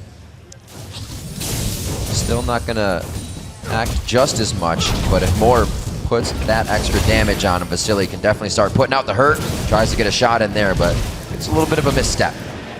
Yeah, such a fascinating game here, Riv. Just to see how different LMQ's choices are than TSM's were last game. Obviously, the team comps that they're playing against are different, so we will see some discrepancies there. But for instance, the Lee Sin versus Nunu matchup. What is the difference between No Name's Lee Sin build and Amazing's Nunu build? One is max consume. This gank doesn't have too much power, but it might be just enough. Oh, yeah, the Absolute Zero goes down. They're making sure. They give it to Dire. It's very nicely done. No Name's there to help snowball the team. Now onto Wild Turtle. It looks like the sustain and the BF sword pay off over the pickaxe. Buster shot it away, and LMQ gains bottom lane control. Yeah, two fights happening at the same time. We're going to have to see that one again to see just how LMQ got their edge. As far as the top lane gank is concerned, it was just a good roam there by Amazing. Right. Because of the choices they make. Sightstone, not exactly the first thing he actually did is Quill Coat first, but it's still a more superior amount of vision control than what No Name had, and it led to that gank. And then just a 2v2 in the bottom lane cannot happen for TSM. They're going for Dragon. Putting a little pressure on here. Can Bjergsen get the kill on Dragon from long range? He's only actually going for damage. They may want to continue the fight here. They're not really trying to execute out Dragon. It goes to the Consume Smite. Very nicely done. Amazing being able to take that one away. No Name takes down Braum. That's going to be Lustboy not being able to give help or sustain to the rest of the team. Vasily drops Amazing, and it's just an all-out battle. LMQ wants more back for not getting anything there. Yeah, it may be a Dragon steal, but the fact that Vasily is getting these kills is really scary, and Wild Turtle is pretty far from home right now. No shell hard enough to keep him alive on this one. Vasily's not able to get anything off of that, but his two already. Whoa! The young Turtle gets a kill off the back of that one because he was completely dead to rights, just suboptimal turret tanking there by LMQ amongst all that. But because he still got a lot of kills out of that, Vasily did, and the Dragon Steal isn't necessarily a huge thing. They tried to poke it down. I mean, it's a nice Dragon Steal in the sense that no one zoned out Amazing from that. Wow. It was actually a bit of a mistake by LMQ not to try and keep the Nunu back. But Vasily is going to be a monster this game. It's basically going to be on Bjergsen to kill Vasily before fights start. Otherwise, his Trist will get ridiculous. And here it was just an unfortunate thing. Let's see what happens to the turret aggro. Yeah, Ackerman drops it. And then more Vasily just in range. Would have wanted to be a little closer than No Name, but that's a tricky death. I don't think they're too worried about it. It does give Turtle a bit of gold to finish the Brutalizer for himself. We see wards coming out for No Name. He does have that Lizard finished, but he does not have the Sightstone that we saw from Amazing's build last time on Lee Sin. We'll keep an eye on that. We'll keep an eye on this mid lane matchup we're looking at as well. As Xiao takes Bjergsen's Orianna from last game. It's 82 to 73 there. Both teams try to gain ward control over the Tri-Brush. Really close early game. Much higher action than games 1 and 2. Now that these teams are kind of settled in a bit. Ackerman has been farming quite well in the top lane, especially his ability to be involved in the kills. Allowed him to get those 2 farming items very quickly. Xiao, despite falling to Bjergsen, is doing his best to keep his farm up. I think really if we're going to see a carry for LMQ this game, it will be Vasily. He was a monster on Trist in Game 1, and he wants to do it again here in Game 3. It's got to feel good to be 2-0-1 on your favorite champion, especially 11 minutes into the game. We'll see Vasily, more than not, using his aggression to get the advantages in this game. We saw quite a passive Vasily from what we thought we would see in the LCS. And I'm still shocked that Lucian is being valued above Tristana in this series. Yeah. From both sides, just because we keep seeing Trist winning all over the place. Win in lane, more team fight potential, and better late game. At the moment, even though Lucian does have his high points, it's just not being realized in this series. Turtle's always one that likes to keep the farm going with the harass. This Lucian's the one that can do that, get piercing lights through, and keep going with the damage as well. Still sticking with the damage build this time. Last time he actually had enough for the BF in between, but he wants the penetration for Brutalizer right after the pickaxe. And the sustain for more is just keeping Vasily nice and strong. Level 8 to level 7 as well, level down for Turtle in that lane. Another shockwave. Pinches him from the outside, no name. Doesn't know what he likes to see there when Amazing comes around the corner. Those bubbles have been pretty nice for more. Keep them at bay, and then the sustain just keeps healing it back up again. Darius getting a little low. Still has his ultimate though. Slow for Ackerman. There he goes. Gets behind the minion wave. A good shield in. Great job from Amazing to get some deep wards here with Chaos around the map. Glacial Fissure goes out, and they answer back. Soaking down Wild Turtle there real quick. Vasily gets hit up. There's the heal from him. More gonna try and solo out Turtle here with the damage he already received, and it's gonna be a jump in from Vasily. He blocked the Winter's Bite that would have hit more. This LMQ bottom lane is showing up in this semi-final. 3-0-2 now on Vasily, plus the turret kill. Wild Turtle and Lustboy are getting destroyed down there, and it's just on the rest of TSM to try and carry through. A blue steel comes in from Bjergsen as Darius pressures up that top turret. Darius doing a good job of here, keeping himself alive for the most part on the Mundo for the early ganks, and Bjergsen with that 3-0 right now. Athene's finished, but it's matching up against what Xiao has as we watch this again. Yeah, this is while the fight was happening down in the bottom lane. They snipe him down with some nice Xerath moves. So as things fall apart in the bottom lane for TSM, they're trying to keep it together in the mid lane, but just... And Bjergsen knows he's spiking right now. They lose mid lane. He picks up sword boots for himself on top of that Athene's, and he's got a scrying orb for those long range attacks, making sure they have what they can to open up on objectives. Losing mid lane's not going to help too much with controlling their buffs, and that could really hurt Bjergsen. I can see No Name going for that quite a bit, since they already have the wards on it. LMQ is just set up in so many good ways right now. So first off, the Rise provides a lot larger threat around the Dragon area at this stage in the game if he teleports in. Vasily is far ahead of Wild Turtle, and from a team comp perspective, there are 2 threats on TSM and 3 threats on LMQ. But one of the 2 threats is Wild Turtle, who isn't actually a threat right now. He's down an absurd amount of items. So as far as this Dragon fight goes, TSM kind of just has Bjergsen, who needs to do all of the work. If LMQ can successfully force a 5v5 here, they have the potential to steamroll TSM. Yep. Bjergsen definitely hitting his skill shots right now. And that's all they're counting on. Those miss. LMQ is going to take a nice lead out of this one. Xiao gets himself into position. Both teams really have the dance for Dragon set up here. Good ward coming in from TSM. A lot of pink wards in that brush. It's an expensive brush right there. Yeah, well, you want to. A question of how much poke Bjergsen can land with that level 10 Xerath versus avoiding the initiation of LMQ. I mean, they can just go in and charge if they so choose. They are going to hit it. The tidal wave goes out. Bjergsen has to flash to the left side. He was afraid of Vasily's damage there. A front end burst, and then the rest. And it's going to be a few kills coming in. Amazing goes down, but so does Ackerman. The retribution kills. Whoa, Vasily, there's that aggression that we were looking for. And it looks like he's going to be forced to bait that one as he backs up. He's done. He's dipping, and he gets out alive. Bjergsen cannot finalize the long-range kill there. Only one of the 3 Xerath shots landed right there, but TSM had great positioning with the new ult, and the kick did not isolate Bjergsen. The only reason TSM could stay alive in that fight, but it will continue here. Should be able to get this turret with the next wave coming up. A lot of hurt champions on the side of LMQ. It looks like they're actually going to go ahead and give this. It'll be warmed up for something later. They have no need to push themselves too far. We'll definitely be coming back for that Dragon. Oh, so yeah. check this out.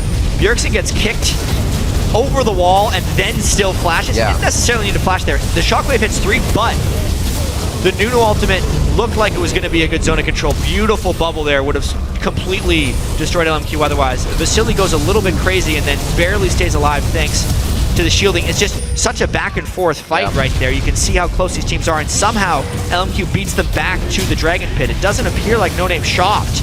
They're going back though. Xerath with some great stunts. Oh, splits it. They're right there in the uprights. No Name gets stunned out immediately. There's Bjergsen from the outside. Wild Turtle's now about to enter the fight with the rest of the team. They're going for more. He is quite squishy. He does not have a flash, only that Ignite Summoner, and he has no chance to use it or reason to. And TSM will push LMQ straight off the Dragon. Bjergsen Xerath is out of this world this game. He is trying to just put TSM on his back and carry them through. And they're still just going to be ahead in gold after this Dragon. That's how great Vasily has been playing for LMQ, and more as well in that bottom lane. Still down in CS in that mid lane, but Bjergsen got in the head of Xiao early with all those damaging long-range attacks. He picked up the double kill early on. Yep. And he's definitely used that to try and keep himself ahead of the game. Well, so far, so good, if you will. 5-0-1 onto him. The team definitely focusing that that's the majority. You're not going to see Dyrus going too crazy here unless the rest of the team is there. The communication on the up and up, and it usually is when your shot caller is the one carrying the game. It's chaos when things go silent. I'm sure that's not the case for LMQ, but it's definitely trying for them right now. TSM's been winning a lot of these fights with Bjergsen on top. It's only going to get harder. It will get more and more difficult for them. Wild Turtle really needs to catch up here, and Vasily is definitely going to continue to grow in power. Dyrus is going to have to become very farmed on Mundo in order to kind of deny the resets from Vasily in these team fights. Baron control is very evident. There's actually no one that TSM can send for Vasily if LMQ uses him as a split pusher, because he's so far ahead right now. Unless they sent Bjergsen, but that's just gonna hamstring TSM on the rest of the map if they do that. LMQ is doing it perfect right now. They want to get Vasily farmed. He's already very, very strong. In his 4 matchups on the regular season against Team Solo Mid, he was 27, 3, and 27. That's a pretty crazy scoreline to be coming in from the bottom lane. Him and Moore definitely had a good time this season, and they still are wreaking havoc. They really have owned the matchup in the 2v2. Obviously, Wild Turtle only got one of those matchups with Lustboy. That's right. That's true. But you can't really say it's solved all of their issues to have Lustboy in that bottom lane. In Game 2, Lustboy was fantastic in kill participation, but now losing his Nami for the first time, his Braum, especially in lane, has been a little bit over-aggressive. And we're seeing, obviously, not the same use of this composition that LMQ has stolen from TSM, but they're holding it. The game very, very even with about 600 gold right now. Mid turret's probably going to get dropped here as TSM will pressure this one down. A side swipe on LMQ possibly. They read it quick enough to get back to safety. Nami sustain ever so critical against this Xerath poke. Yeah. Dyrus is in here too, so you're going to have Cleaver poke as well. Great dissonance clear, however. Blade, or Athene's finished up there. And a Ghost Blade coming in for Wild Turtle. It's actually really key. Oh, big fight in the mid lane. Glacial Fissure onto Ackerman. He was big enough to take not even 50% health. A little bit of a tag on the end there from Bjergsen. And TSM is completely keeping LMQ at bay on what would have been a nice initiation. Yeah, it's kind of funny actually. It's like TSM has this big wall of ice that LMQ has to break through if they want to initiate. Both the Braum and the Nunu. They're going to try this time with one half of it down. Great ultimate, but No Name can only get over to Dyrus. Definitely would have tried to get to that back line. The Ghost used here by Bjergsen to keep himself safe with some speed, but that's where the eyes are. Moore's only able to get a little bit very low on mana. He can't provide too much more sustain for the team. Scrying Orb from Bjergsen over the rest of them allows TSM to now re-engage. One more shot. He hits it. The safety. It's going to be a Ardent Blaze, but it doesn't connect. Dyrus flashes over the wall. They're tunneling pretty hard on that kill, but it looks like they could be safe. Beautiful dodge by Vasily there, forcing Bjergsen's flash, and everybody is fighting at the highest capacity right now. Miraculously, nobody has died yet in this fight, but Vasily is still out in the wild, so to speak. He gets caught by Cleaver. Uh-oh, not going to be good. 21 seconds on that rocket jump, but the buster shot is going to provide his life and the safety as he gets back to base. Nice job, 2 minutes on to Dragon. Everybody's going to get back in here so we can get a nice big Dragon fight. These are really high-level fights, even to the point of Xiao shielding that last move, and then Bjergsen waiting just to get the last hit, only working it into Xiao's shield. Then Darius flashing over the wall to try and execute another juke by Xiao. Just so many close things. And when Bjergsen was powering up, another entity of LMQ tried to assassinate him with Vasily jumping in from behind. Just everyone having to kind of make their own decisions in these chaotic team fights. So a lot of just innate team coordination, even if it's not spoken, needs to exist, of everyone knowing their roles in team fights. Vasily kind of playing an assassin, so to speak, because the front line with Ackerman and Xiao is providing their own form of frontline damage. We saw how aggressive he can get. He double dove onto Wild Turtle and Lustboy in the first game to get 2 kills for himself and almost ended the game by himself. These series definitely bringing out the MVPs for sure. Lustboy, or rather Vasily, making a good mark for that. And it's such a high-action game, too, considering the mid-lane matchup. So often you'll see a Xerath in lane actually, another spoiler alert, but in the OGN final regional game, Faker played Xerath in the 4th game, and he was 0-0-0 with like 473 CS or something. It was an incredible farm fest for a Xerath because he can enter into that mode, but Bjergsen keeps getting pulled into these team fights and excelling. I mean, he's at 171 CS, but with 5 kills. And his itemization actually isn't at critical mass yet. When he gets his death cap, we'll really start seeing that Xerath power come through. We're going to quick pause in the game here. So, what a matchup. 33 to 35,000 coming in so far. LMQ, a little bit of adapting now coming for them as TSM has seemingly taken the lead here in this game. But there is that factor of Vasily that's always there. So LMQ is not really on the ropes. They're just buying their time until they can get Vasily into another engagement situation. Good play, I think, by LMQ by taking away that Nami. It's definitely made a different laning phase for TSM in that bot lane. That sustain is really hurting Wild Turtle on wanting to go in so much. Yeah, Wild Turtle and Lustboy definitely suffered in that lane here. It's a pause by the red side here. It looked like an issue with Bjergsen. We'll see how quickly we can get that resolved. Obviously, in pauses this deep into the game, no communication is allowed between the teams about the game to ward against like a strategic pause. So you can see these guys absolutely having to be silent while the issue is being resolved. Dragon up very, very shortly. This fight is going to be incredibly critical for this game. Yep. We're going to get this restarted on the clients.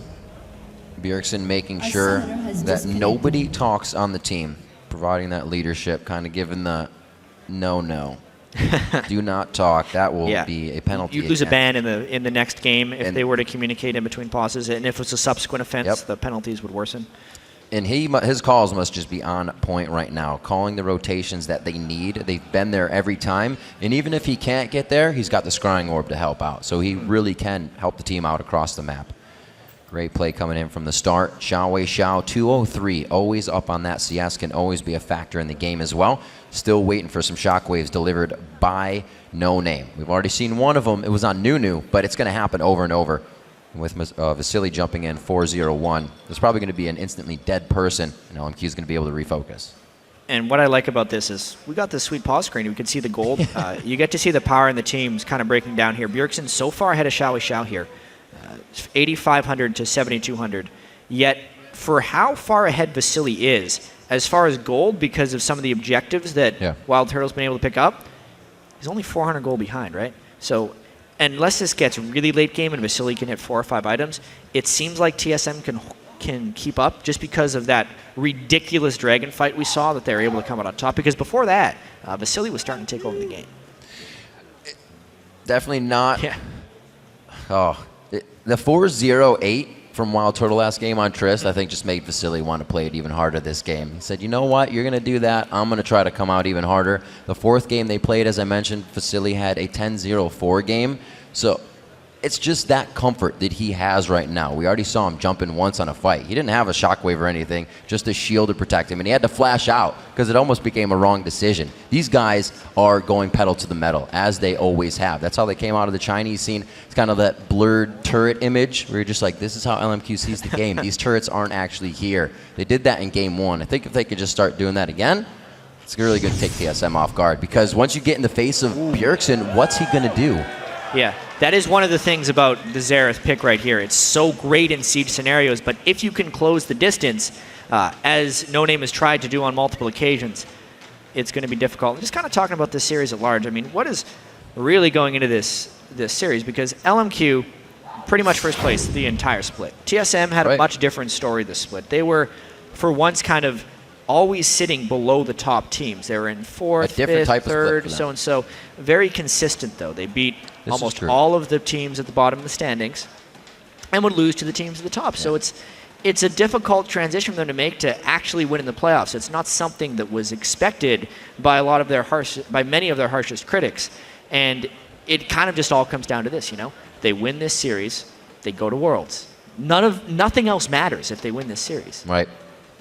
So true, and TSM is the kind of team to take that and run with it. They have that feeling. They want to go again. Like, was it Dash or Zyrene? Just get second. Just get second and you'll go. But they have what it takes to continuously go. And they're one of the teams that was changing throughout the season as well. LMQ's come in with a pretty solid squad, and that's why they were pretty feared throughout the season. And we had changes to Glebe. There was a little bit of, miscommunication and a lot of plays at the beginning of the spring for Dyrus and the rest of the team and the whole teleport situation. So they've come out with a lot. Them bringing in Loco Doco, and there was definitely a change to the team. Mm-hmm. It's kind of interesting how TSM is one of the few teams who is almost existing on the image of TSM. Because they can change out their players, but because the management has stayed similar with Reginald kind of at the head of the organization the whole time, TSM always remains relevant in that sense. It's different coach, different jungler, different mid laner with Bjergsen, yet they all end up fitting the mold. Like, you can't think about TSM now without thinking about Bjergsen, yet a year and a half ago, he wasn't even part of the team. We can see it was supposed to be a quick fix, but there's been a few complications here, so they're still trying to figure this one out. Exactly what was going on. A vision error in the game was one of the things. Blue buff could not be seen by Bjergsen and Amazing, so they tried a client restart, and we'll see how this one gets back into it. This is definitely a bit of a pause these guys will obviously have to deal with, but it stops the momentum of the game most of all. A very big point there. Something that needs to be fixed, but how can they recuperate from this? Wow, what situation? Who's better to kind of push into something next? Were they comfortable in what they were doing, or is it kind of like, you know what, we can reset? They haven't talked, but their mentality is all the same. They're looking at the map right now, and there's still considerations being made. Yeah, everyone is trying to do their own individual form of planning, even if the team is not allowed to communicate. This is one of those times where you kind of all have to be on the same page mentally. You got to analyze as a team. So while it's good to have a shot caller, everyone does have to be on the same page. Bjergsen on the screen right now, feeling great. Is he at 5-0-1, an early game, pushing in Xiaowei Zhao. Not something we've been seeing. We kind of mentioned that Bjergsen, with the whole idea of having to focus on mid so much, doesn't give him that whole prowess to kind of kill, kind of then create rotations for his team. He's got to choose one or the other now. In this maybe game, not. it's come That's together. the thing, as you get better and better at shot calling, it becomes more of a second nature thing. Yeah. Oftentimes, just not necessarily related to pro gaming, but just getting better at games in general.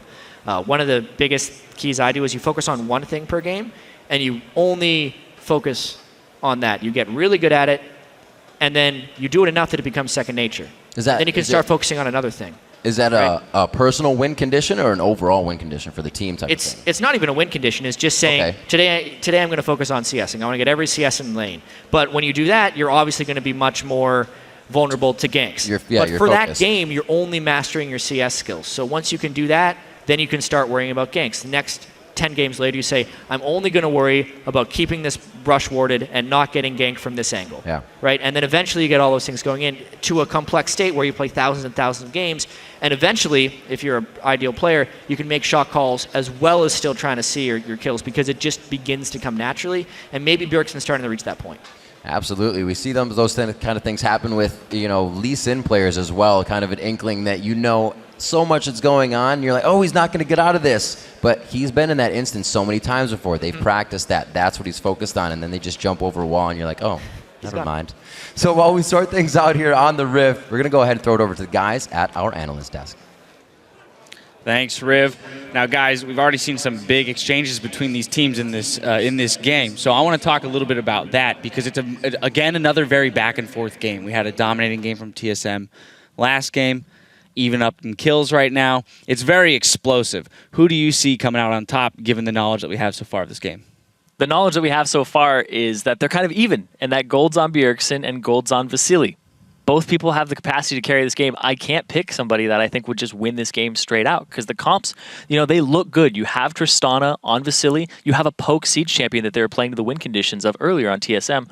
I can't make a call. Probably. I think it's slightly in favor of TSM. They do have a big range advantage with Xerath, so they can kind of abuse that and almost never fight. But at the same time, the longer the game goes, the bigger Ryze is, and the bigger Trist is going to get. So it's kind of a double-edged sword, and it's kind of on who executes it better. Yeah, they keep trying to get to him, too. They keep trying to get to Bjergsen. We saw the kick back from No Name. We see Vasily, he keeps trying to go hard to get to him and take him out with long-range shots. That's the thing that they're gunning for there. And if he gets caught once, it could be the game, because he has a large chunk of the gold. And I can't help but touch on this again. Ryze and Tristana on the same team. We talked about this before the game started, saying you have to do something about it. You have to change it up. And they didn't. they stole a team comp. They stole the exact team comp. They changed it up. They stole a comp this time instead of making their own. Hey, if it works, right? I mean, the W's a W. But let's get into it a little bit more because this time we actually are seeing the Lucian fare decently. In the first couple of games, the Lucian just couldn't keep up. There was a gank early in the first game which put him behind.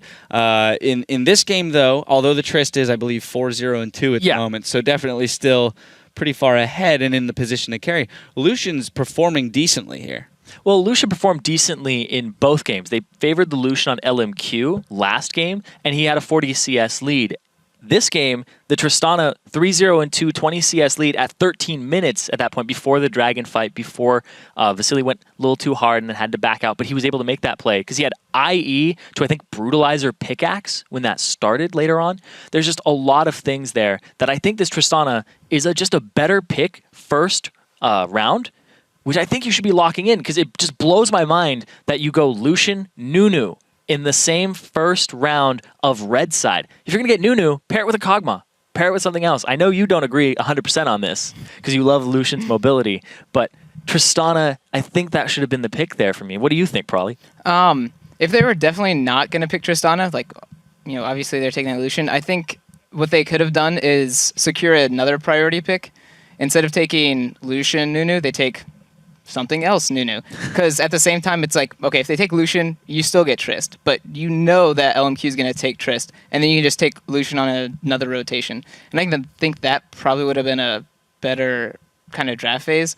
But like Jat said, though, I am very surprised that they got Ryze and they just gave up Trist. And they're like, we're fine with this. All right, all that being said, it looks like we have gotten the Gremlins out of the machines. So we're going to send it right back to Riv and Jat because we want to get back into this game as badly as you do. Thanks, Dash. Indeed, you read my mind, and we are going to hop back right into this game. It is, as you said, completely even, but those factors on each side that could tip the scales so quickly if it comes to that. Yeah, and I can't wait to get back into this. I'm sure the players are really antsy. This is not an ideal situation for anyone, so No.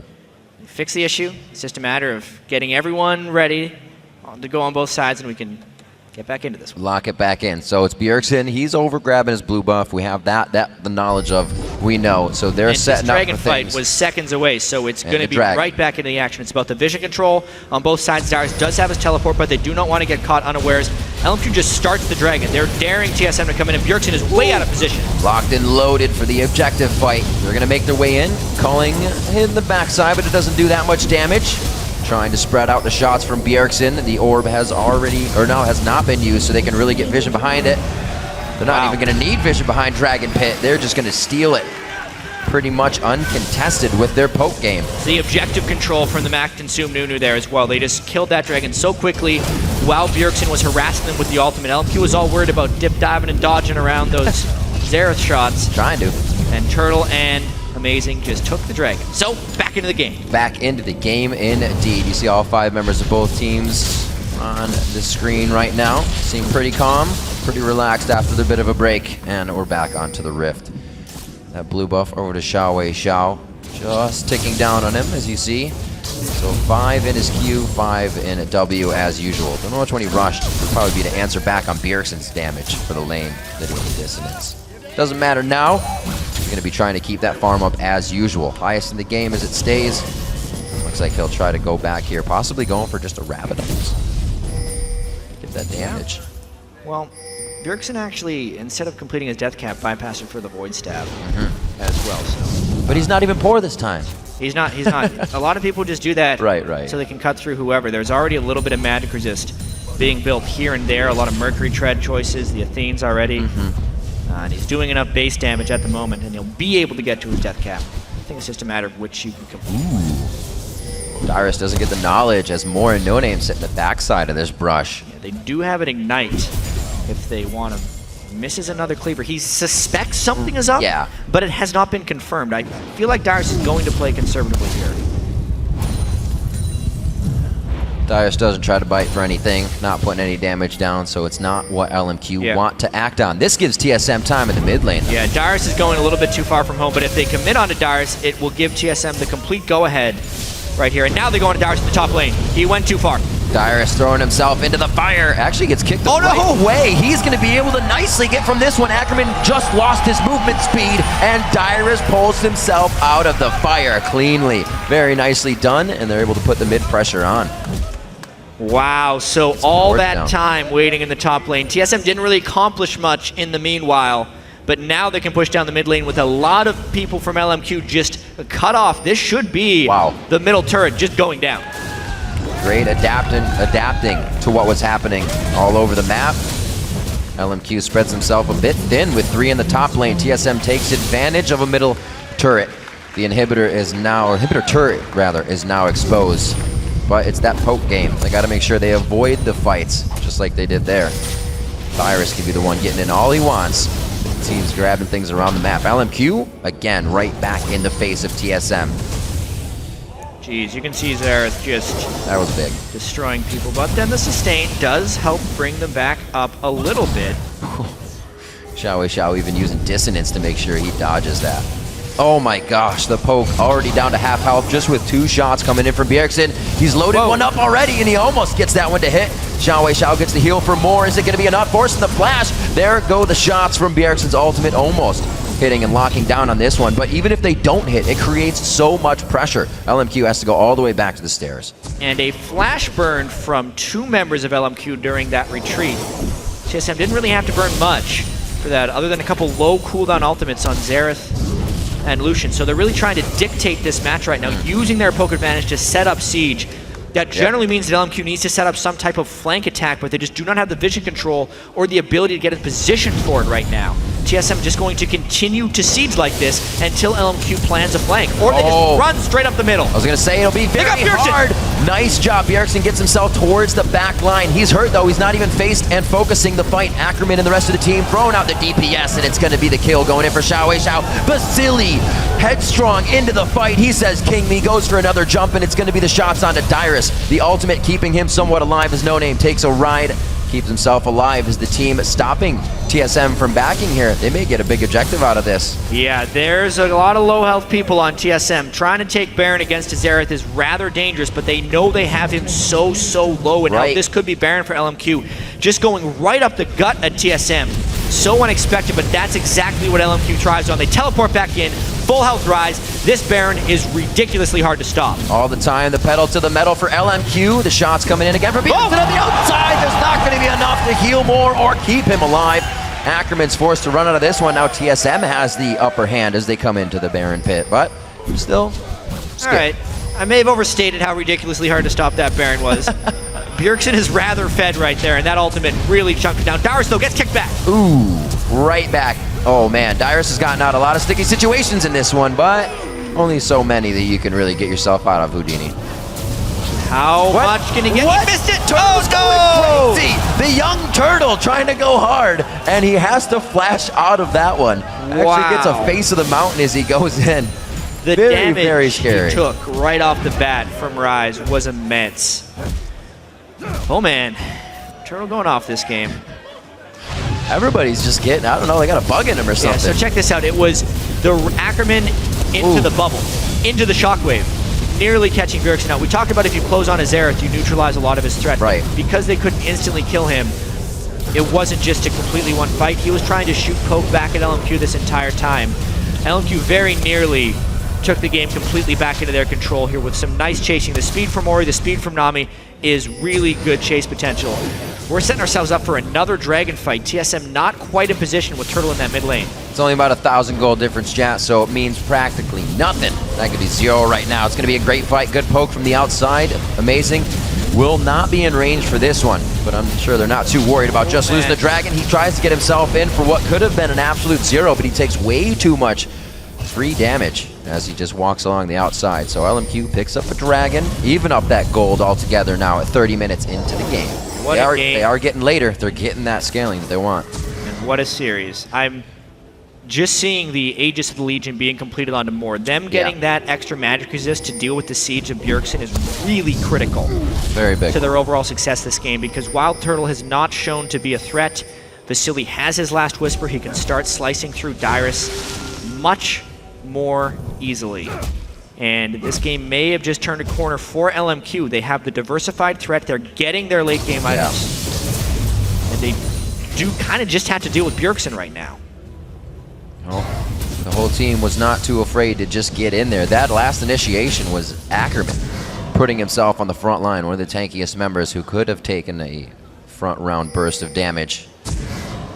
And then it was the chase. So TSM has to kite these fights as we've seen before. Right now, ward clearing coming in from Amazing. He could definitely do some big damage at the Baron Pit, but I'm not sure LMQ wants to give him that poke fest right away. Funneling into the Baron Pit is not the right thing for LMQ to do, but if they can find another fight with a Rune Prison onto Bjergsen, or Wild Turtle, I think, is when they want to go in, because they can change so much crowd control with the Shockwave and the bubble right after the fact. TSM trying to cut them off a little bit, though. Bjergsen is properly positioned in the back right now. Oh, Moore throws out the tidal wave blocked by Lustboy, and that's going to be the last hit of the calling, taking down Moore. He's got 34 seconds on the clock, and they have a wave that's actually right with them.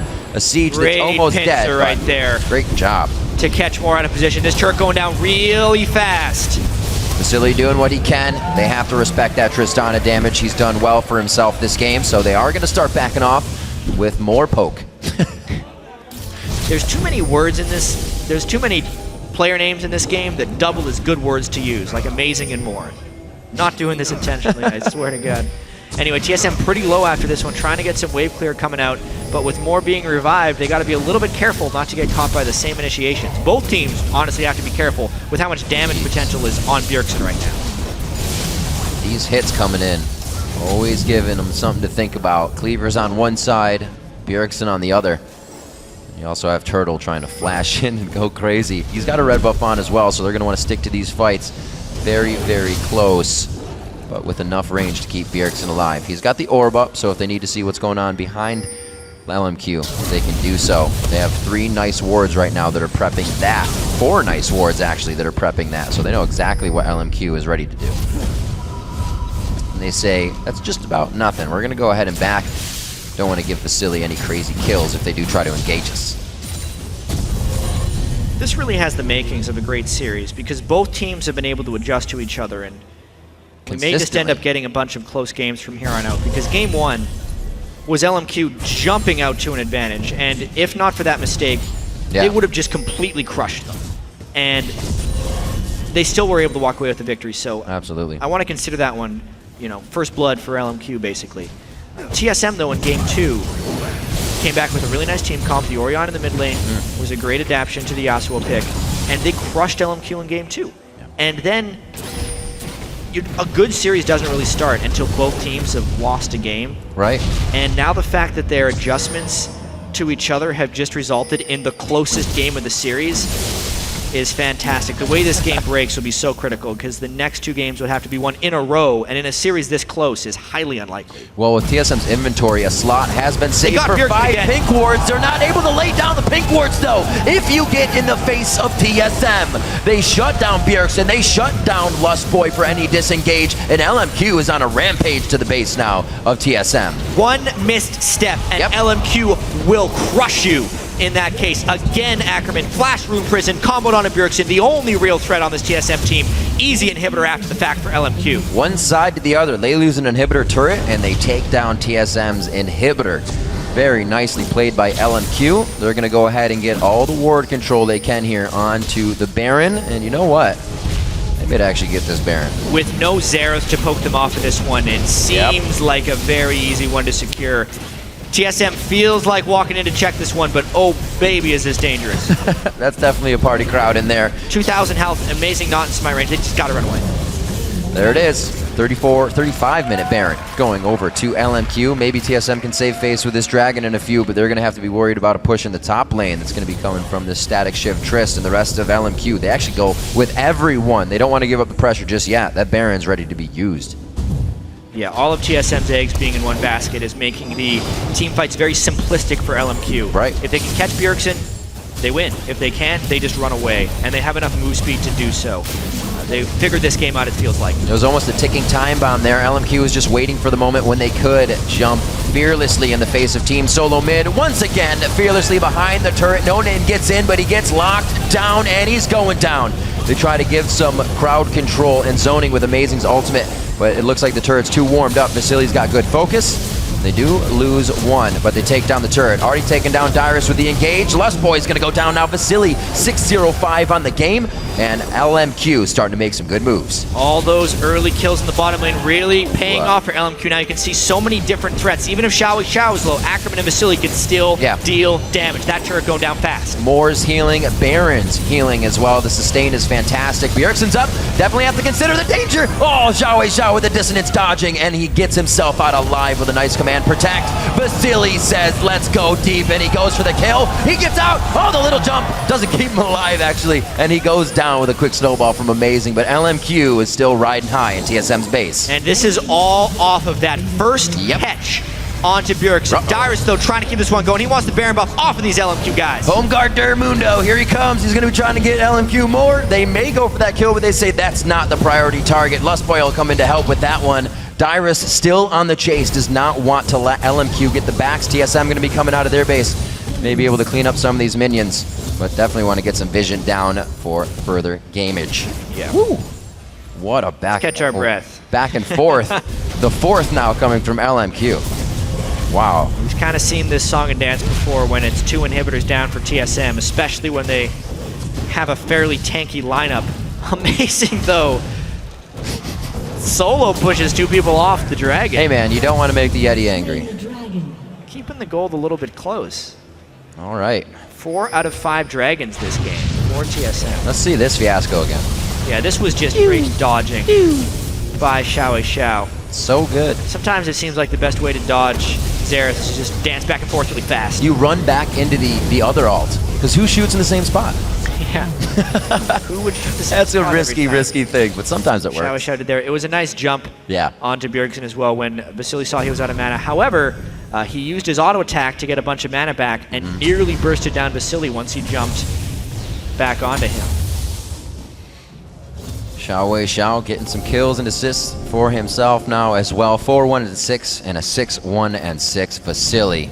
I've said it before on the analyst desk. Ackerman on Rise and the Tristana for Vasili. Huge pickups, and they are becoming a boon right now here in the late game for LMQ. Using them perfectly. Now they're going to go for the bottom side of the map, chat. Without a Dragon or Baron, they're kind of free to do whatever they want. Quite honestly, Vasili's Tristana must be stopped. And you can't do it in game, so they should do it in picks and bans. Yep. Not the reason that TSM is losing this game, but it's definitely a contributing factor. Ackerman so tanky with that Orianna protect on him, plus working closer to his Frozen Heart. So they have to consider that they don't see Dyrus, which may make them want to go in, but they're pretty sure they're about to see Even Home just the Guard turret Mundo seating of quick. Trist is immaculate right now, so they get a ton of damage down. Oh, amazing, just trying to throw down the crowd control. They could keep him outside the base long enough to do some big damage here. He's going to be forced back to the base, and this turret's going down in the next few shots. It is a level 17 Vasily, so he's only looking for one more level on max range. One kill, rather, coming up as the turret falls. That's Dyrus as well going down. LMQ really persevered through the early game pressure coming in from Bjergsen and the rest of the team. Wow, Turtle gets hit very hard on that one. A great command shockwave to shut down the 80 carry DPS, and LMQ takes their second inhibitor. Middle one came up, so they're going to go for it. Yeah, this could be number 3, and there's not Nexus turrets for TSM. Even if they repelled this push, the game may be in the bag for LMQ. Oh man, No Name goes in a little too early. Bjergsen takes advantage of that with the blue buff, starts shooting out all the spells that he can. This is going to be quite a chaotic fight here. Silly can't get himself to the left side just yet to get shots on the turret, so he's dancing around skill shots right now, but doing a good job of it with the sustain. It feels like the minions are just going to overwhelm Bjergsen. He's trying to put poke down on champions, but he can't do both. He can't do everything for TSM, and that's the story of this game. LMQ going to pick it up. We're going to go back and forth. One for LMQ, one for TSM, and one more shot from LMQ to take game 3. The most back and forth game of the series for sure. But the combined power of LMQ was just too much for TSM to take down in that game 3. They are now 1 win away from clinching their berth at the World Championships. TSM coming out very surprising in that early part of the game. Bjergsen turning it on, but LMQ said it's time to adapt right in the middle part of that game, and they did a beautiful job to get a few catches in the one mid-turret rush right where they jumped on them. They were like, that's all we need to do. We're powerful enough to pretty much just go into the turrets, and they were biding their time for that time bomb. Poor performance from the bottom lane of TSM that game. A lot of 2v2 deaths ended up happening. Really got Vasily rolling.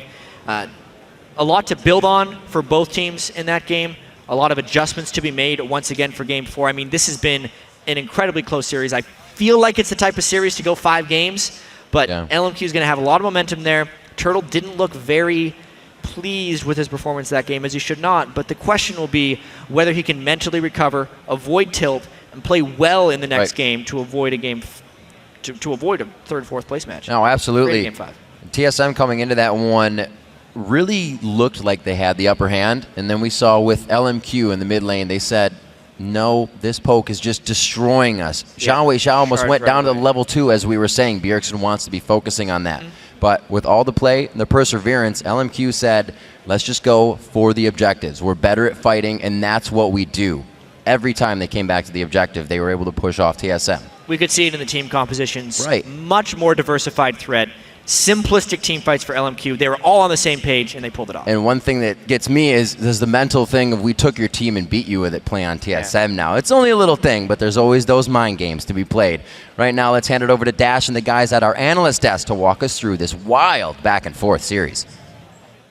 Thanks, Riv. Wild back and forth are the perfect terms to describe this series. We saw LMQ come back from that pause, get a couple good fights under their belts, put the gold onto their hyper carries, and kind of carry that through into a win. But I feel like all this has done is illustrate that this series can go to 5 games and probably will. Yeah, I think a lot of it has to do with the picks and bans and what team composition you craft for yourself. Like, their in-game play is fantastic from both sides, but I feel like what you set yourself up with in terms of win conditions and the tools you have really will dictate that. Because I think LMQ, they played TSM's team comp pretty much the same way that TSM did, and it was just really, really great play from both sides. So I think we're still looking for those contested picks. So TSM is back on blue side, probably.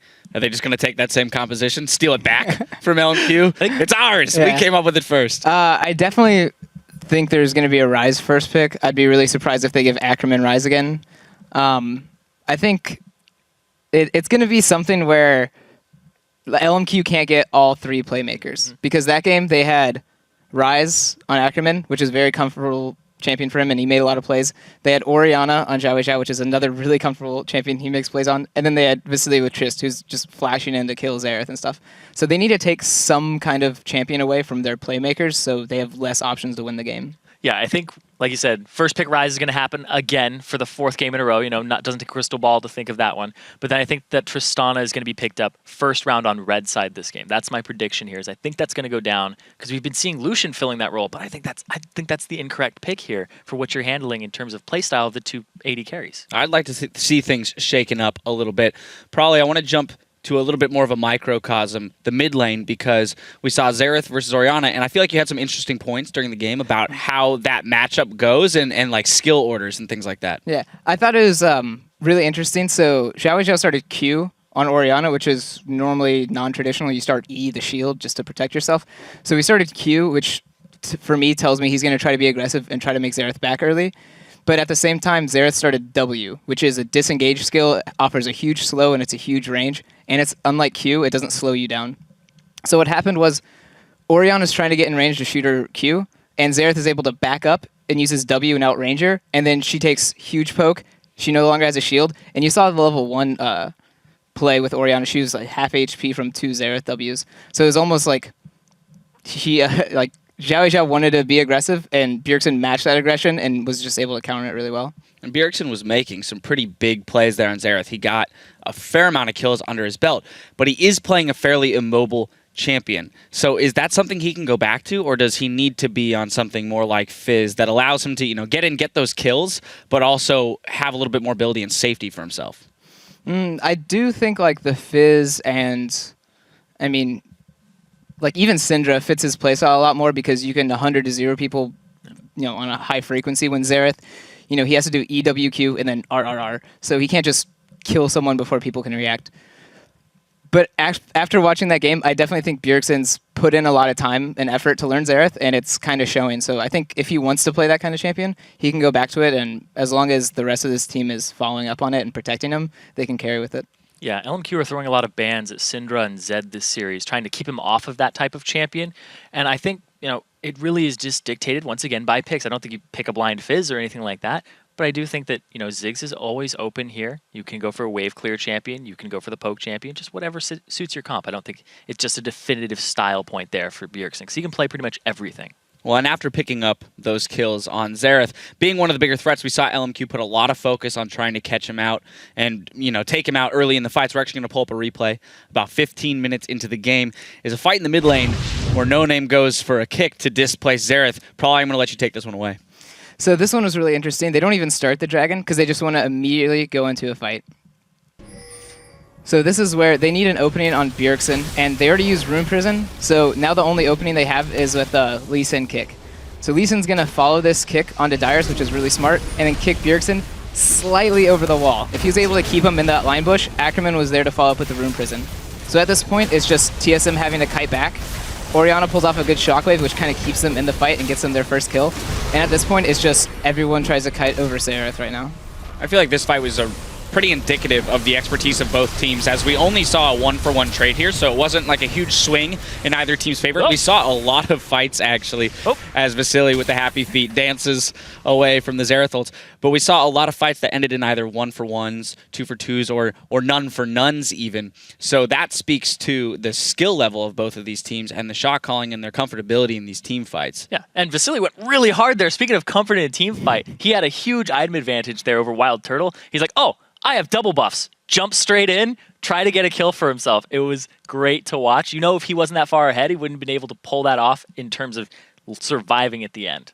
All right, we're at that point in the series where it is series point for one of the teams. LMQ, if they win this next one, they move on to the finals. So probably final question to you, just as a player, when you're moving in to that scenario in a best of 5, on the side of TSM, what do you do to have the mindset of, I know we have to win 2 in a row, but let's focus on just this one. We need this win first to get to the last one. Yeah, I think probably the most important thing is don't think of it as they're 1 win away. You have to think of it as you're 1 win away from tying the game. And you just want to go for that tie, and then if you get that advantage by, you know, matching the tie, you're going to feel really confident, you're going to feel really good, and you're going to be able to get that tiebreaker pretty easily. So I think as long as they stay away from like the negative side of, yeah, they're 1 game down, I think they can pull out a win here. All right, got to stay positive. LMQ are just 1 game away from advancing to the playoff finals, so we'll see if they can get it done in Game 4 versus TSM. We'll be right back with more of our NALCS coverage after this.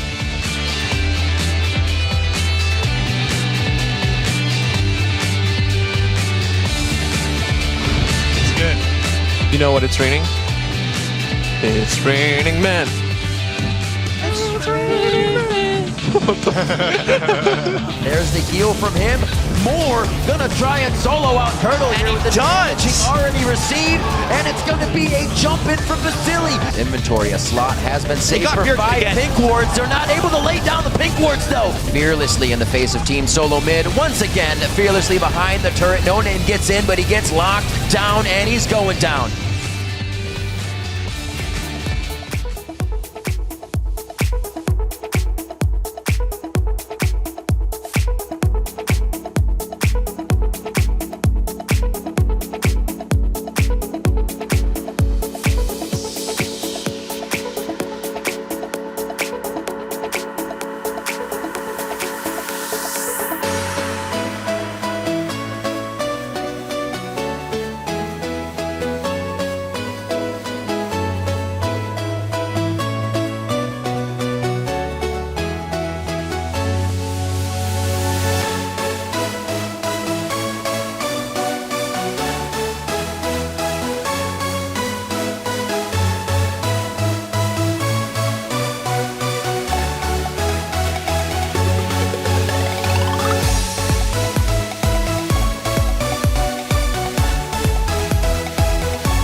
And we're back with Game 4 of our semifinal series between Team Solo Mid and LMQ.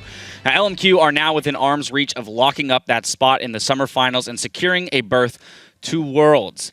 Prawley, who's the man on the team that's going to put them over the edge and get the job done in this game? Man, I'm keeping my eye on Ackerman. He keeps making these really big flash rune prison plays, which sounds really basic kind of thing. You know, it's just a targeted ability. But being able to be in the position to get that is really important, and it turns the game. And he handed Bjergsen his first death of the game there under the turret, which led to an inhibitor. Exactly. Although we have mentioned before that Rise will be a contested pick. We'll see if he can even end up on it. Now, over on the side of TSM, though, they've shown that they're not going to back down anytime soon. But they have to stop LMQ's momentum right out of the gate going into Game 4. Yeah, I think a lot of that has to rely on Dyrus, because he's on the opposite side of Ackerman, sharing that lane with him. and Ackerman's stepping up as a playmaker. Dyrus, he's trying to make these teleport plays that just aren't working out completely for the team, and he needs to have the same contribution to the team fights, to the picks, the strategy that they end up going with, because Ackerman is on point today. It's time to match plays with more plays. I like the sound of that. Well, we're going to pass this right over to Riv and Jat to take us into Game 4. Thanks, Dash, and we are almost ready to hop into the game. The PAX crowd is raring and ready to go. There have been chants for LMQ and TSM, and a little more LMQ at the end of that game, obviously. It's gone back and forth now, but can TSM pick it back up on blue side another time? LMQ just played so well at the end of that game. We just saw Probably talking about Ackerman, how he could just be in the right position. And we often forget, if you guys haven't been watching too much LCS, Ackerman used to have his name was Godlike, and he was in the World Finals final last year on Royal Club. So, I mean, he's been on a big stage before, and it makes sense that he is performing at this level with so much pressure on the line. A lot of these LMQ guys, this is kind of their first big thing. Xiao, Vasily, they all came over. That's but a good point. With Ackerman on that team, he's kind of the calming force for them right now, it seems. He's got the experience, and he is calming them down. It's going to be a ridiculous Game 4. We had LMQ taking TSM's composition and then beating them with it, which is kind of just like, give me your arm. I'm going to hit you with it. That's got to play on your mentality. That's kind of what's going through my mind. But they're on the stage. They've had these best of 5 practices, which we kind of brought up as a point. It's a one game day as you go into the LCS. This isn't something they practice constantly. It's what they got to scrim. And now we're back to best of 1 in a sense. TSM has to win 2 of them in a row if they want to be able to make it into the finals tomorrow. Or else why the number 2 seed LMQ will be able to make it into the finals. It's pretty crazy. I think focusing a little bit onto those Tristana and the Ryze. Just ban the Tristana. Get it out of there. See what Vasily could bring in besides. But then he could just pull out Twitch and go crazy on that as well. Herein lies the interesting thing, I feel like. Because the bans have been fairly standard throughout this series. We get the Nidalee ban on one side, the Ryze ban on the other. Zed is also banned. LMQ with the red side. They don't feel like they're going to have to change them up, and Ryze has been a first pick. I'm really wondering if LMQ changes one of their bans to actually ban Ryze and deny the first pick, or if the first pick is Ryze, if LMQ just picks Trist in the next rotation with their first 2 picks on the red side. That should be what would happen as a Game 4 adjustment. Well, if they get a new Trist, my mind will be blown. Zillion and Zed. Zed's never going to get played here. He's been in every game on that ban list. Or, if Ryze is such a priority for TSM, does LMQ just leave Syndra up and pick up Xiao? There's a lot of things they actually can do if they choose to change up their strats here. That's a very interesting proposition. We saw Maokai going out last time to kind of squeeze out the pick that LMQ actually wanted, rather to be TSM this time. And the Ryze does get banned. So one of those late game champion carries has been taken down. Syndra up. So think of it this way. TSM wants Syndra. They forfeit Nunu and Trist. They're in a bad spot right now. It feels like. I like the mind game here. TSM was going to be able to rely on this Ryze. Or even if Tristana is a priority for LMQ. There's a lot of things that both these teams have proven their ability to play. There's the Nami, there's the Lee Sin. Lulu might come into the fold here with Ryze banned as far as top lane goes. There's just so much going on. Been quite a while indeed since we've seen that Lulu. Ackerman also playing that quite a bit throughout the season, so he knows what he's getting himself up against. We'll see what No Name and the rest of the team answer with here. Pretty solid pickup for Dyrus there on just Lulu. Kind of feel like if, there's just too much available right now, Orianna, the mid lane picks are most likely going to cycle between Orianna, Yasuo, Syndra. Well, there's a knockup. There's 2 knockups that could synergize very well with the Yasuo. Did they really pick Braum this early when they just beat a Braum with the Nami? Yeah, there we go. That makes more sense. They really liked the matchup there. I mean, if we think about the way they're able to win that game, a lot of it was in the bottom lane, Vasily and Moore using the Nami against TSM, but it leaves Trist. Yep. Now we're seeing the real adaptations. Adaptations. Trolly trolls. Yeah. I like it though. Because with the engagements that LMQ tries to force themselves into, they can always use that tidal wave. So safe play comes out. Bjergsen gets his Syndra. Something that was considered should have been banned in matchups. It's a going to be on him to create a lot of plays in the mid lane.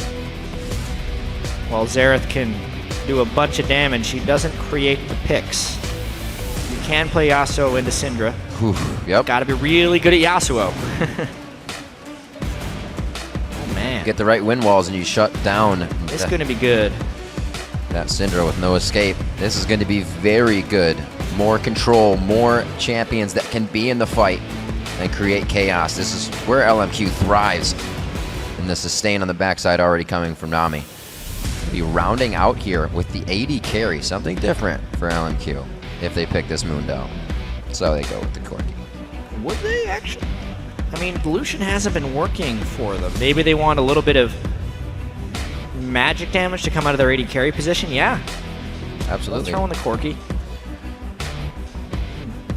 Still looking for Ackerman's top lane. You get that AP out of the Mundo. A little bit of magic damage that the kills still could decide to pick up, but they want a few more ideas of the Kha'Zix and the Braum coming from Team Solo Mid. Now they have a full idea of what to counter with that top lane. Ackerman has been one of the solid players. We were talking about him a little bit. We just mentioned, you know, coming off that big stage. So he could be a guy that you put a pivotal champion on to be a key player. Yeah, they're counter-picking their top lane here, in a sense. It would make sense to just go Mundo. It's totally a fine pick against Lulu. There's been a lot of top lane bans this game. I mean, if we actually think about it, there's been 4. Yeah.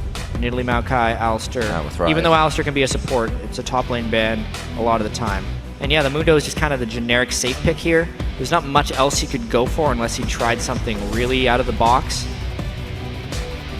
Keeping the tank line strong. Yeah, this is going to be a great game. TSM might lose out a little on vision control because they do not have a jungler who can build an early sightstone. Yep, that's true. That definitely hurt Team Solo Mid early on in Game 1. They're going to have to avoid that somehow, whether it be better ward contributions from elsewhere or just playing a more straightforward type of game. Right. Well, we're only getting better games as these teams have felt each other out. It was really the ward game of Bjergsen roaming in that second one to get himself the kills. Now we'll see what happens coming out in Game 4. This is match point here as LMQ looks to be going to Worlds. They are going to want that so much. TSM really wanting to return. For a 4th time, it would be Dyrus making it to his 4th straight World Championship if he's able to qualify here. Yep. In the next 2 games, but it's going to be tricky because LMQ is a great team. We saw in that last one, you make one misstep against LMQ and they will punish you. Why wouldn't they? The champs are locked in, so let's head over to Twitter and you guys let us know who will come out on top. Tweet at LOL Esports. Use the hashtag TSM win or LMQ win. TSM definitely had the hashtags winning during that long extended pause we had last game and came out of it with the Dragon. But Bjergsen couldn't seal the deal with the Xerath. The rest of the team was too far behind. They didn't have enough playmaking potential on the rest of the team, something they have hopefully remedied here. I mean, Syndra in herself can just create plays for the rest of the team. All that up with any type of Lulu moves, and you got yourself a good strategy. A good strategy indeed. We'll see who becomes the best. Game 4, we are on to the Rift here. PAX Prime ready for matches as everybody at home is as well in their PAX parties. Let's see what we got in the inventories coming out. Nothing irregular. No early wards. And it looks like both teams are going to have to get their own deep vision here as they're going to move topside maybe. Well, they're setting up the line of scrimmage. It looks like nobody's really going to be putting themselves in a scary spot early. Get this, and then a bit of an invade. Yeah, this is a maybe more reserved early game. We've had standard lanes every single set here. Yeah. I mean, this would actually be one of those times where if you're TSM, maybe you consider swapping. Their 2v2 lane has done very poorly against LMQ, but you do sacrifice a fair bit if you decide to lane swap, so it looks like TSM's still going standard 30 lanes. seconds until minions spawn. No name leveling his Q there. Maybe a late invade here to see. There he goes. Very nice sonic wave to connect. So he's got the knowledge of 3 members and does not get a deep ward, unfortunately. Puts that in the kill brush. TSM knows they can thwart that and get an early ward in there. So they bide their time. Xiao giving a little love tap to Bjergsen as he makes his way out. So good wards all around. Nobody really getting too much more than the other. They still have wards on the top side from Team Solo Mid. And the bottom side is LMQ, got their own. I guess it helps that Yeah. TSM has that blue ward, but... It does. It lets them know where Yeah. No Name started. It actually means they kind of have to be on guard for an invade from Lee Sin onto their own blue buff, but it's a lowish priority risk. That's why Dyrus is thinking about going down to check it. The thing that No Name is really good at doing is dodging wards. You see how he dodges all these ones and actually make it around. Sneakily getting himself into position. So he gets a bit of help here, obviously, with the red starting on that Q, smiting it out. And he gets a lot of help over to Amazing. So junglers are going to be starting on opposite sides of the map here, unless we see something big from the bottom lane of Amazing and TSM. He's going up towards Wraiths. We're going to have easy starts. Yep. So a match of wits in the lanes once again. Yeah, a lot of power comes from Corki and Nami in the early game. No sustain to Lost Boy and Turtle, so I'm sure LMQ is going to want to go hard here. Freezing it and making sure they have to come out a little bit. There's the brush control. Yeah, I mean, TSM's bottom lane got so aggressive early on in the lane with Braum Lucian. Braum Trist's level 1 isn't exactly the same, and now Moore is using that to his edge and just trying to poke him out, knowing that TSM has no sustain. They definitely start the lane on the defensive. Wild Turtle has Rocket Jump. Really? Yeah. Well, that's one reason they'd play the lane defensive. Why would you start the game with Rocket Jump on Trist? That may have just been a bad skill choice. Maybe keeping out of that brush It bubble. completely makes them irrelevant for now. Oh, yeah. We'll see. Level 1 definitely giving up there. Level 2 to Vasily and Moore quite fast, and Moore is able to get out of lane an early ward down in the river so they can go a little bit harder as they like to. Yeah, he's definitely planning on just trying to get as much CS at turret as possible. His second skill point was not to explosive shot. Okay. So that he won't mess up any of this CS at the turret. Soap is the hope. Whether or not that works or not, he missed about 4 of them. They're already down 17-8, just completely giving way to LMQ's duo threat. If they're going to play the lane like this anyway, you have to question why not do a lane swap. That's true.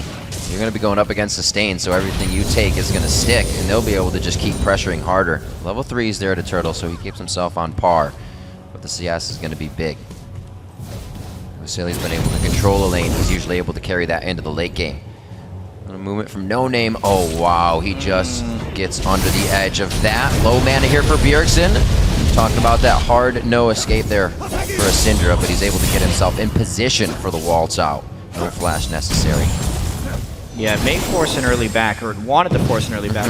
Bjergsen would have loved to have enough gold to go back and buy, but he's going to stick around for one more wave. But as you can see, he's losing a decent amount of CS with his own cannon. He doesn't want to go back on a cannon minion wave, so it's why he's sticking around. But it did allow Xiao some free farm. Actually misses out that first one. It was just under the double turret shot hit rate. And LMQ is looking for something now in the top lane. This is No Name not stopping. Consecutive ganks coming from him from mid lane now to the top lane. Dyrus is going to feel a little bit of the pressure. I mean, nice escapes by TSM. They haven't had to burn any summoner spells in there, burning some time with No Name. Whereas Amazing's first gank does burn a flash. And an exhaust. Very nicely done.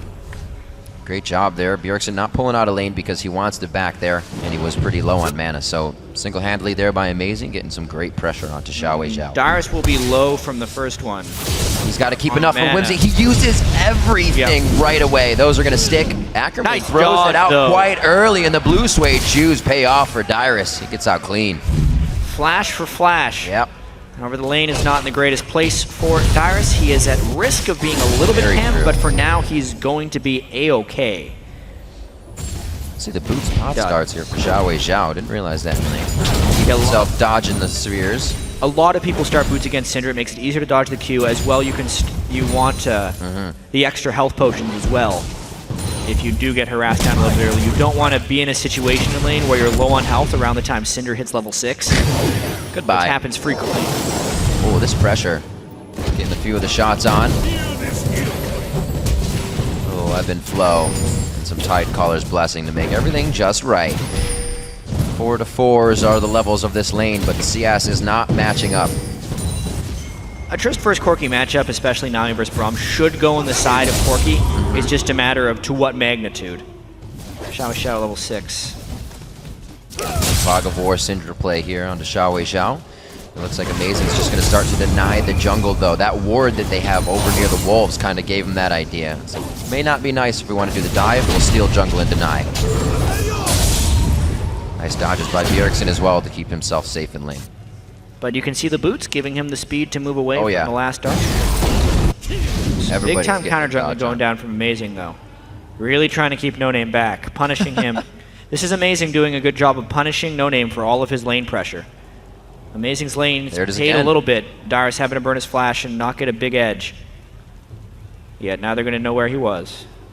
I like it. Amazing's gone for that stone, and he's just continuously countering, hoping to not find No Name. If he finds No Name, No Name's got 2 long swords. That's going to be a bad fight for him. So great movement from Amazing coming into this game to thwart out No Name's jungle. Let's see what else they got. Haven't decided to go for Ackerman up top. That was just No Name going for Dyrus. Mundo gets the 6, and he is safe. He can be a menace late game. Actually building up a Negatron cloak as well, so Dyrus can't even push him out of lane. 51-44 there. Not too shabby by both laners. Dyrus is able to put it down a little bit of damage that causes Ackerman's ultimate. Not seeing anything that's really going to swing the game just yet. Gold is 100 off of just being even. A little bit of difference in strategy as far as support builds go between Moore and Lustboy. We'll talk about that after this gank, though. Dyrus still no flash. Can he dodge it all again? He has been getting out of everything today. Wild Growth's going to do that nicely. The glitter lands just inside turret range, does trigger onto No Name, so he cannot stay for any more shots. They do have that ultimate out. Okay, they're not going to use it to dive. Maybe they will. They want the extra health here. They're trying to push Dyrus off turret. If he keeps dodging, though, that was nice. He would buy enough time for his support staff to arrive. I think that's a lot of harass here. That Amazing trying to make it in. Low on mana, though. Boom! Amazing comes in. That's the second time he's flashed in and got his own kill. Coming into the game, a little bit of a touch on the backside from Dyrus there, but they're able to come out very strong. Now to the bottom, Vasily gets 1 Winter's Bite, a second, a third. Concussive Blows does not connect with a 4th shot. That could have been some deadly pressure. That top lane play, though, was pretty much just exceptional play from Dyrus. An Amazing reap the rewards of what Dyrus was able to accomplish up there. So that first pick, Lulu, is really well commanded so far by Dyrus. See if Amazing can turn that kill into any pressure, and a little bit of fighting back there by Wild Turtle we saw in the bot lane, nearly netting themselves a kill. Yeah, very close. The pressure's going to be huge for them. It's that, not even a phage, it was a quick sheen coming in from Vasily for the kill pressure in that lane. Wild Turtle with a BF sword on his first back is able to answer a little bit of damage, I should say, along with the help of Lustboy. Not even need to use summoners in that last engage. They're just doing pretty good in lane here. 68-75. Keeping consistent in how much CS he's down, but that's actually expected for the Triss with the explosive shot. He actually just went ahead and took his the bubble lands! If he can't get the buster shot off, this is going to be big damage coming onto him. He does land, and he would have been able to get it out, but yeah, the shield from Lustboy countering the tidal wave and keeping Wild Turtle alive. But those bubbles are really scary. Let's see how that lane approaches this. This is interesting. What a juke. All day, every day. Oh, kicks him up. The exhaust goes down immediately. Look at that, 75% health Bjergsen. The teleport now coming in. Ackerman doing what he can on this fight. Dyrus' teleport goes off as well, and he's going to be joining this fight. Dyrus is right in the middle of the fray with the team.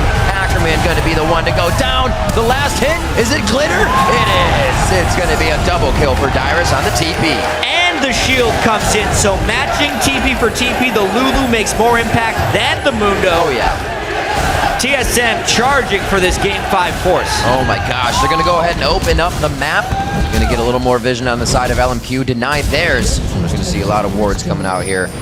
TSM doing a great job to control this early game and really putting LMQ on the back foot. We heard them say it before, if you can take control of LMQ in the early game, they don't really know what to do. We've seen that happen a few times. LMQ definitely good at coming back in games, though. That's true. Right here, they can find those mistakes. They exhaust Bjergsen to avoid the immediate damage, but that exhaust didn't really eat any damage. Bjergsen gets to save it until later. Amazing just in the middle with that max W, slowing everybody down. And then Xiao Xiao had no choice but to bail out. He used his ultimate, didn't have heavy amounts of items, and they could just chase down on the turret. But LMQ gets the dragon. Traded for dragon. Because everyone on TSM went back to base to keep it close. So, Team Solo Mid doing a good job at thwarting LMQ from getting the first blood every game. This time, they do not. That goes to Team Solo Mid, and we'll see if they can carry that momentum even further. We're now 12 minutes in, so 3 kills across the board, especially with some being on Dyrus here. I wonder how that's going to be. In their matchups over the season, Dyrus was playing a lot of, tanks, utilities, things that wouldn't get kills, and he only had 1 kill in the 4 games, so he's the one that can put up some power here. Dyrus, see if he can actually fall into that role. Dyrus has typically been owned by Ackerman in this matchup. Yeah. His Lulu play throughout the summer split has been very impressive. And he's been dodging ganks all day in the top lane. Actually created one that helped out Team Solo Mid, so his play in general is really on the up and up. Well, they're definitely trying to punish Ackerman. Oh, They yeah. have the healing debuff from Dyrus' Morel and Omicron that they're going to try and just brute force him down. Not getting turret aggro until Bjergsen is there. Here we go. Beautiful job. The stun goes out. Bjergsen grabs it. Not exactly what they wanted, but Tyrus makes sure to take down the turret. Great focus, great movements. TSM, they got the method to the madness this game. Well executed. 2,500 gold lead by 12.5 minutes. And LMQ is kind of forced into some responsive playing right here. Xiao feels like he wants to get a little aggressive, but they feint aggression often in their games. It's one thing LMQ players will do is they'll play like they have a gank coming, even if they do not. I'm saying there's fights going on up top. We want to be a part of that too. LMQ goes hard on TSM in the bottom lane. A little bit of a back and forth that leaves Vasily limping away for now. He is going to go ahead and get himself backed, actually. Great job by Dyrus and Amazing in this game. Coming out strong. 2-0-2 for them across the board, and 3 assists for Bjergsen as he's been roaming to help get this. Some's been brought to him in the mid lane, so that helps. Yeah, and the most critical thing about all this is the fact that Wild Turtle and Lustboy have held their own in this bottom lane. Yeah, right. No Name spent so much time trying to gank solo lanes. Amazing countered them well. TSM was winning the 3v3 last game if we consider jungle and solo lanes, but they lost the bottom lane so badly they couldn't transition into victory. This time they're having the same victory from game 3, but without the defeat in the bottom lane for now. Oh, very close to coming up on that kill pressure. If the shots hit, Wild Turtle's in big danger. And where is LMQ going to focus their attention? Xiao wants to find something here. Lustboy's got to get out of there real quick. They're going to lose the turret, if nothing else. Xiao actually waits on the outside for this one. He's not going to get a kill out of it, and he's actually going to allow that. And why not get the gold? Get close to it. He's going to go back and get his buy. He has what he needs most likely. It's going to be Merc Treads for him, so he gets out of Bjergsen's control, or crowd control, even quicker if it happens. And around the board, definitely more finished items here on TSM, but we'll see what happens from this back of some LMQ members. Bjergsen actually getting an early Seeker. Instead of going straight for ability power on Syndra, making sure he holds a little bit of power in that matchup against Xiao. And I do want to touch on the point we brought up earlier about LMQ and their ways of playing from behind. Because they're such a great early game team, you would think that they don't know how to play from behind. But actually Amazing. Burn Xiao back. They actually do. In games where they are down in gold at 20 minutes, across the league, LMQ has the best record in the league in such situations. Really? A lot of it has to do, in my opinion, with LMQ's chaotic play and how you never really know what's coming next. So even if they are behind, they're willing to make crazy plays that will catch people off guard and end up leading to victory. They actually have a winning record in games where they are down in gold at 20 minutes. Something that definitely doesn't come easy, and I'm sure it's something LMQ has been in the position of many times. We see the early game going in favor of TSM quite a bit, even with first bloods to LMQ, but they're able to find the mistakes. It's that problem that is their success as well as going crazy. 23.3 to 20.7 here. It's 2-1 in turrets. Really looking to open up this last one. That's going to be Wild Turtle then adding pressure to the rest of the map with Lustboy. Actually stay together quite a lot. As you usually see, Vasily would be farming off by himself here, and more would then be helping LMQ. A bit of diversity there. And this is one of TSM's specialties with Syndra, is picks around the Dragon Pit. Yeah. They need to get ward control, and then if LMQ comes to check, they get stunned from beyond the Fog of War and killed before they can react. That is one of the reasons Syndra has been banned so many times against TSM, but this game went through the pick and ban, wasn't picked by LMQ on their first 2 choices on the red side, and then fell into the midst of Bjergsen. Oh, Amazing's having a blast here. He has really been able to just work around No Name. 74 to 44 CS, already with the Brutalizer on as well. Wow. No Name spent so much time ganking Dyrus in the early game. Yeah. For no real reward. Dyrus still is a powerful Lulu right now. Very, putting that needlessly large rod in as well. Pretty much canceling out the fact that Ackerman has an ult. Morello such an effective item against that champion.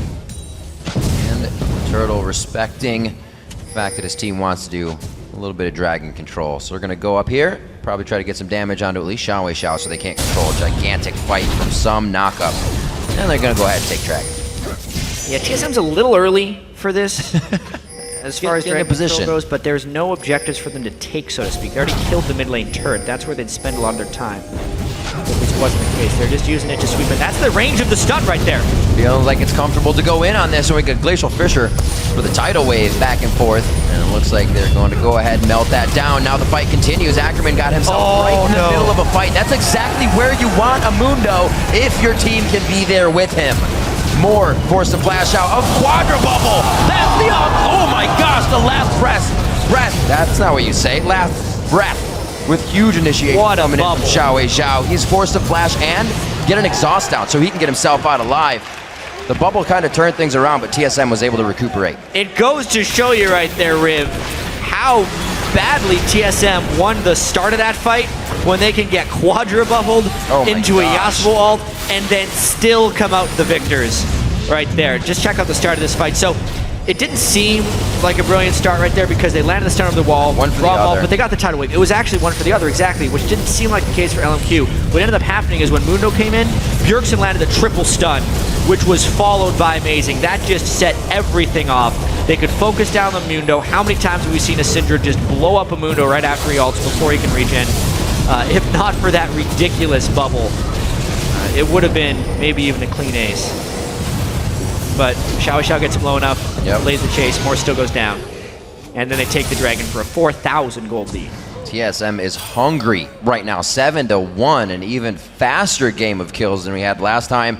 Definitely turning up the heat here from their side of the map. They're feeling comfortable about it. Kills across the board now. Everybody gets a little bit of kill participation in, and it's 100% for Amazing. He has been everywhere on this Kha'Zix game. We're wondering if vision control was going to be a problem, but he has moved around that vision just right. No Name hasn't been able to complete an early Sightstone, so it's not like that has been a factor yet.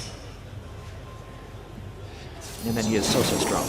Really great adaptation for Team Solo Mid here. Amazing getting the Kha'Zix this game. They don't have that Nami. They're back to the Braum, but they're making it work this time. Definitely being able to adapt to the champion selects of LMQ. Come out on top for sure. The mind games are strong between these teams and champion select. Good clear in the mid. The Rise ban. Oh, man. But that just unlocked Dyrus's Lulu. Xiaowei Xiao going back to the Yasuo, but it seems like Bjergsen has a pretty good answer for it. The biggest thing I see here is the command of the Trist pick here for Turtle and Lustboy, playing so much better than they did in the last game. Especially with the way that he leveled Rocket Jump and stayed pretty safe in the early part of the game. It was really strange. A little odd. They made it work though, especially against the sustain lane. They were able to dodge all the poke out on there. They come out safe. 168 to 172, especially for a Tristan lane, doing a fantastic job. Wild Turtle is the team's gonna be hitting this one up. Bjergsen comes up with another kill. Vasily takes an explosive shot there. He's not gonna take too much damage from it though, but TSM is taking control. Very small spots every so often. It almost seemed like overkill there with Bjergsen using his ult on a very low health Nami. But that's the fear they need to instill on LMQ as they run towards that Baron pit, because now that's the next part of control for TSM. Their entire strategy with the pick composition here is to just gain vision control over areas, and then you kill people as they try and get the vision. It's not about TSM doing the dragon, it's about the fights they can create because of the threat of the dragon. With 8 or 9 wards on the map right now, they can absolutely create a lot of threats towards LMQ. Ackerman's going to be happy farming this bottom lane. They got to get the split push going. They got to get him bigger. Wild Turtle's able to pretty much cut through anybody right now, as we're not seeing too much armor on the side, if any, not any, on the side of LMQ. TSM doing as they should, coming out of base with a bit of the upper hand, clearing as many wards as possible. LMQ does a great job of getting those flanks in, getting the whatever engage they need to get themselves back in the game. Yeah, I mean, thinking about what LMQ needs to do to try and find their way back in, they need to get something like that Quadra Bubble Yasuo ult at the start of a fight, not necessarily the end of one. And Be they the need to find a initiator. way. They need to find a way to absorb a Cinder ultimate without having somebody die immediately afterwards. Last of all, they somehow have to shut down Dyrus, who is just massive on Lulu right now. The power of his shields may be too much to cut through, since LMQ generally has a low damage team to begin with. Just adds to the difficulty. Man, Dyrus is at 387 AP. Bjergsen's only at 241, so Dyrus definitely doing very well for himself this game. That completed Morel and Namicon on top of the Rabadons. Easily create a split push opportunity for the team if necessary. It looks like Amazing will leave him to do that. Yeah, he can just match Mundo with his teleports. Every time he's done that, TSM's come out on top in a fight. Things in the mid lane. They say the Siege Wave going to be coming up with us. Let's see if they can get this mid turret down. Dyrus coming from the right side. Not going to see the pink ward, unfortunately, so they know he will not be a threat. Some bubble for some harass. So TSM poised to take the mid lane. They kind of want to just flex their muscles here and see what LMQ does about it. Looks like they're actually choosing to back off. They have 1 minute until the next dragon. They're probably hoping to get some blue buff control as well. It's just vision starvation right now. I'm a little surprised to see TSM doing this around the dragon pit, but it's still 23 minutes in. The Baron can come later. And they're not really worried about LMQ's ability to sneak the Baron just because LMQ is so far behind. They get a turret out of it. Good move. Locking that one down with 30 seconds onto Dragon is not too shabby. We also have Xiao Wei Zhao on the top, so that's going to be a turret there. When they see him, they may just be able to pick that up for themselves. Get this wave pushed in middle, pick up some more gold. 6,000 gold, 23 minutes. It's a massive comeback that LMQ would need to make.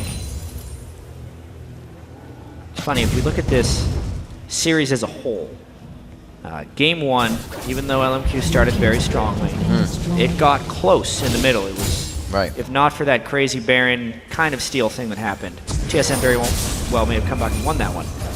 Game two was a quick win by TSM. They dominated. Game three was another very close game.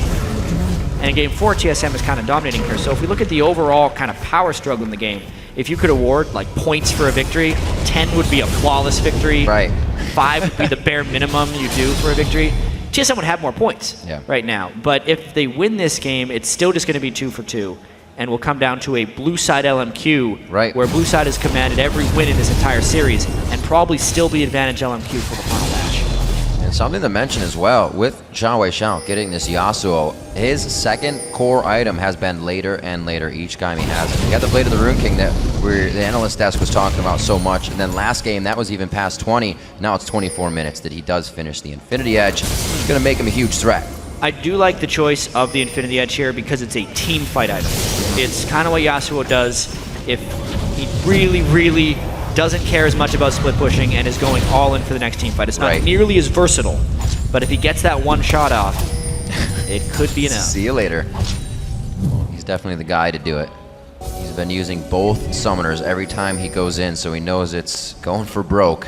And that's the exact way that the rest of the team plays. Very close to finishing up on the Infinity Edge for Vasily, but he is an item behind right now on the Static Shift and Infinity Edge of Wild Turtle. That's huge damage coming from him. A nice power spike that he gets out of the bottom lane where they stayed safe and they pretty much made their own advantage. Now pushing down the mid lane, it's going to be that inhibitor turret they're looking at after they take down this mid. Have too much HP. Yeah, check it out though. They gave blue buff to Vasily, which is really smart. The wave clear from Corki is pretty much their only option to keep these games at bay. Mundo and Yasuo wouldn't be able to do it, but the Corki definitely can. One of the big reasons they may have picked the Corki in this team composition because they needed that siege protection. Corki's one of the 80 carries that can offer that to you. Interesting. Another catch though. Oh, No Name gets hit there. The tidal wave is used out, so they are using a lot to disengage these fights. No Name will not be able to participate whatever TSM decides to do right now, and it looks like that's activate the split push as fast as possible. Yeah, they burned the flash and the tidal wave. Dyrus wants to get the top lane into a position where they can freely move between lanes and threaten 2 turrets at once. It's just a slow grind here for TSM to try and get in position for victory. Something could very well go wrong, though. We know LMQ's propensity to pounce. There's shots. Wild Turtle's able to stay at back line. Big damage to him.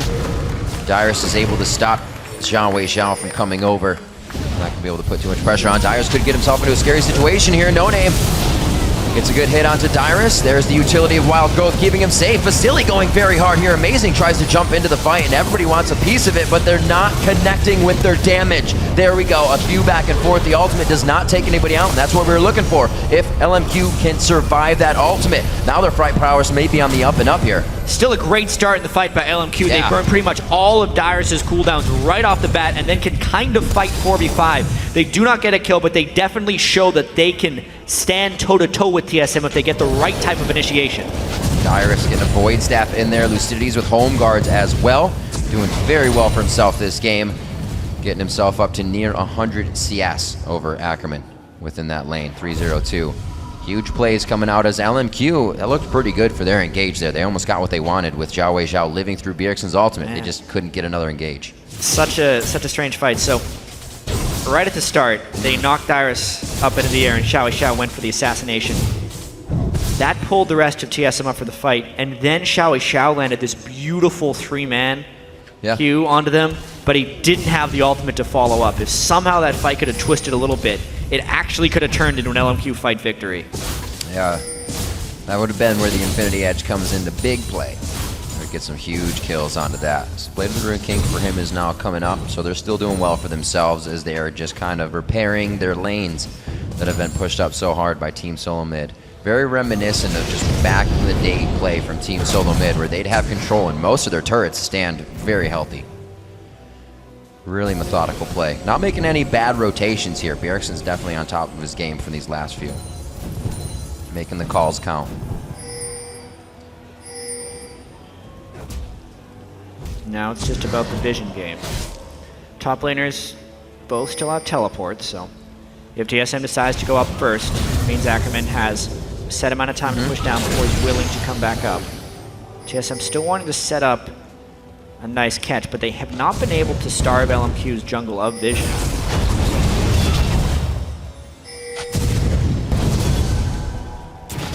Dyrus up there first, Yasuo back as well. They're going to get a lot of damage on this push. It's just a slow walk in right now. TSM knows they have a lot of this pressure. That turret should be going down before the teleport comes in. They did. Now they can fight. It's very nicely done. That's a huge back that has to come in now from Ackerman. They got to get their focus onto that inhibitor. Looks like they could be all right. Xiao Wei Xiao wants to get himself on. Very nice wall. Pretty much puts it parallel to the shots of Wild Turtle. He can't get anything in right there. And they're able to get in. No Name, whoa! Takes way too much damage there. He only has Merc Treads and a Sight Stone to go in on the fight. Ackerman's getting hit up. They may have just given up their base. Vasily goes down in the end. A huge last breath coming in from Xiao Wei Xiao. Can he get the crits on the Infinity Edge? One going in. That's a double kill coming in from him. It's a pentakill in his eyes. He looks for the hit. He goes to Lust Boy. That's the triple. He's going to get the quadra. The last hit. He goes for Bjergsen. Bjergsen gets the scat of the week. He's going to be within range. He gets the speed up from the bubble. Pentakill for Xiao Wei Xiao. Right when it seemed like TSM was going to force Game 5, Xiao Wei Xiao gets 5 kills of his own. That Infinity Edge for the team fight. And Baron is up. This game and series may have just turned again. This is amazing. Could not have asked for better matches here to come into the semifinals. Let's see how they actually made this happen. Right, so they actually catch No Name with the stun before he can pull off an insect right there. And then it's just about how well Xiao Wei Xiao can land this. Watch this. No one's actually focusing on him. They're thinking about ending the game. He gets it on 3 of them. Bjergsen, Turtle, and Lustboy. Fills up his shield. They knock him back. And the damage dealers of TSM are just not available right now. Everyone ran out of mana. So Xiao Wei Xiao just gets to run around killing everyone. Dashing to everyone for the first time. And once he got that quadra kill, the last bits of mana from Bjergsen are spent.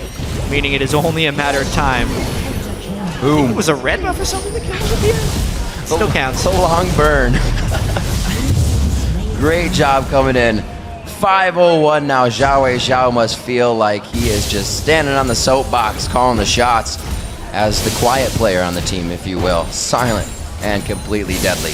And the Baron, since it went to LMQ, completely resets this game. Yeah. It's like it's been could say close that. the entire time. The only difference, though, is the map control and how much unclaimed gold lies on the map for LMQ. So since they have this Baron buff right now, and all the outer turrets from TSM are up, TSM kind of has to respect the Baron buff. Since it's kind of close now, they know they just got pentakilled by Xiao, so they may have to give up 2, maybe 3 turrets during the duration of this Baron buff. We'll have to see how well TSM can wave clear to stop that from happening. Such an intense moment. It was awesome to see Moore use the Nami bubble to speed him up. That was fantastic. You don't see that too often. Great coordination from LMQ. TSM now trying to regroup a little bit and get their vision down. This Baron is going to be very, very big for LMQ to use here over the next 4 minutes, or the rest of it that they should have. They're getting their own vision down, and they feel so much like they're in control, as they should. Even an inhibitor down here. They're going to be making moves towards mid lane. And how confident are they going to be with this Mundo tanking turrets and the wind wall to block skill shots right here. Corki not the best at sieging turrets, but Baron buff is a big help in the map. With the Nami sustain combined with Mundo's natural health regen and the Baron buff, it's really hard to poke LMQ off these turrets unless they're willing to hard engage. And the last time they did that, they got pentakilled. Wall before after LMQ wall. Baron. On these outer turrets, the wall. Oh, Bjergsen so kicked to the much side. pressure. That's a sloppy start. Whoa, whoa, whoa. Glacial Fisher goes in. No name again being the focus of that Bjergsen ultimate. And they begin to scatter LMQ. They find a fight that they get to initiate. Vasily does 1v1 out a kill for himself, but it's a triple kill for Bjergsen to come in. He starts to put his own numbers on the board, and it's only Vasily that's going to help to guard the base in a 1-for-4. LMQ's greatest strength is their greatest weakness. They will go for any fight, anywhere, and this time it was a disaster. They could not get the combo onto Bjergsen. It exposed them under the turret. Their middle inhibitor is down. Their entire team is dead aside from Vasily, and TSM wants to end this one. They got a pretty close wave coming down the mid lane. They just got to buy some time here with the inhibitor going down. These bombs are doing huge damage. They can't connect on that one. They do not decide to jump in. Great job from Vasily, thwarting out what I'm sure a lot of people thought was about to be the end of the game right there. Enough rockets are landed by Vasily. He escaped that fight with the sliver of health that he can prolong this game. And knowing the swinginess of these team fights, it very well just keeps LMQ completely in this game. Woo. Wow, Jad, we got a definite series going on here. Yeah. And it seems like LMQ has almost brought themselves back in this fight. Ackerman with the home guard in, he's actually not able to find anybody right off the bat. Gets a bite from the Wolves, too, to shut those off. So they're still trying. They're still going hard. Of course they would right now. No Name has been unable to find any type of fights. Probably the worst Lee Sin game of his life, happening at the worst time right here. But the rest of LMQ is carrying strong here because they came back so quickly after that push. They're able to get down that middle turret. Just non-stop action this whole series. No Name, considering the magic damage, puts a Negatron cloak in. Hopefully doesn't get zeroed out right away from Bjergsen's focus, which has been on point as well. 6-1 and 5 for the team coming out. But Xiao with that pentakill answer is really making it hard for Team Solo Mid to get that win. It was a featured matchup for a reason there. Yeah. Xiao versus Bjergsen are not disappointing whatsoever. A big difference here, though, is Trist coming along strong with the item choices. Yeah. The ability to cut through. Vasily has a lot of AoE damage on Corki, so he won't actually fall off as of yet. He's incredibly strong right now with Infinity Edge, Triforce, and BF Sword. His missiles are much greater poke than you would realize. The mid-game power of Corki, if you consider 35 minutes mid-game, which in this context it is huge. Yeah, he was able to push off 4 members inside the base, so I wonder what he'd do with the organization of the entire team, focusing down the right champions. 395 to 306. I don't know how Xiao does it every time. It's kind of amazing. Always farms, always kills. He didn't have a single kill before that pentakill. That's true. In the game. That's crazy. You have this. It's all yours. 2 minutes on to Baron, 1 on to Dragon. I don't know if Dragon's even going to be what these guys want. Dyrus is going to go ahead and make sure that they're at least warded up towards this bottom side if anything crazy happens. Well, he's actually just being a human ward. Sees nobody. He feels safe to push up. He might find this pink ward up here it would be quite nice. But LMQ not worried about the split push. They're worried about the fog of war attack. The shield does make it not a great ult for Xiao Xiao. That's right, Exhaust goes down into Amazing. He's forced right out of the fight, and then he jumps back in, right back out. They're able to get a double kill. Here's the power coming in from Wild Turtle. He was on the backside at 117, but now he brings out the damage with the rest of the team. Team solo mid, take down LMQ inside, or right in front of their base. Now being inside are going to take the game. We are taking it to another one. Unreal series we have here, Rib. Of course it's going to go 5 games. 36 minutes, 18 kills. TSM takes down LMQ. Game 5. I like it. This is going to be amazing. No pun intended there. A lot of relief there on Bjergsen. They thought maybe they threw the game away after that Xiao penta kill. Yeah. But the Braum shields actually saved their skin on multiple occasions. That last fight in particular, Lustboy just did not let anyone past him, absorbing the bubble and the Xiao ultimate that seemed aimed at Bjergsen. 7-8 for that Syndra. Lulu first pick comes in big on that one. It all comes down to that next game. Oh my gosh, chat. What amazing pick and ban phases that have brought us extreme matches every time. That time, TSM turning on the afterburners at 1.7-1 in the early game, and they were just crushing. But the go for broke mentality of LMQ can always put them back in a game. They could be down 6,000-7,000 gold. They're still in it. And they definitely were down that and more when they got that pentakill. Yeah, they were. You Crazy don't often stuff. see pentakills in defeat. That's true. Yeah. Usually that's like GG. Yeah, it's like, oh, they got a pentakill. It's over now.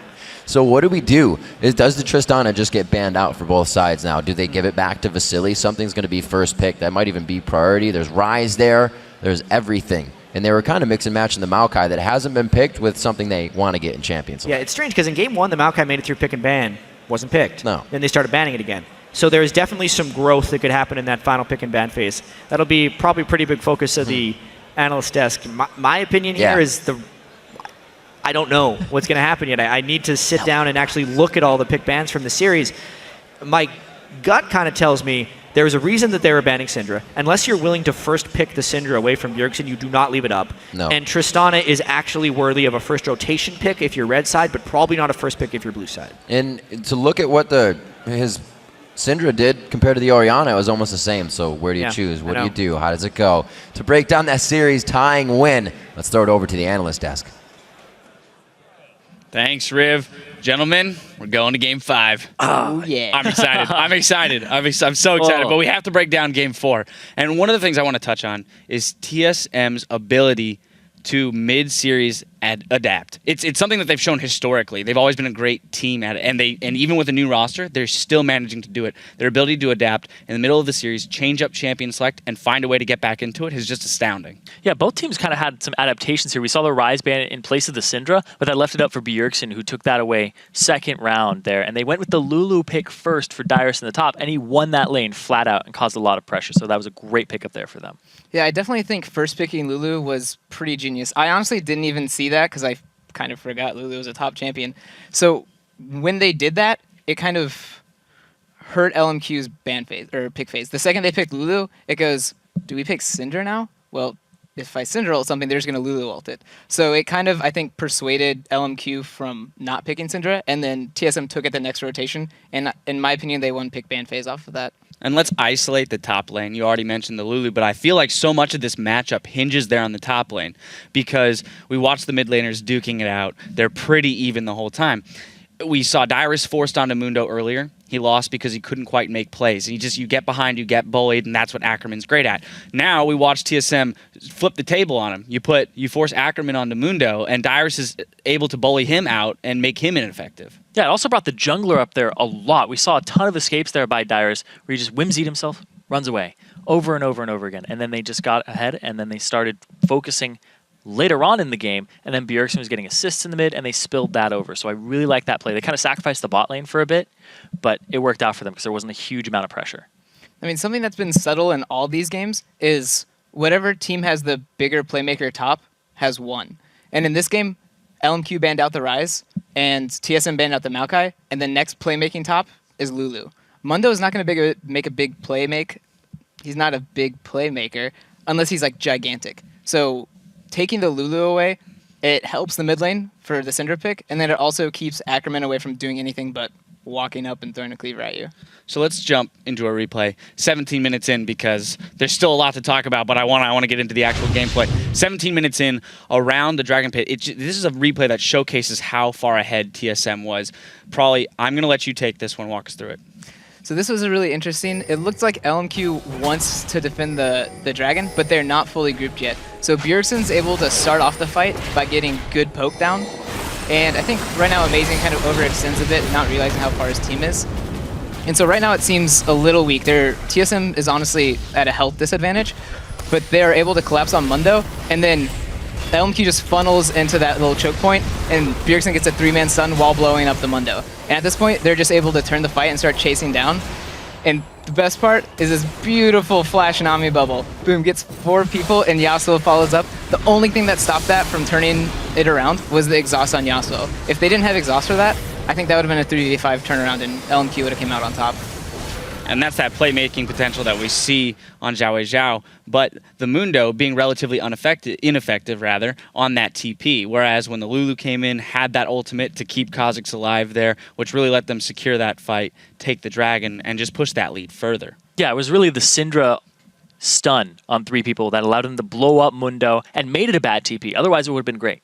At this point, too, in the game, I want to look at another part of LMQ's team comp, which is the distinct lack of wave clear, right? Because they chose a pretty decent, Corki early in the lane. They were punishing a bit, but when you get behind like that, when the Lulu's bullying your Mundo around and the Syndra's big, there's no way for them to defend turrets at this point. Yeah, they kind of had to just use wind wall and look for a team fight. That's what the composition was looking for there. It was just an all-out team fight, hoping Xiao can pick it up for them. But in that situation, would it be better, right, to have a little bit of it? Because there's no real AD carries that can do it. You decided to go for that Mundo in the top lane. Is it time to now kind of move away from the Yasuo and say, all right, if we're going to give up the Syndra by banning out the Ryze, we need to put you on a wave clear champion in case we get behind early? I think Corki supplements the wave clear a bit.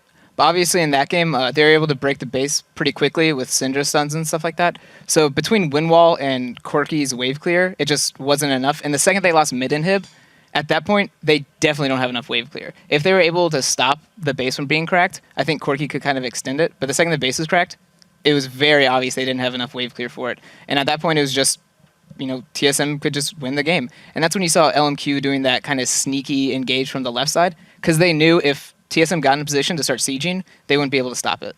And Zyrene, you pointed out that because of their lack of wave clear, in those times, they needed to look for the team fight. So we're actually going to pull up another replay because we have to look at this. The pentakill from Xiao. And although it wasn't enough to turn the game, it is pretty spectacular. I'll let you take this one away. All right, so the last replay we saw, there was an exhaust that came down. It's not up this time, so we'll start rolling the clip out here. We see No Name try to go for an insect play here. He actually gets stunned up mid-transition to that ward. He gets blown up. And then LMQ, they try to disengage this to try to get back. Lustboy uses his ultimate to stop Ackerman. And now Ackerman is the main target, and they actually don't peel off of him. He pops his ultimate here, and he soaks. He peels towards Xiao. They funnel in. 3-man ultimate here. No exhaust available. And he starts just wreaking havoc. Bjergsen, no damage out of him here. Wild Turtle hits him off the side, and they're still trying to focus down Ackerman, who has that ultimate on him, regenning his HP. Lustboy, he's still tunneling in on that too, and now Xiao gets to run around. Bjergsen, he missed that stun. Right here, he's going to try to get away, but even before the ultimate came off, Bjergsen almost hit him with a stun again. So Bjergsen missed about 2 to 3 stuns there after hitting the first one, and that last kill there was off of the Bilgewater active. I love that. That too is that moment in the fight where you're like, oh wait, I never used my active. Good thing he's sitting at 100 health. An interesting little factoid there for everyone at home. That pentakill is the first pentakill in the LCS where the team did not win as a result of it or following that pentakill. So now across NA and EU LCS, we are 4-1 for teams that have pentakills and their win-loss record, which is kind of interesting. It's a really sad bit of trivia, though. Yeah. I don't want to be part of that pentakill. All right, well, now we move into Game 5. So the all-important question, I'm going to throw it to you guys. I want you to pick a winner. Coming out of that game, TSM looks strong. They've made some great mid-series adaptations. Is it enough for them to come in third game and break that trend of blue side winning? I'm going to have to go with LMQ on this one. I think that the fact that they're going to be blue side again, and they banned Ryze last time, so they get themselves to ban out the Syndra once again, so Bjergsen won't have that champion, and then that puts it on TSM to really make an adaptation in this series. So I think I'm going to have to go with LMQ here. Probably. I'm just here to piss off Cyrene. So I'm going to go with TSM. I think they got it. I do think blue side's really advantageous in this matchup just because of the top laners. They need a playmaker. And then mid lane, you got to ban out Zed. You got to get Syndra. So I think TSM has an advantage because they just, boom, they won that last game and they're ready to just go hard for the next and close it out. And blue side has won every game so far in the series, so we'll see if TSM is able to break that trend. But for now, we're going to take a quick break, and when we come back, it's on to Game 5 between LMQ and TSM with the entire series on the line. And coming up, Curse and Cloud9 will get their spot on the Rift. Already the teams are gearing up. We see High here squeezing in a little practice time while Balls watches TSM and LMQ from the sidelines. And of course, Sneaky doing a quick equipment check. Then over in Curse's locker room, Cop and Xpecial getting warmed up for their semifinals. We'll be right back with more of our NA/LCS coverage in just a bit.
Welcome back to our continuing coverage of the 2014 Summer Playoffs. TSM have tied up the series 2-2, and both teams are now just one victory screen away from the Summer Finals and a guaranteed trip to the World Championship. It is do or die for both of these teams, so I'm about to make both of you back up your calls. We're going to start over here on TSM, probably. Bjergsen, talk to me about it. I don't know. Over the series, Bjergsen has definitely not been playing the way he has the last 2 weeks. He's been playing the way he did right when he came to NA. He's basically just like crushing skulls and getting all kinds of skill shots landed. So I think he's going to be the one to carry TSM in this last set. All right, and then on the flip side, we have Xiao Zhao. We got to look at him. Yeah. Xiao, I mean, he's the playmaker of the team. I mean, Vasilia is also there, so he has a little bit of backup. But I think Xiao is the guy who's going to bring it home for both LMQ and for me against Prolly. There's a lot. Let this guy win. There's a lot riding on the line here. A lot of pride riding on this game here on the analyst desk. And we look at the KDAs over the series. We actually have Zhao 16, 13, and 14 at a 2.3, and Bjergsen 25, 6, and 31, which is 9.3 KDA. There's just numbers. Those are numbers on paper. Numbers don't lie, baby. On paper. You look at those KDAs, and I don't know, it kind of falls in the favor of Prolly, but they are on the red side, and they are going to have to break that red side trend there. But to find out whether or not they can do that, we're going to throw it over to Riv and Jat to see just how high this stakes are and how the series shakes out. Thank you, Dash and company, and the stakes are getting quite high and quite hot here because this is now the final chance these guys have to play for that trip. Well, there'll be another one, but this one solidifies it and gets a load off your mind. It's the final chance they have to stay in contention for first place, which is ultimately what all these teams want to do. Obviously, the win here means the world to these guys, and losing at the end of a best-of-5 will be difficult to carry into tomorrow. But the game that we're about to see, right? Blue sides won all 4 games. Yeah. Right, they're just talking about the pick and ban possibilities. They are numerous. So a lot of this will just kind of have to go down to coaching and strategy right here. What does Loco Doco have planned for TSM? How can they actually pull out a red side? They've made the adjustments throughout the series, it seems like. LMQ always hits them first, right? Rise, Trist, Syndra, and Nami, not even really the Nami. The Nami finally lost a game. Right. Are probably the critical picks in this next champ select. I can't wait. I feel like from what we've seen right now, we've heard LMQ say in the past, we practice for a team a lot. But I feel like TSM now is adapting within the game from their practice better because they've been doing better every time. Like I said, Xiao's had a longer threshold to get his prime items because it's been harder. And I feel like TSM is really getting in the mind now. But like you said, it's all on that blue side. It's been a lot about these picks and bans, and is the Tristana going to get through again? I mean, Syndra's banned. They got to ban Rise here. Yeah, that's unless true. They let it through to Ackerman. You would think that's the corner they've put themselves into. No, because Alistair was still available. They're not willing to let it through. So all the power stays up. Once again, right there. What do they get here? Do they take the Nunu? We said Trist is probably, or I said at the end of last game, Trist is probably worth picking on the first set of picks on the red side, but not worth first picking overall. Right. And TSM made that move, so very good. And they say that Lost Boy getting Nami is very important as well. Prioritized with the first 2 picks. They show the bottom lane that has been quite strong coming out the last few games for TSM already. Now the hand of it looks like a Lee Sin for No Name. He'll get a very comfortable jungler. Wow. Everybody's pretty much getting their picks right now, for what it's worth. I wonder how No Name is feeling with this Lee Sin pick again. Okay. Obviously, LMQ wants to keep it away from Amazing, but he was 0-6-0 last game on that Lee Sin. And to have a performance that poor and then be thrown right back onto the champion is tough. And Dyra, seeing that Lee Sin, probably thinks he's going to already get a lot of pressure. Amazing played that game, so No Name couldn't find anything. They were very good at dodging out No Name's aggression in the jungle and getting their own lead before he could even catch up. But like you said, on that Lee Sin, still has the chance to create things. And they also have that knockup composition again that could prove good for Yasuo. A ton of playmaking already on the side of LMQ. Yep. The question will be if TSM can add as much playmaking onto their side. Even though there's a lot of value into having, strong tank lines, good team fight coordination, the team with more playmaking and more damage has won every game in this series. So I don't necessarily know if TSM can match that at the moment. Lulu versus Rise is probably better than Mundo versus Rise because of the playmaking potential and the damage. I think it fit Dyrus a lot better than just kind of the sit-back champions. He definitely took control in his ganks that he was pressured on. No. Is he going to go for the Mundo? I'd say that Lulu would have been a better choice. They were really close to going with their protect the Trist composition that they used against Dignitas. They could have put it all together this game if they wanted to. They would have had the Trist with Lulu, Nunu, Nami, and Orianna. Maybe they didn't think they were going to get the Ori once they saw the Lulu. Right, that could have been a chance, but they could have just picked the Ori right there because it's not like Xiao would have picked the Lulu. They did That's decide right. for the Mundo. Oh, and wow. they're going with the Xerath again, I think, because it was such a boon for Bjergsen. This time they just have to count on Wild Turtle not getting shut down as hard in lane if they're going to go with Xerath. Bjergsen doesn't really have the chance to get jumped on this game, so that keeps him a little bit safe. A lot of disengage from Lustboy, so the Xerath going to be a little bit safer on the back line. But we saw as well what kind of damage Xiao was putting out, or I should say Bjergsen was putting out on Orianna, now in the hands of Xiao. That's been our featured matchup, and it's been quite a matchup in the mid lane throughout this series. Going to have to watch it again. But the new Trist being picked up quite early for TSM. Very good grabs there as well. LMQ getting a lot of top tier picks for themselves. As far as this series goes, absolutely. The only thing they're missing out on is the Trist. Right. Whereas Lucian has yet to find success. TSM lets the timer run all the way down for that Xerath pick, but it will lock in right there. So I gotta favor LMQ as far as playmaking in this team comp and damage. Like, they have the stuff they need. TSM's gonna have to play really, really well to win this. We'll see if Bjergsen can get those early shots off and take Xiao into mid-health in the mid lane. Will we see a different skill order from Ori and Xerath in the mid lane? Probably got a nice little spiel on that on the analyst desk. Xiao started Q on Orianna instead of shield, which in turn made him take a lot of damage from Bjergsen in lane, because Bjergsen started W, and that just led to Bjergsen getting really far ahead in that game if we extend it throughout. Yeah. But even so, I mean, this is it, 2-2, game 5. This is it, and huge credit to these teams for having the mental fortitude to make it this far, the physical as well. It has been a trying game so far, so back and forth. Pentakills to be kind of fizzled out in a game win, so there's so much adrenaline there. And as we get into this game 5, remember to tweet at LOL Esports and use the hashtag LMQ or TSM win, because it's going to be the last time for this series. Will it ever? Yeah, keep doing it throughout the game. Remember, this day is jam-packed with action. We have the next semifinal after this one between Curse and Cloud9. It's delivering on expectations right now. This best of 5 has been really crazy. Every game has been competitive. There's been what look like runaway games, and there's always that hint of it turning around. So crazy. The way the picks and bans developed, I'm honestly surprised that TSM ended up falling in with the Mundo, giving up the Rise. The stuff they ended up doing here, it almost would have been worth chancing playing against Alistar instead of what they know is going to happen against Rise. But that is their decision. They will live with it. If they win, it's all worth it. It is going to be all worth if they win. But then again, for LMQ, the worth is all there with the composition of fighting that they brought out if they can get it in early. We're going to start this one off a lot more lax of a jungle start from both teams. We saw pretty much respect given with just wards slightly deep in the jungle, but both teams stayed out of each other's hair. We see the Ruby Crystal and the Blue Crystal starts for top lane, instead of Dyrus going for that Doran shield.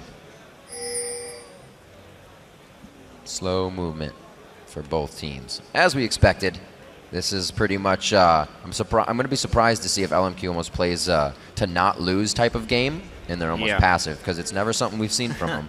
That's highly unlikely in a situation like this for LMQ, but at the same time, most of these guys have never been in as much of a pressure cooker. That's true. In comparison, regular season best of ones are scrims, one would say. Even though TSM has been the team that excels so heavily in scrims. This game. Already a ward clear. Should be epic. I know. Look at that. Cash One money. CS for Vasily. Yeah, he's up. It's going to be hard. Way ahead. How they decide to start this. It looks like Turtle and Lustboy are really waiting for this invade. And they're going to get hit pretty hard with what they have here in this bottom lane. Very interesting. I don't think they're going to be wanting to face check that. So a little bit of a mix-up here for LMQ. I don't know. This is where they swept. Mixing things up. Well, you're right. I see what you're saying. They're going for a late invade to try and change the dynamic of this game or this series. TSM won't actually know about this. There's a chance they'll end up 3-buffing TSM if this all goes well. Unless Amazing defaults to trying to counter jungle, which is very unlikely against Lee Sin. He's going to run into his blue side jungle empty-handed. Yeah, this is really bad for TSM to start of the game. What a time to pull off some early jungle strategies. LMQ really coming in with a win condition on this one. It was to get in the hair of TSM quite early. I said everybody was being safe, but they knew they just had to wait a little longer before they got dangerous. They're going to go ahead and slow push this one up, make sure their CS missed. Nice job. Vasily already getting ahead. 6-2 there. They're really not going to have a fun time in this lane. And Amazing has no idea. Or does he, actually? He's thinking about going towards the buff there. No Name ran straight to his own jungle. He warded it up himself. Wow. I wonder if he gets collapsed upon here. This will be real interesting. I imagine No Name should aggress on him right now because he can't deal with the smite steal.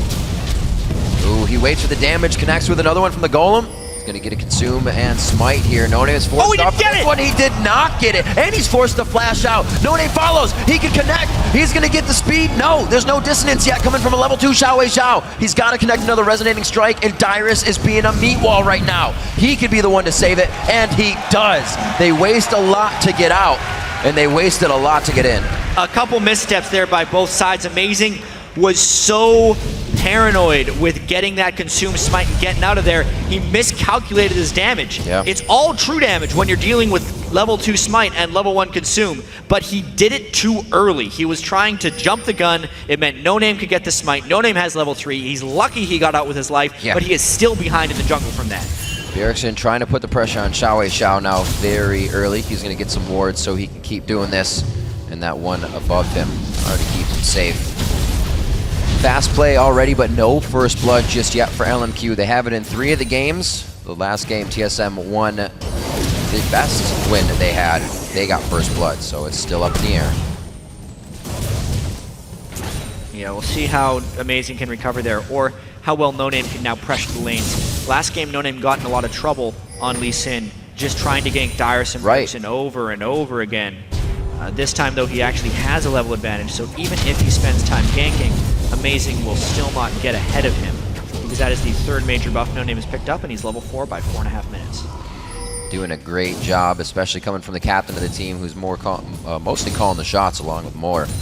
It's always good to have him on the up and up and creating the plays. See a little more movement from Amazing here. May try to get some pressure in the mid lane, if not, just get the wards, but they'd love to work on this blown flash of Xiao Wei Xiao. Knowing he's low on mana, plays it safe. He's going to go back. The level 1 move by LMQ is still paying dividends, and it will continue to until at least 10 minutes into the game, because they never cleared the camp.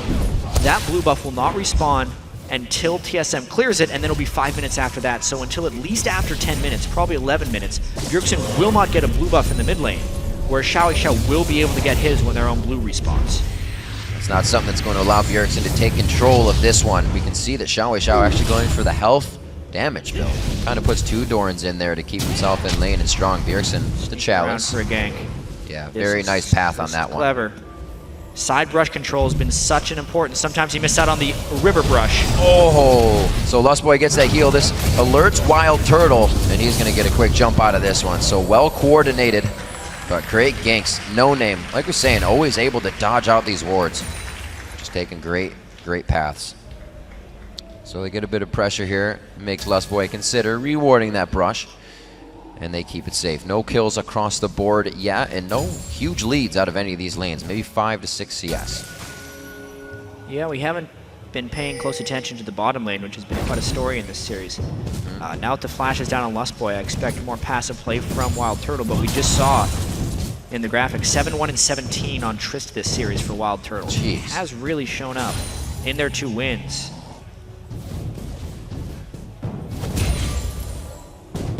But they have to play defensively here. Yeah. Moore and Vasily always want to take aggression when they have the brush control. And love it when they have Wild Turtle under the turret. This is where Moore would just be throwing down bombs with Vasily in play, but that's been canceled out. Created too much chaos. TSM adapts, fans that out, And now they're just forced to deal with this Braum one time after the other, and Busboy can't get his Nami. Oh, Turtle missed Very close. so many CS there. He missed all 3 melee minions. It's going to be the discrepancy. We saw Wild Turtle picking Lucian now on Vasily quite a bit to get that damage on the caster AD. He comes back to lane, even if Trist has the upper hand. We saw that going in Wild Turtle's favor. See if Vasily can produce the same results. Right now they're going to be backing, giving TSM a little bit of room so they can go ahead and freeze that lane even more on the way back. Yeah, well, they had to deal with the gank pressure from Lee Sin because of the early start. Now LMQ is just relentlessly pressuring the jungle right here. Rise going straight for the red buff. It is warded by Amazing, but... wait, no, it's not warded by Amazing. Now it is. Bam! There you go. They know who is there. They're going to try and collapse down, but Bjergsen's in a bit of trouble. He's got to run. They baited that in so well. Ackerman was already 5 steps ahead from where he needed to be. But wait, they lock him down. Lustboy on the bubble roam. Another shot. Oh, the dodges are just too good. One more on him. Oh, he misses. Caster minions aren't going to be in range. Ackerman. Wow, doing a little bit of a grapevine there. So much to talk about after that. These guys are just so close. First off, Bjergsen couldn't flash a shockwave because of the rune prison. Yeah. Then he flashed afterwards right into turret range where he stunned Ackerman, and Ackerman just put on his dancing shoes because Bjergsen whiffed all 3 shots of that Xerath ultimate. That was crazy. Creating diagrams all over the ground. Somehow he found his way out. He's going to be walking, or actually teleported back to lane. That teleport wasn't to the mid. That was a very good roam. And I like that they pulled Amazing into that. And as soon as they saw Bjergsen leave lane, that was their trigger. It's almost what they wanted. They said, red buff isn't important. Let's drop mid. Almost came. Almost happened. They have a 400 gold lead, 300 gold lead now, so still anybody's matchup here. No turrets have even fallen. Definitely the slower of the games we've had here in the best of 5 series. Both of these teams giving much respect to each other. Yeah, these games will break one of 2 ways. You either have everyone get a little more passive because so much is on the line, or just go all in because so much is on the line. Yep. Yeah, this is... Ooh, this could be good for Amazing. Definitely making the initiation to go for Dragon here. Not even really too much ward control on the top side to tell them they're there. They just kind of don't see them in the wards they have. They feel comfortable. I'm very surprised at the pink wards from LMQ right now. I didn't realize when they put them down. But they're 2 defensive pink wards on the bottom side of the map when they've had a very offensive jungle style with plenty of invades. Because they were trying to defend against the Nunu counter jungle, they forgot about the Nunu dragon control. And TSM is able to capitalize. I mean, look at all the wards LMQ has placed in the bottom to just not even contest that dragon. It's crazy they weren't seen. Great pickup by Amazing. Good calls as well. A little bit of help coming in from Bjergs in the mid lane. They're going to go ahead and keep themselves strong. The ward was actually inside the pit from LMQ's side that whole time. They just didn't have the people in position to stop that one. We can see that one at the bottom. The other one was outside. Yeah. Fair enough. But even so, the pink ward vision was surprising. I think potentially if TSM ran that on top of the ward and knew about it, they may not have done it. Interesting. Trying to push Bjergsen out of lane here. Wasn't really going to get the kill out of that one. Oh, that's why. Whoa! No Name going a little hard on this one. Could find himself going down. It's only gonna take 1. First blood for Team Solo Mid. Jeez, another overdrive there by No Name. Now going to 0-7-0 on his last 2 games in Lee Sin combined KDA. Chad, I was wrong about playing safe. No Name being the shot caller is trying to go very hard on these engagements. Definitely not going the way LMQ wanted that one too. Bjergsen actually got knocked out of his ultimate by the Lee Sin kick, but luckily the first hit was able to kill. Otherwise, that would have been a great escape by No Name. These things happening by the slimmest of margins. Yeah.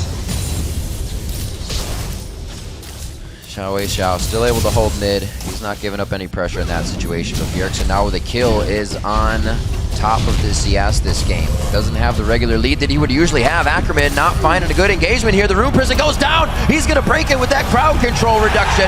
And bing, bang, boom. The Dyrus comes up big on 1.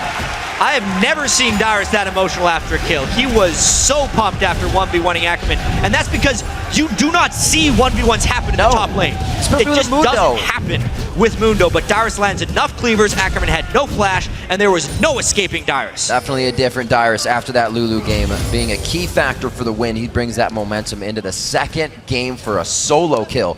Ackerman flashed down, utilized very well. 12 minutes into this one, TSM starts to make moves. Teleport used to the top lane, so this could be a good control if Dyrus feels he can walk it back. And with the lane push, he'll be able to. Great plays. So an early advantage actually falling to TSM, despite what happened in the early jungle, with No Name getting the steal onto Amazing's blue buff. 1.7k gold can disappear in an instant, though, against LMQ. Especially with all the playmaking they have. Seems like we're going to get too much aggression towards the bottom lane, which is interesting. The first game's really coordinated a lot to shut down or start Vasily. Wait a minute. Looks like we got a pickle here for Amazing. That's going to chuck him right out. Here's the teleport that Dyrus did not use to get back to lane. Hopefully he can help the team here. They're kind of outnumbered, but now they match it up. Ackerman, he could be going down. He just got back on the rift. No Name now in the wrong spot at the wrong time. He gets hit. Bjergsen picks up another one. TSM starts to run amok. Vasily goes down. Kills across the map. Moore trying to do what he can. Wild Turtle, a few more hits to keep himself alive. Drink the potion, man. Drink the potion. Moore gets popped up by a bubble. Wild Turtle stays alive anyways. And all the credit there goes to Lustboy for flashing in front of the last Braum Q. 6 kills for TSM now in the game, 13 minutes in. Every miniature fight right there, they won. Across the board, Jat.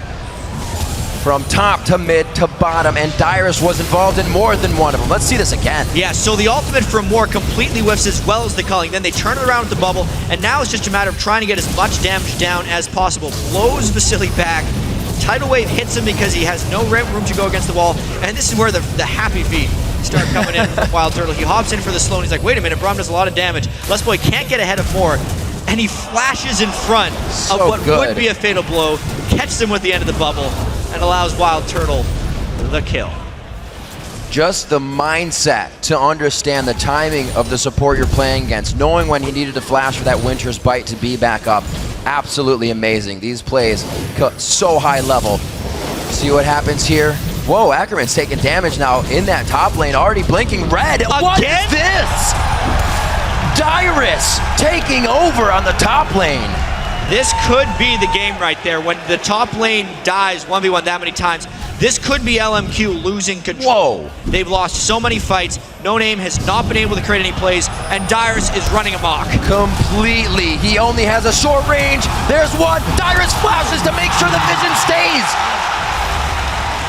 What teamwork and synergy coming in. Xiao trying to answer what he can, but he's only looking to see what damage was done.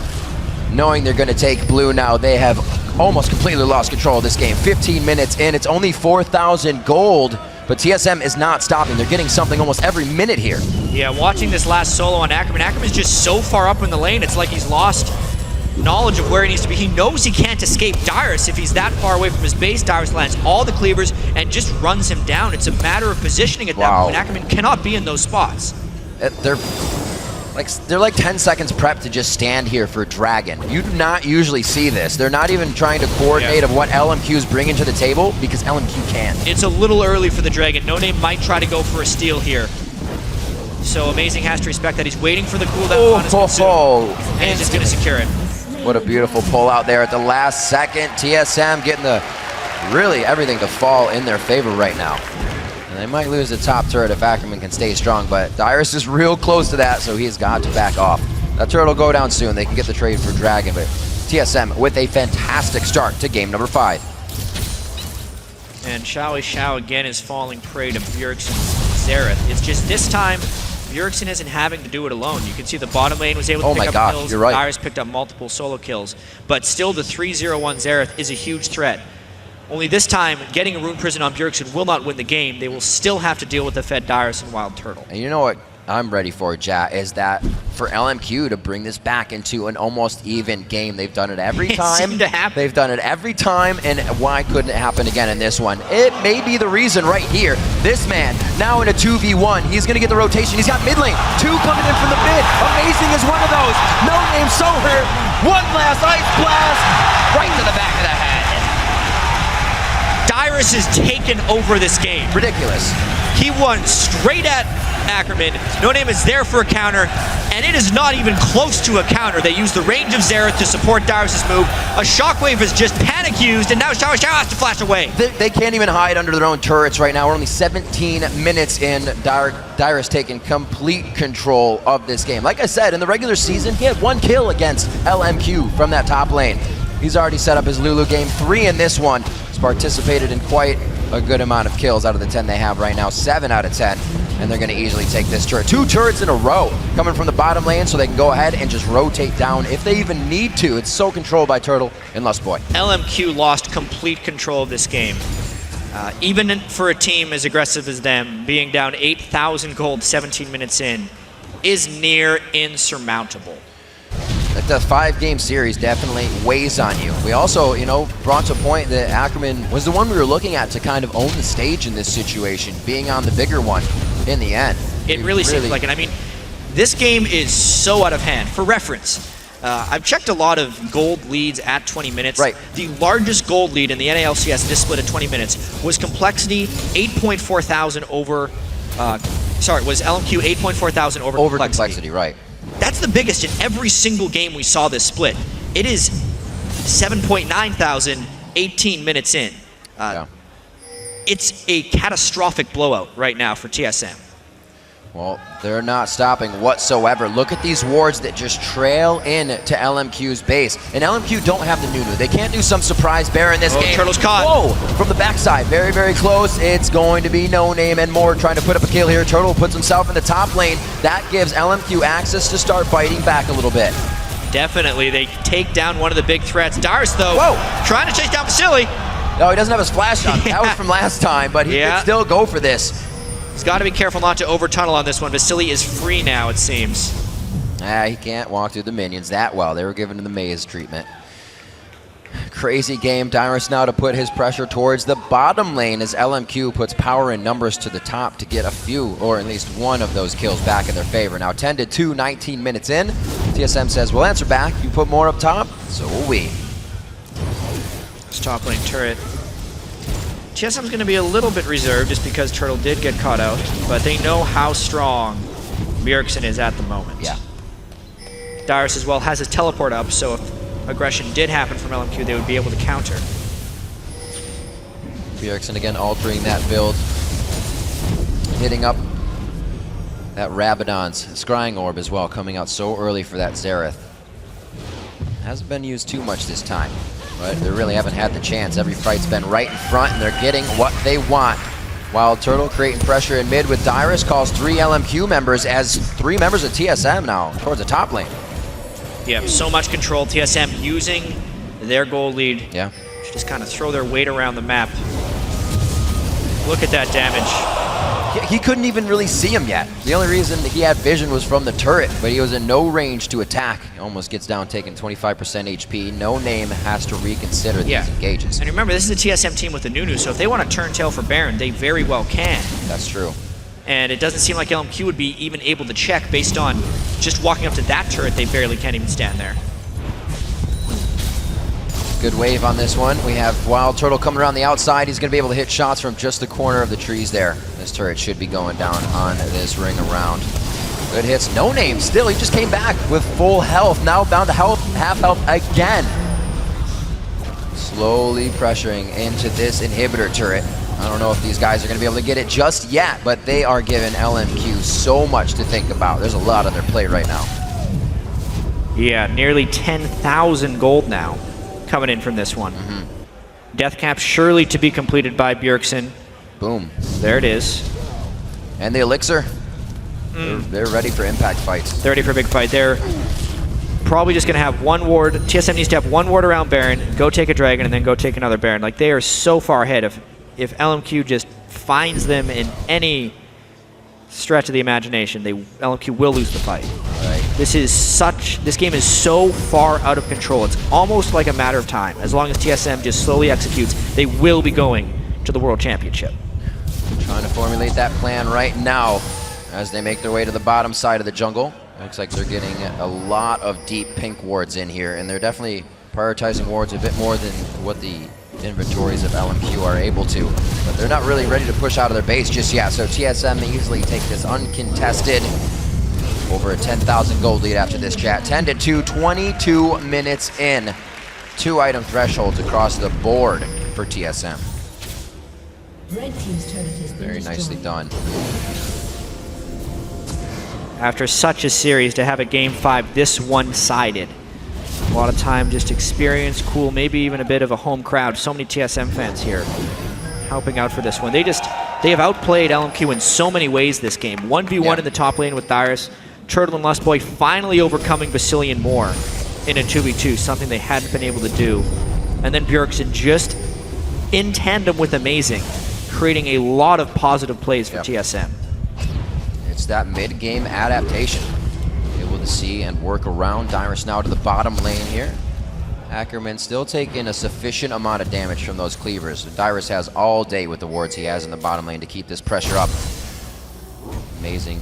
In a nuisance in the mid lane. TSM slowing down a little bit here. Yeah. They're looking for fights that LMQ is going to give them, and they can't start to do that. They're so used to playing against the LMQ that's just going to run into them again and again. They're just kind of waiting. When are they going to come back? No, this time TSM has to make their own opportunity here.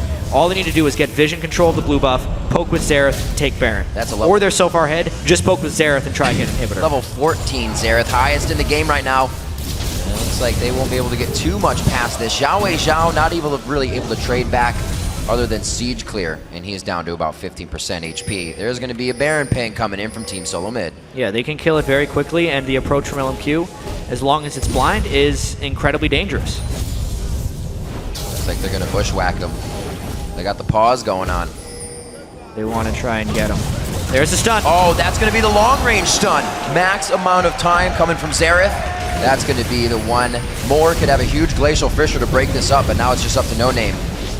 And Xiao. Mason's going to make sure to save his mana, actually. He will get the free spell every time he attacks enough times, just because of his passive. I mean, No Name's got to try for a Miracle Steal, but there's so many people from TSM here. He snuck around the side unnoticed. He landed the Q, so they have to wait this one out. He doesn't even let him come in. Amazing with the strong spine and the initiation try. Tidal Wave goes out. This is really to push out. Xiao takes a hit. He gets the summoner heal from Vasily that just keeps him alive. Dyrus could easily get in range on this one. He's got to slalom through the minions. He can make it.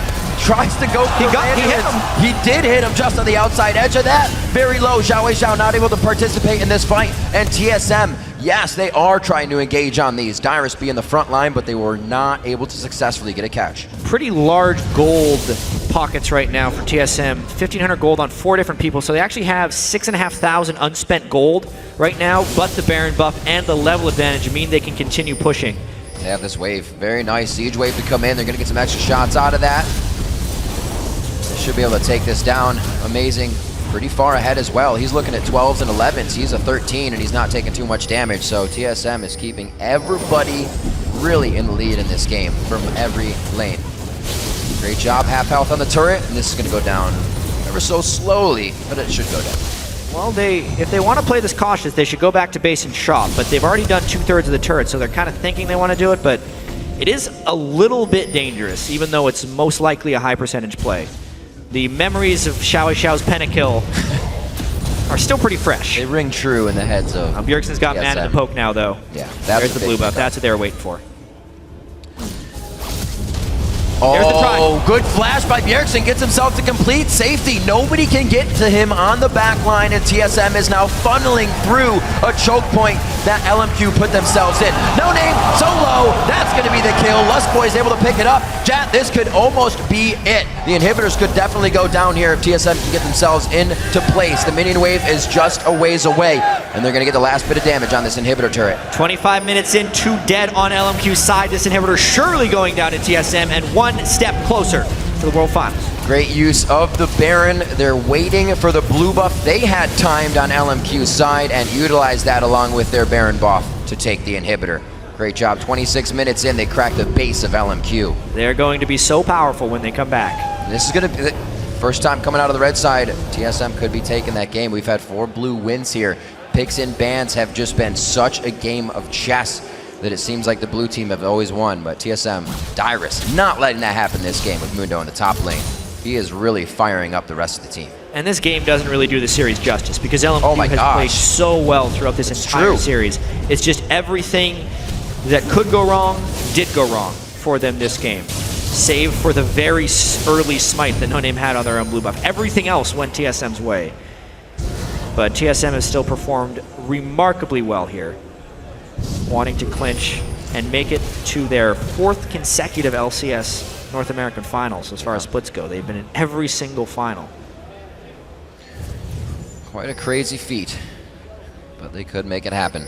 Erickson roaming down to the bottom lane now. Team has pretty good control just all along the red side here of LMQ. With Baron down, the map objective free, they can roam to this bottom lane and start to spread LMQ thin. Could be a little bit of a split push here with Dyrus. Yeah, 14, maybe 15,000 gold right now. This is all but decided as long as TSM just goes through the motions, takes down the turrets, and takes the win. It could very well be on this push if LMQ decides to fight. Looks like Dyrus is actually going to join the team instead of go for that mid-minion wave. Definitely having more use here to be a tank on the turret for Wild Turtle. And he's not having any trouble doing that. Oh, Ackerman dodges out once again on what could have killed him. Good focus from Wild Turtle and the rest of the team here to try and drop that turret. Without the minions, they're having a bit of trouble, but now it should go down a lot easier. And they're getting themselves in. Culling doing practically nothing there. An ultimate down. Xiao throws the ball off, but he's going to get tidal wave. Dyrus very low, does get dropped. Few kills coming in there on TSM side. Wild Turtle going hard. There's going to be the triple kill coming in. No, it goes over another double for Bjergsen. Jack, the inhibitors are down. The Nexus turrets are in the eyes of Team Solo Mid, and they're going to solidify a trip to the World Championship. And to the finals that we will be playing on Monday for North America. What a series TSM wins!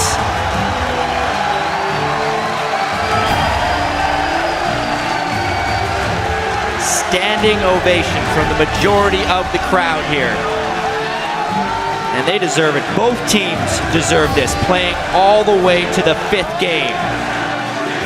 Look at that. Reginald and Loco. No, Dyrus played a pivotal role in that. He exploded. We have not seen that play from Dyrus all summer split, all any split.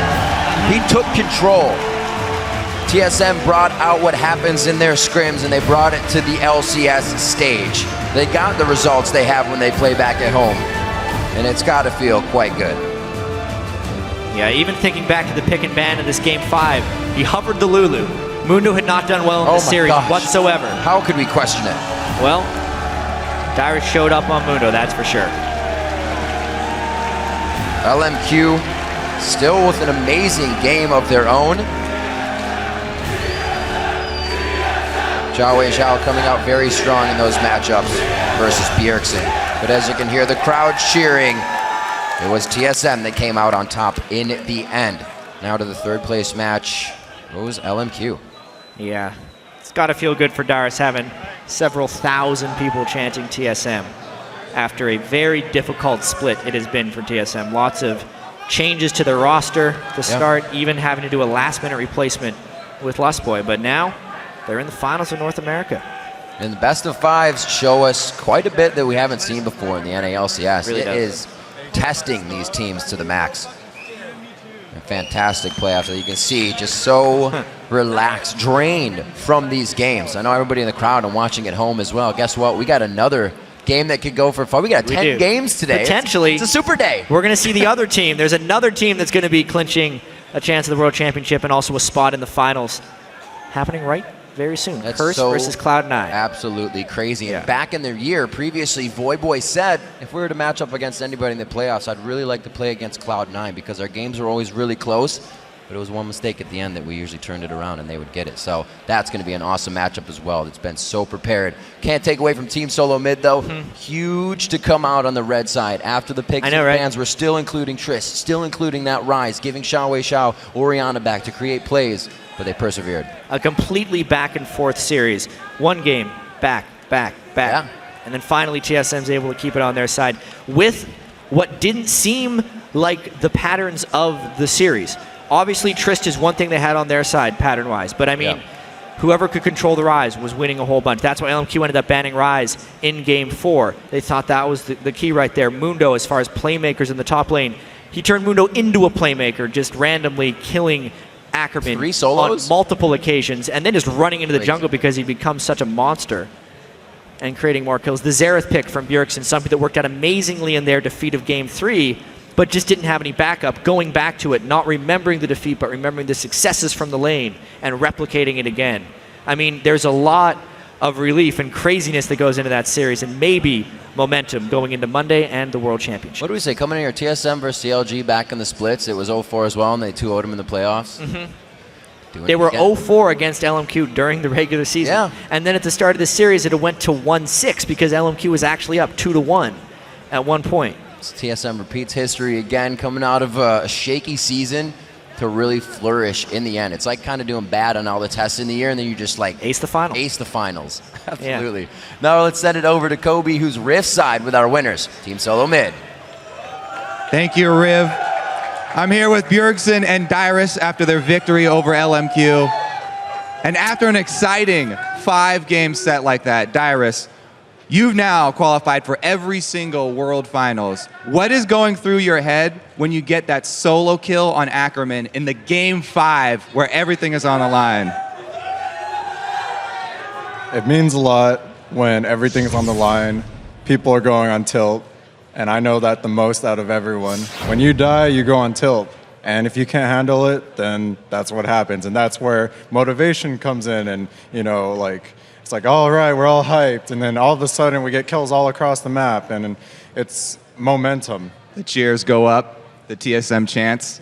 Bjergsen, this also means that this is your first World Finals that you've ever qualified for. What are you most looking forward to? Just, I think being able to scrim all the other teams from all the different regions is going to be super interesting. I've never really been able to play against many like Korean teams or anything like that, so that's really interesting to me, just getting to play against pretty much all of the teams that are coming to Worlds, and that's going to teach me a lot as a player, and it's going to teach my team a lot. And in a series that comes, this best of 5 that comes down to it, which is so intense, who on the team is the one with the clear head, keeping everyone focused, making the calls in that Game 5? I'm mainly like the team leader, the one that says like, don't get cocky or don't forget what we need to do, don't forget the next step. And Amazing is the one that always like remembers what we need to do. So I'm kind of keeping everyone's moods up and making sure everyone is not tilting or getting too overconfident. And Amazing is just like, we need to do this and this and this. He's really good at that. All right, so we still have more games today. Another best of 5, another semifinal, Cloud9 versus Curse. Who do you think has the edge in this matchup, Dyrus? Bjergsen probably agrees with me, but once again, like I said for CLG 60-40, I was wrong there because it was 100-0. But I think this one will be just as close as our game. So 60-40 on either team. I'm sure the crowd is happy about that. Another 5-game series, maybe? All right, well, you guys, you have one of the most rabid fan bases in all of League of Legends. What do you guys have to say to your fans now that you've qualified for Worlds? Thank you for everyone who supported us. It really means a lot to us.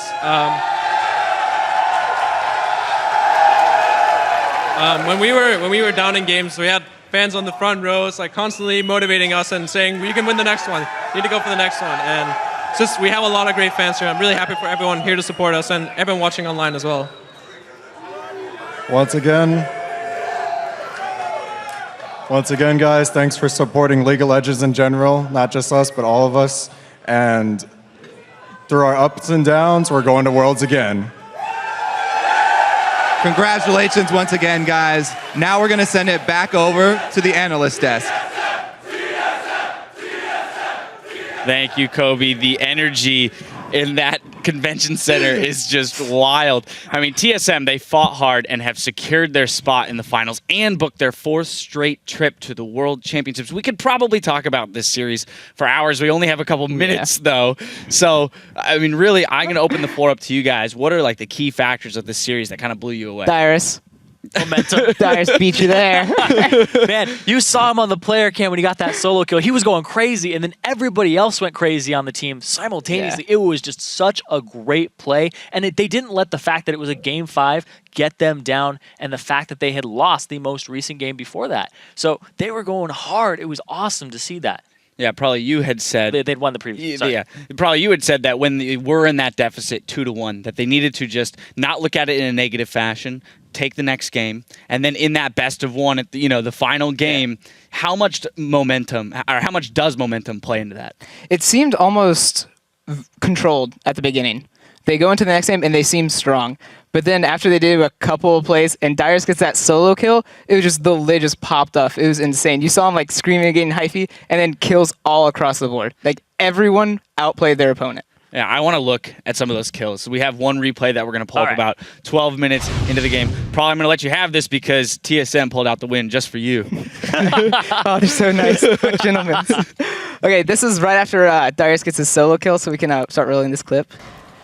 And Amazing's looking to get vision on their blue and actually starts getting caught a bit. Let's see. Yeah, Ackerman's able to get the roam off too, so it looks really bad for TSM. Basically, it starts off 3v2, but Mundo's gigantic. And immediately they focus correctly. They go for Ackerman first.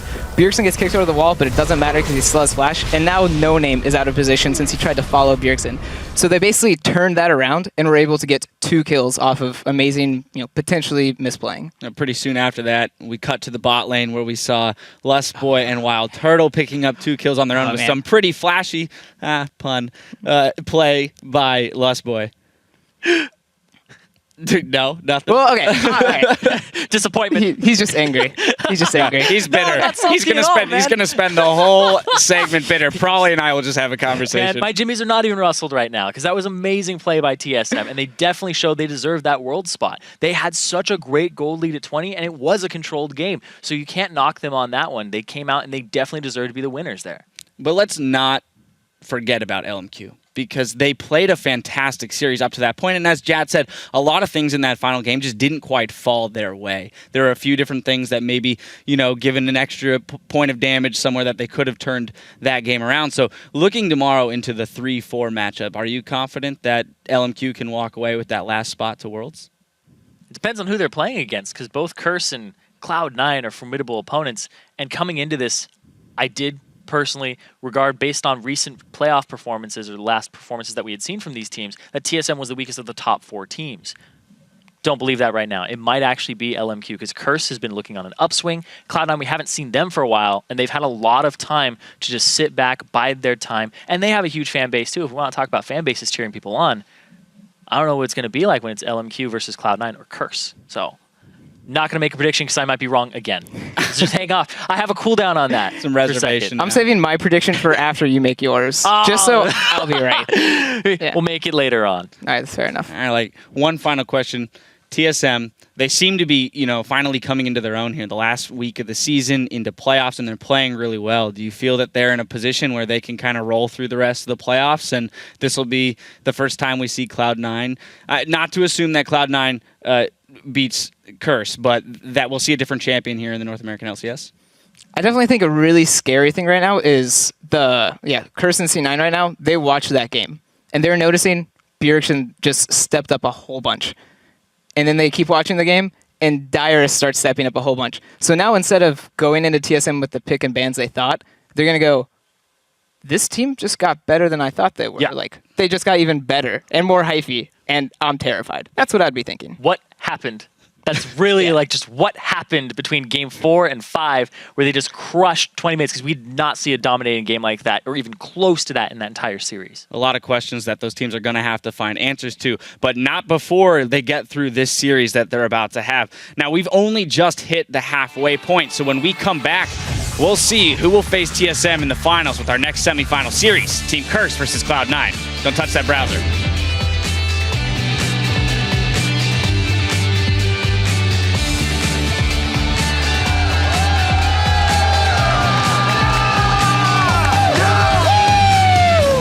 Now they match it up. Ackerman, he could be going down. He just got back on the rift. No Name now in the wrong spot at the wrong time. He gets hit. Bjergsen picks up another one. TSM starts to run amok. Vasily going Shuttles across the map. Xiaowei Xiao throws the ball off, but he's going to get tidal wave. Dyrus very low, does get dropped. Few kills coming in there on TSM side. World Turtle going hard. TSM won it. We made it! Yeah, we made it to wins, guys. Great scrims. Korea!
Welcome back to the North American LCS playoffs. Before we get back into our semifinal action, we want to take a listen to what you've been saying over on Twitter.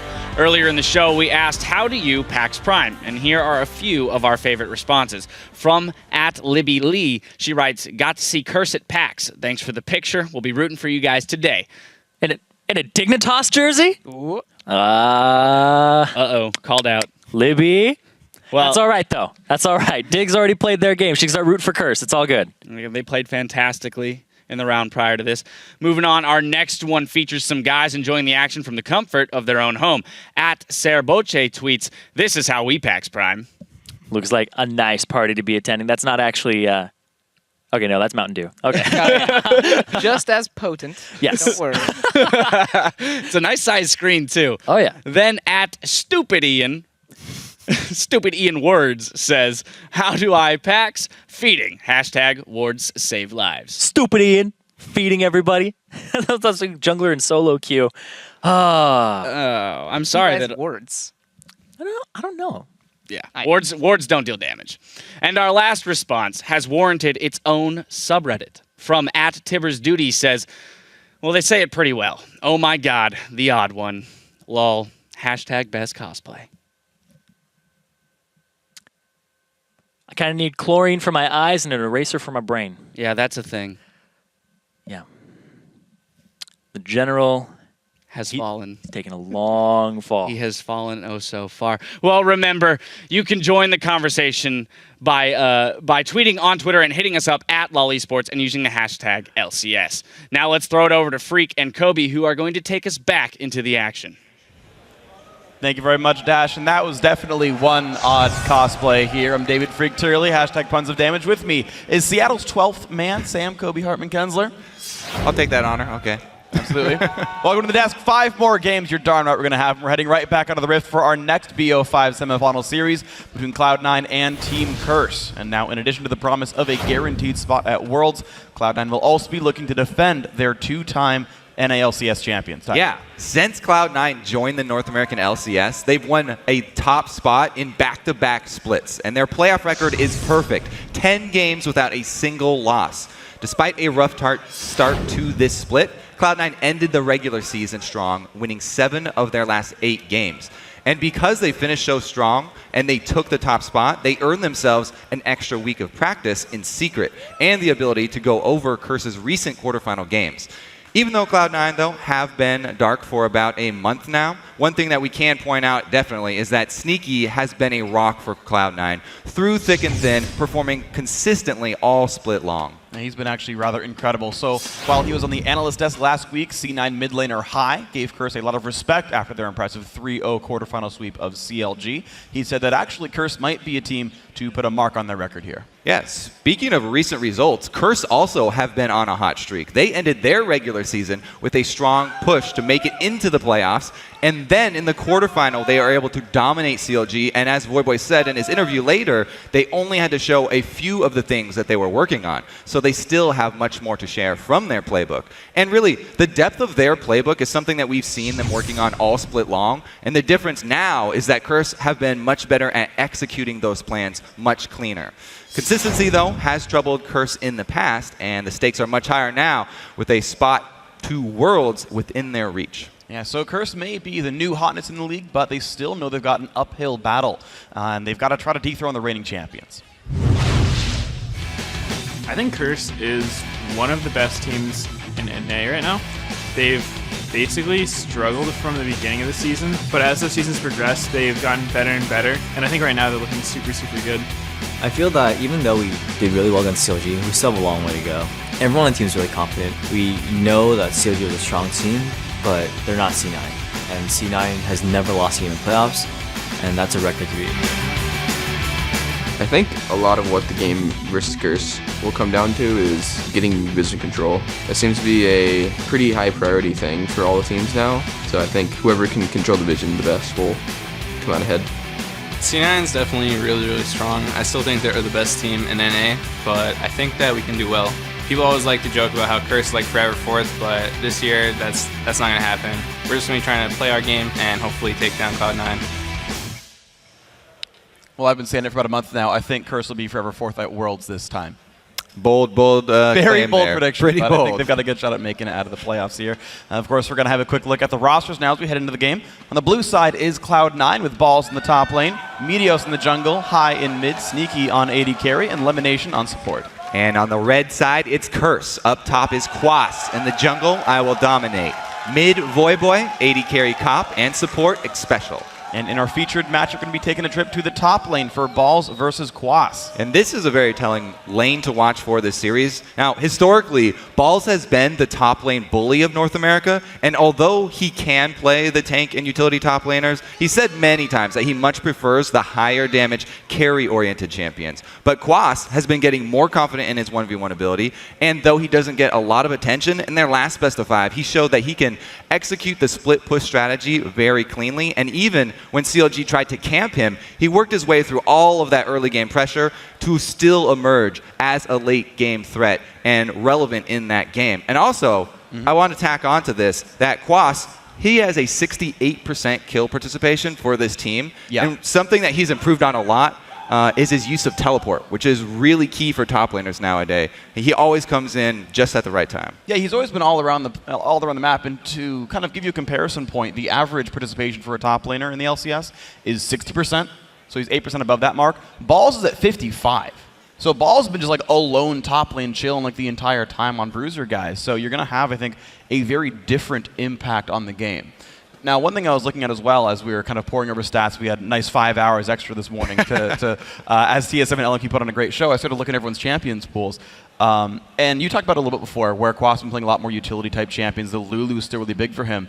Balls' roster basically shifted heavily. Like, if you look at the entire split, his top 4 champions is Shyvana, Renekton, Mundo, and Trundle. And if you look at the last 5 weeks, Shyvana, Renekton, and Trundle all disappear. And it's like Mundo and then like a bunch of mage guys. Yeah, this is something that I really do like about both of these teams. Cloud9 has always been a team that they will instantly pick up the champions that are very strong in the current meta. They pride themselves on adapting quickly to champions, new champions that arise to power, and Curse have done exactly that as well. Curse, they may have the deepest champion pools in the entire North American LCS. They play pretty much everything, and that's why they're able to have such a diverse playbook to work from, because their players are so diverse. Yeah, and it's funny, you're seeing the Zillion ban come out now. Special hadn't even played that until the playoffs themselves and said, yep, that's in the pool. Voyboy's Tristana is not going to get banned here. I want to see that does come out, because Sneaky does with the champ himself. That might even just be a first pick. Yeah, Tristana has been a big part of the recent games that we've seen, but mid lane, Yasuo is up, and these two mid laners both love this champion. These are the two guys, they're fairly similar actually. Both of these mid laners are the types of guys that will go in on the front lines. Yeah. And Yasuo definitely going to be highly contested. So as we can see, once again, the Rise pick first may open up that pick for them later on.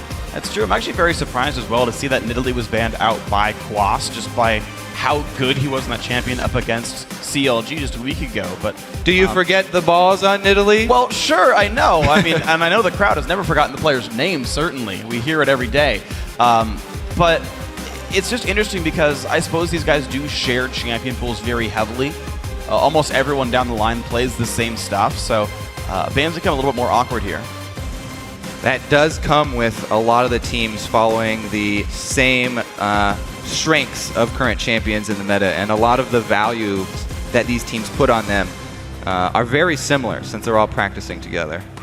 Not these specifically, though, because you don't want to scrim against the people on your side of the bracket. This is interesting, though. So Curse actually are picking 2 uncontested champions here, basically. Lulu, not a champion Ball is going to play, even if they were to swap Rise around. And, you know, again, champions like Tristana, champions like Yasuo still being available. The big 3 supports these guys are playing, the Braum, the Morgana, the Nami, like, none of these are being grabbed right now. Curse are taking plenty of time saying, we'll counterpick you on red side. Right, not a lot has been given away yet. Because Rise is a flexible pick for Cloud9, Curse don't really want to jump into anything too quickly. And picking up Kha'Zix is very safe at the moment. Nunu's already banned, and Kha'Zix has really risen to prominence among the junglers, with everyone favoring the max W first. We'll have to see if that ends up being the build Dominic goes for. Meteos played a whole crap ton of Lee Sin recently. It's gonna be, Zed comes in for a high blind picked. And he's happy about that one. Yeah. Stretching out his fingers here. You do need some very quick reactions with Zed.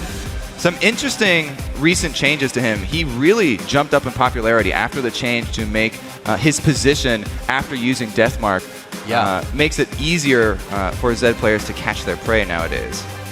I found it really hard to outplay him more as champions that are normally going to be very good in that anti-Zed duel, so we'll have to see how that battle comes out here. Voyboy still does have the Yasuo if he wants it, and no one's going to contest that anymore. But his Immaculate Tristana is, of course, off the table. Yeah, let's see what direction Curse want to go with this one, because Cloud9 are showing very strong late-game prominence here. They've got Tristana and Ryze already to scale up very well, and then Zed, they can use this as a split push. They don't have to use their top laner as their split pusher. If they get high, a good enough lead, they can easily lane swap and put him in a side lane once he's got Blade. We'll see if anyone from Curse is going to be able to handle that one. They're going to save Voyboy's pick until last. Very interesting to me to see that, but that's the case here. Lucian Thresh come through in the bottom lane. All right, so Cloud9, they did a lot of good things so far. You know, taking away Triss is always good against Curse, but one of the things that Voyboy did give away in one of the interviews is that he was also practicing Corki mid. And they have tried variations of the two sort of AD carry champions in different compositions. This time around, I do not expect it though, because that would really, it would make Curse a really big mid-game front-loaded composition here. Yeah. To try and make that push and put some pressure on them to end it before it got out of hand. Exactly. The only mid laner, semi-AD carry I'd see him be able to play here would be like Kayle. Otherwise, you couldn't ever handle Zed late game, and you'd never be able to handle him 1v1 in general. So I don't think it's likely. Morgana does come through against Thresh. The Elise does come through for Meteos as well, so plenty of setup here for team fights. Right, and a couple of classics for Cloud9. Yeah. Meteos and Lemon Nation, two of their most beloved champions here. Meteos does have a better win rate on other junglers like Lee Sin, but he definitely favors Elise, especially in solo queue. Definitely loves this champion. It also adds that double threat of skill shot CC, very long duration. He definitely popularized that cooldown reduction build with her. We'll see what he goes with this time around. Well, the hover is on Corki. You mentioned that might be the swap here for the double AD carry. Clicks on Yasuo, locks it in. Exhaust Yasuo coming in for a Voyboy, wants it after all. All right, we'll see how well they can pull that off, because the Lulu plus Kha'Zix is actually a very strong combo for the team fight for them to pull this off. Using that knock-up, we'll see if they can actually get back there too sneaky, though. We've seen so many games just drawn out long enough for Tristana to really take them over. Absolutely, and the thing is, you've got this black shield there as well. We talked about Sneaky being this rock for Cloud9, somebody who's always going to perform in team fights, be there for the team late game, and Lemonation is on babysit duty, basically preventing any meaningful damage or any meaningful CC to reach him here. So I think this is a good comp for Sneaky. Yeah, we'll see how well Lemonation can peel, because if Curse are able to get past the barrage of cocoons and dark bindings, then it's up to him to try and use that Morgana ult defensively to peel off the Kha'Zix and the Yasuo, because those are two very high-powered assassins that will look to take out this AD carry threat in the late game. That is true. It's a whole bunch of offense basically on this team. You mentioned the barrage of skill shots, but otherwise it's a Ryze and a Zed who are just going to peel by one-shotting people. So well, the Rune Prison is great because that's just targeted. That'll at least stop Yasuo in his tracks. We'll see how the rest of it goes here. But now that we see all the teams picked up, we're going to want to actually ask you guys which team is going to go the distance. According to LOLesports.com, 67% of you think that Cloud9 is going to win this one. Kind of a mix of applause there. Of course, you can keep sharing your picks on Twitter as every twist and turn ensues. Send hashtag C9win or hashtag CRSwin to at LOL Esports. And we've seen those swap back and forth throughout the games. All right, we'll see how well Cloud9 can perform in the playoffs, because as we said, they're undefeated. And Meteos has taken Elise actually 8 times out of those 10 games. So that means he's 8-0 in the playoffs with Elise. Maybe regular season, not quite so much. Well, back to comfort certainly for Cloud9 here, and I want to see how this comp unfolds. We don't see a lot of Zed mid just yet in the North American LCS. Of course, you saw the bans against Bjergsen. You know it's a good champion. But it's fun to see it played. Yeah, a ton of bans dumped into Zed recently as we went over. We'll see how well Hai can use it, because as we also said, he will not hesitate to go in. And Zed, the best thing about him is that once you do dive in to take out your target, you always have a shadow to escape with. Yeah, it's kind of the style of champion that Hai definitely excels best on. I think his most similar player is Reginald from last season. He's a mid laner who's going to take it upon himself to engage, even if he's a single target assassin, or like Karthus, and just tell the team, follow up on this. Don't worry, I made the right call here. And of course, Cloud9 very smart to trust him in his judgments. Cloud9's team fight's probably the best in North America. It really does show how all of Cloud9 listen to that one voice, especially early on in the game when the early team fights are crucial, and you can tell it, especially with the skirmishes mid. See if Meteos decides to try and get Balls ahead, though. As we said, Balls really preferring those damage-oriented carry top laners. Now he's got the opportunity here with Ryze. If he can get past the early game here and stack up his mana items. Well, I'm actually glad you mentioned the early game because I feel like these two junglers have had very different styles. In the beginning of this year, Meteos and rest of Cloud9 said, we're going to go back to early game. We're going to try to pressure early on. That's how the good teams are winning over in Asia. So we're going to try this style again. But since then, Meteos has played a much slower early game. I believe he has the highest CS at 10 of all junglers in North American LCS. He's back to farming the jungle, back when they joined the league in 2013, whereas Dominate has one of the highest participations in the game, has incredible first blood stats, and Dominate does everything early on. Yeah, we do always like to go over the first blood stats for Curse, but you know, the Meteos, the trade-off there is, yes, he does get a lot more farm, and he does get a lot more gold actually still than other junglers, but it does cost him in kill participation for the team as well. Cloud9 do have a lot more split up kills. All right, but we will have the lane swap, as everyone can see, in the double jungles. Starting off for Curse. This is a different style though for Cloud9 though. I think Balls is actually already dual laning with Lemonation down to this bot side here, so more farms coming into Cloud9 right now. They do want to try and babysit Balls here. Make sure that he can farm well in the early game, try and get him past this hump. And he's not a bad partner to have in a duo lane either. He can trade extremely well early. And if you have the support of a good Morgana who will keep him safe from that Thresh, then he can actually trade freely. And starting off with that Mana Crystal, definitely going to help out. You can see Trinket required to put in the brush. Special just says, respect this. Okay, Trinket's down, that's fine, I'll go back to my lane now. But the lane is pushing out right now, which is going to mean that Dominate and Quas are going to be unlocked to maybe gank these two Cloud9 members if you want to show bot lane. Well, there's an interesting early back here for Dominate, and he is heading top right now. He's probably going to try and shove this wave up to the turret to try and get that to reset. You mentioned the extra income for Cloud9 since they are farming all three lanes, whereas Curse kind of gave up that top lane. They don't want to let that continue. You need to at least match the early gold here. So a little bit of double jungle on the double golems, and we may see them try and shove that wave in. See what Cloud9 react to, though, since you see two people top. If they both show in lane, does open up the possibility of extremely early dragons. Running with Elise, that's definitely an option. All right, and they're going to try to break the freeze against Sneaky. Just note that at the time they come into this lane, it's basically 30 versus 16 in CS for the top lane and jungler combined. So a very obvious amount of gold going C9's way to start this one out. I think they did a great job of pushing the early duo lane here. Nice by Sneaky, I like that. Got every single freaking one.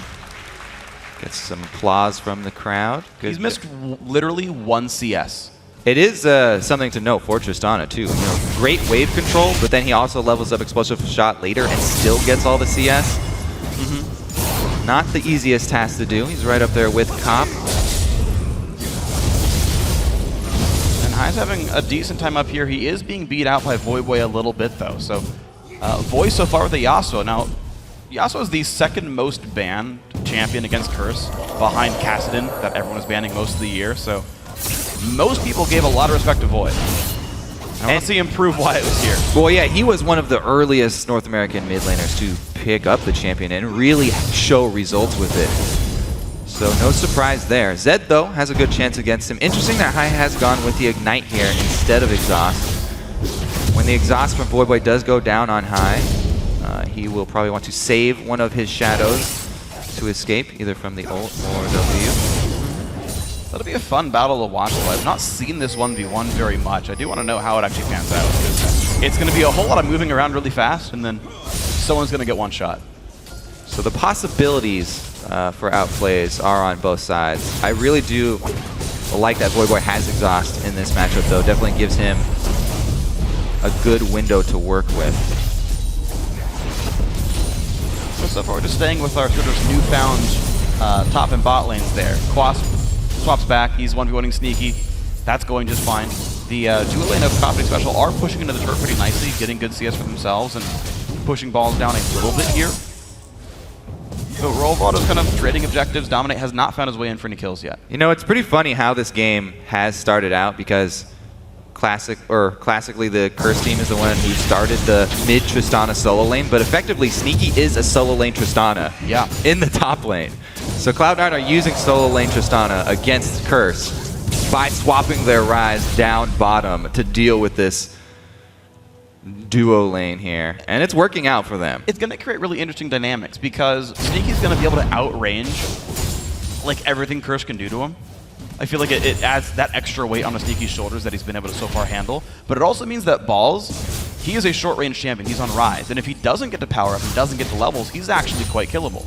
Well, having that support there definitely is the right time to support him because he definitely wants to get his tier and his rod before he really starts going for aggressive trades. So he's doing a good job just last hitting down there under that turret, surviving. And the thing about solo lane Tristana and why it's so strong and why Curse and Alliance both used it in the mid lane, a lot of it has to do with her mana-less shoving. She doesn't have to expend resources to shove.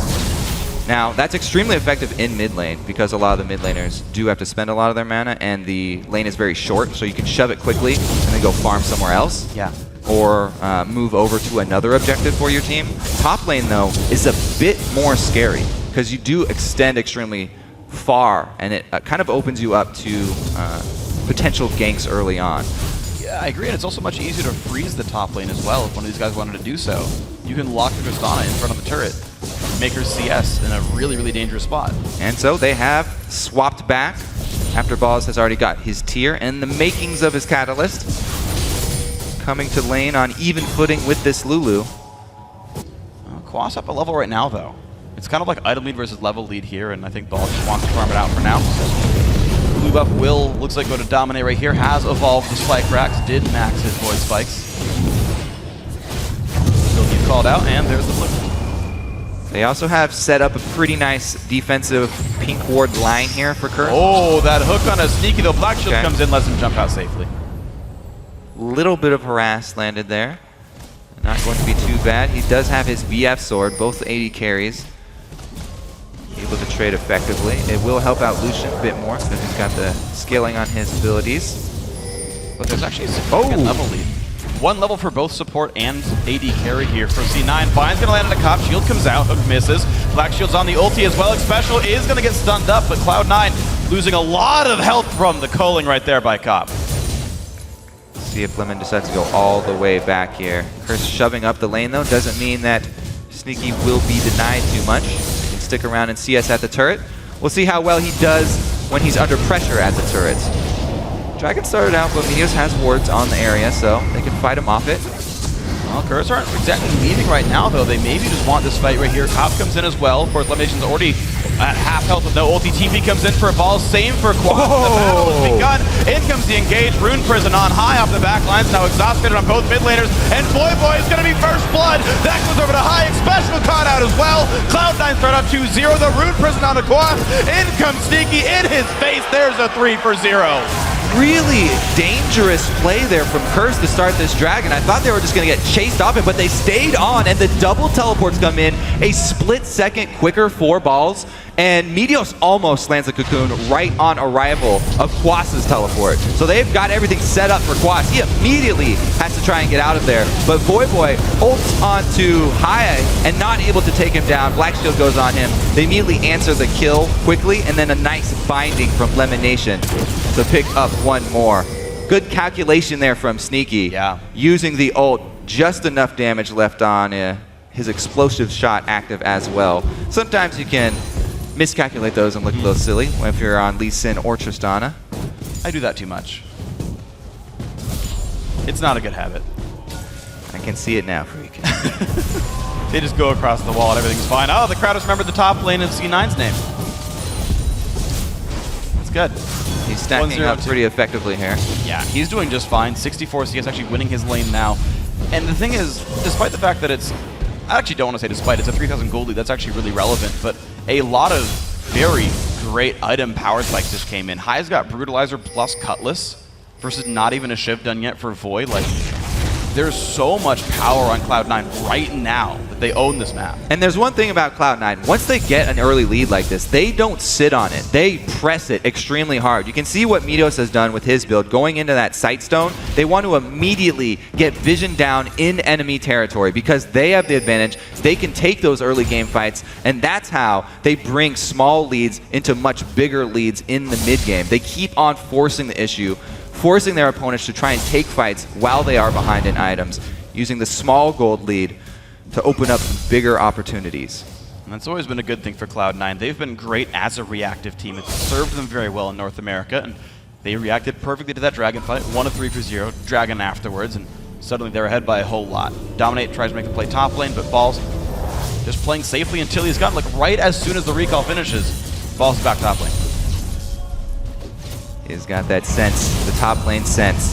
When to go aggressive, when to push up. Now he's trying to shove the lane in. Dominate returning top side. Might just be going for a regular jungle clear though.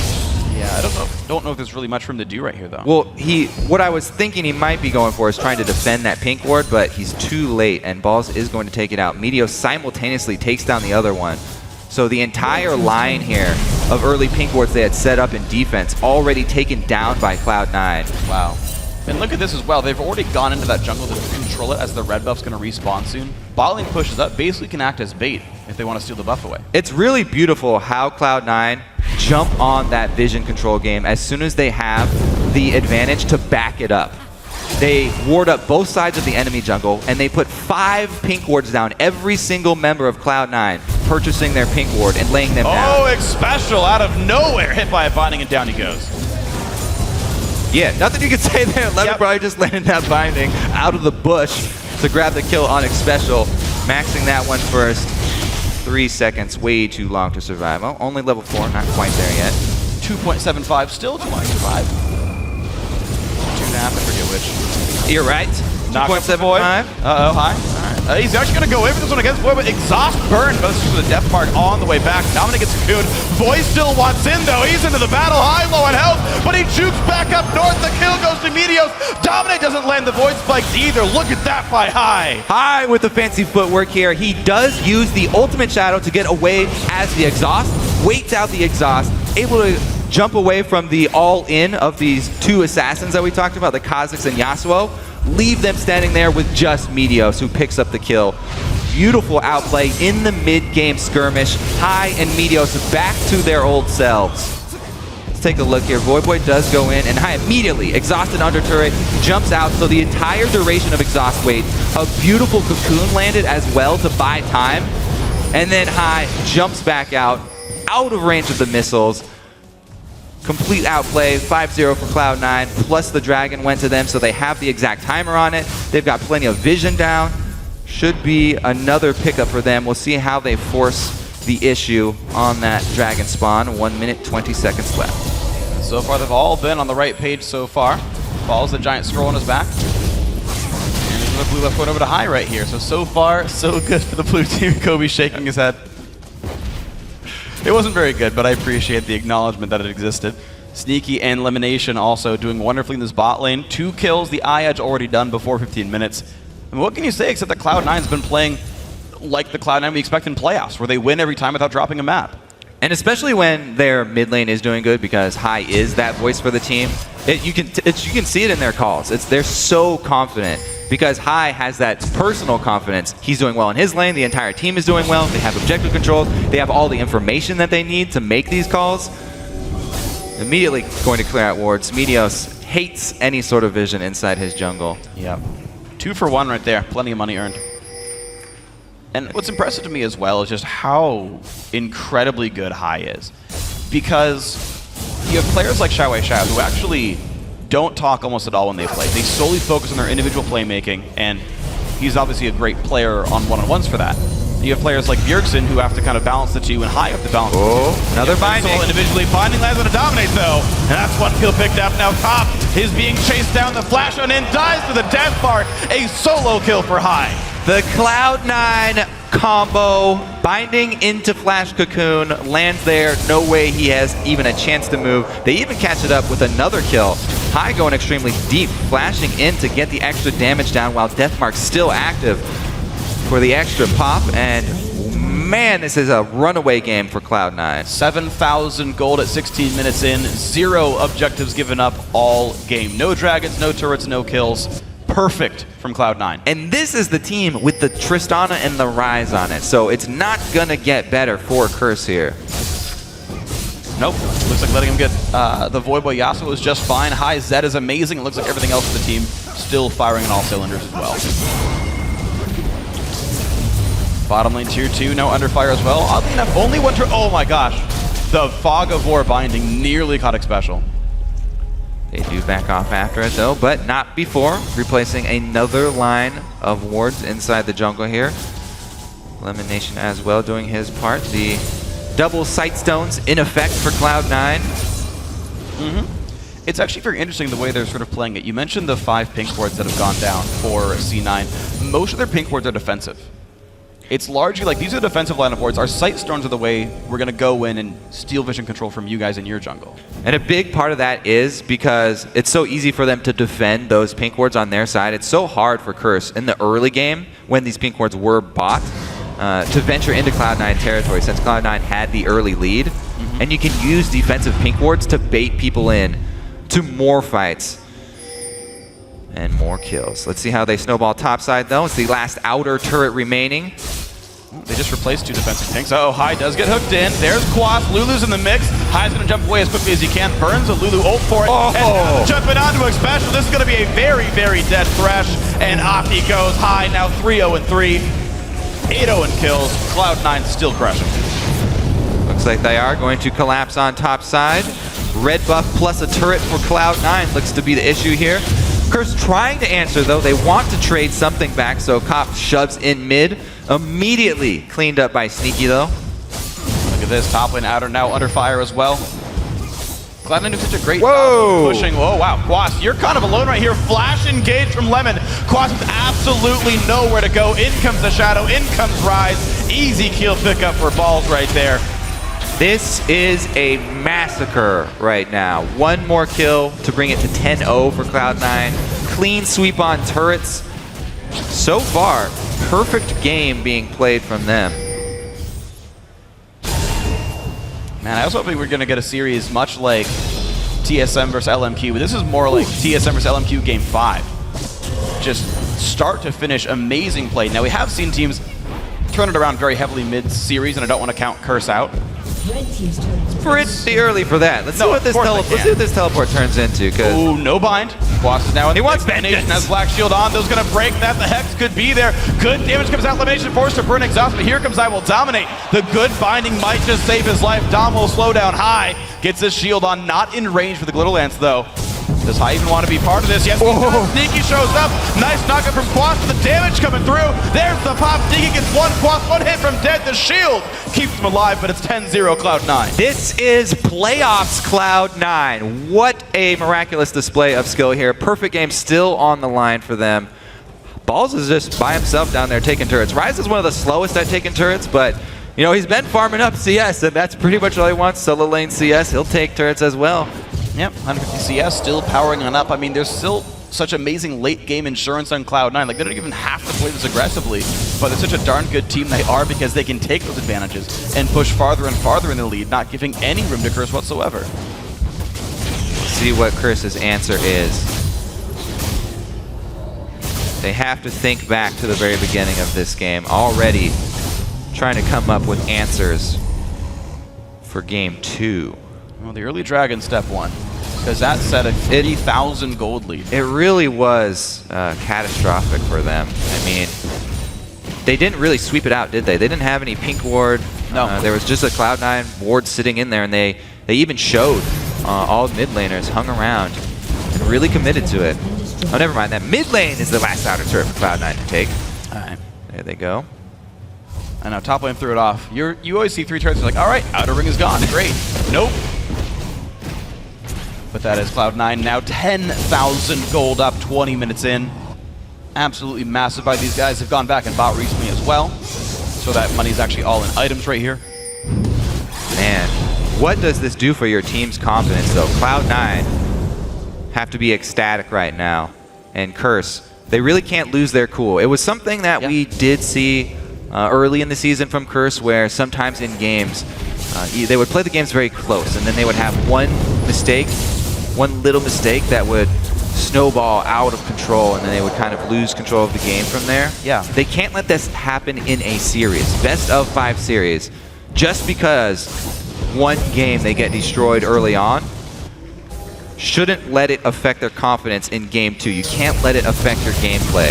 Ooh, Kopp wants the battle. Oh! Sneaky takes him out. A Black Shield for support, and now the engage from High as well. He's going to grab it special cleanly. Jumps on back. Turret can't claim immediate elimination in the mix, though. He's going to lose some health. There's the knockup from Quas, and Lemon will go down. Finally a kill for Curse, but the mid-tier 2 is gone, and Balls now also in the mix. Boy forced to run away. 100 health left on him. That's an ulti coming across. Not going to be nearly enough, though. 13-1 for Cloud9. All right, I do need to add an addendum. It should affect your gameplay, because there are things you need to change from the first game. True. But you shouldn't let it get into your head. Surrender does come down. 22-minute surrender out of Curse. They put a kill on the scoreboard. That's all we're playing for. Drop this one out, go for game 2. Now, it is a best of 5. There are adaptations to make. There are changes to make here. And you know there's still 2 games ahead. You can't be that happy yet as Cloud9. You've got to repeat the performance 2 more times.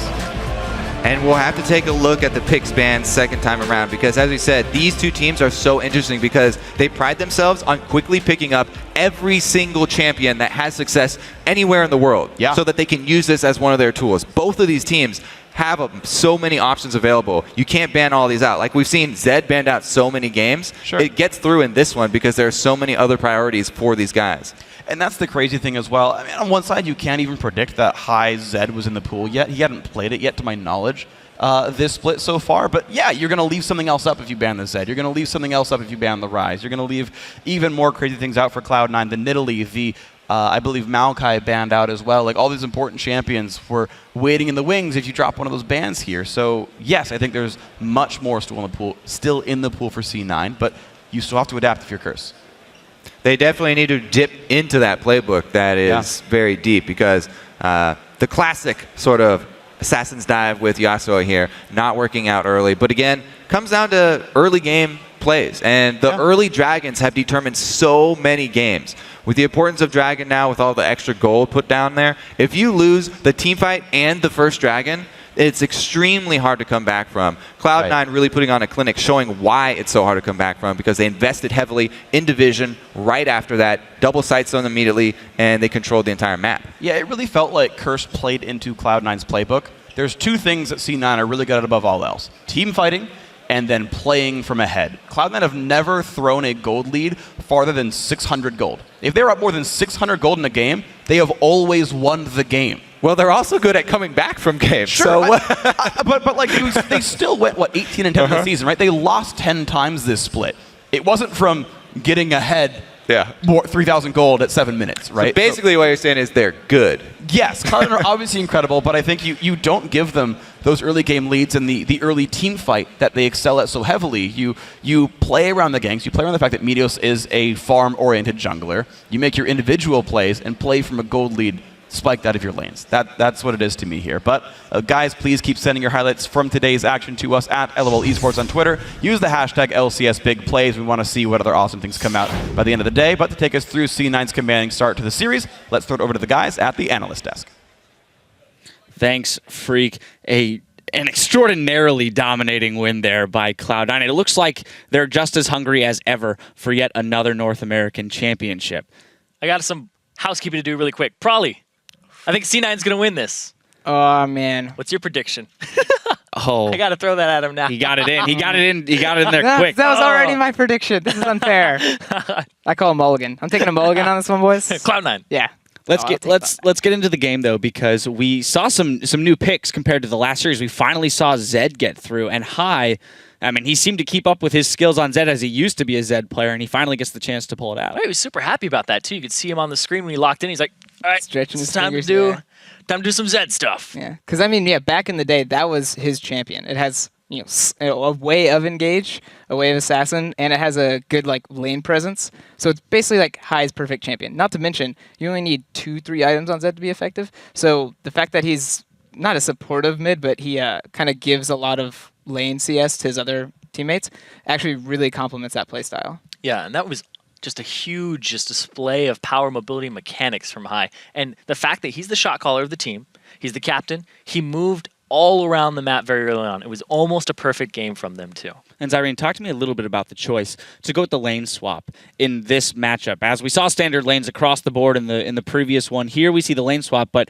we had one team, Curse, choosing to go with the double jungle, while Cloud9 chose to throw their support and their top laner in the duo lane against the AD carry and support of Curse. Yeah, it was really interesting because they didn't give up too much dragon control by doing that, because then you could just stall it out, have Tristana run from top lane down there if the dragon was started at all. But they also had a gold generation item on Elimination's Morgana, and he took some CS for himself too. So they had about a 500 gold lead before that dragon fight even started that they did all show up too. So the lane swap was very intelligent by Cloud9 to do, and Sneaky is kind of the MVP of that team this split because he's been very consistent. So why not put some free farm on him where he doesn't have to go up in a matchup?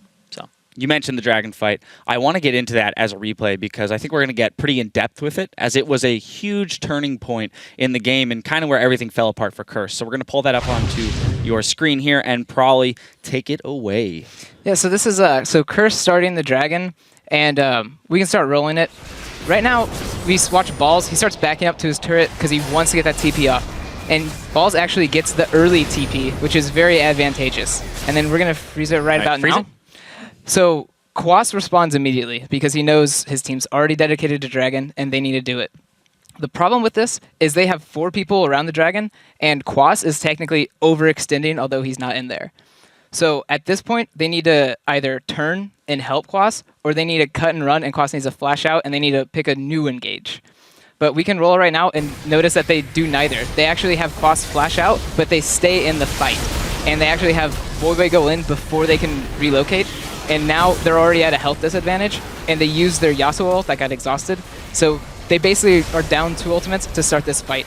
And at this point, it's just Cloud9 trying to clean up after, they take damage from Dragon, so they're already weaker on Curse's side. Yeah, when you put yourself in that situation, I was thinking about the hypothetical there. Quas, he could have just stayed where he was because 3 people clumped up on him. They missed the cocoon. If he had ultied himself, it would have been a 3-man, possibly 4-man ultimate there for Yasuo, which he ended up only using on Hai. And you were talking about this, where you can't blow up a Zed unless everybody is on him because he just has so much mobility. He's very slippery at this part in the game because nobody's got burst potential.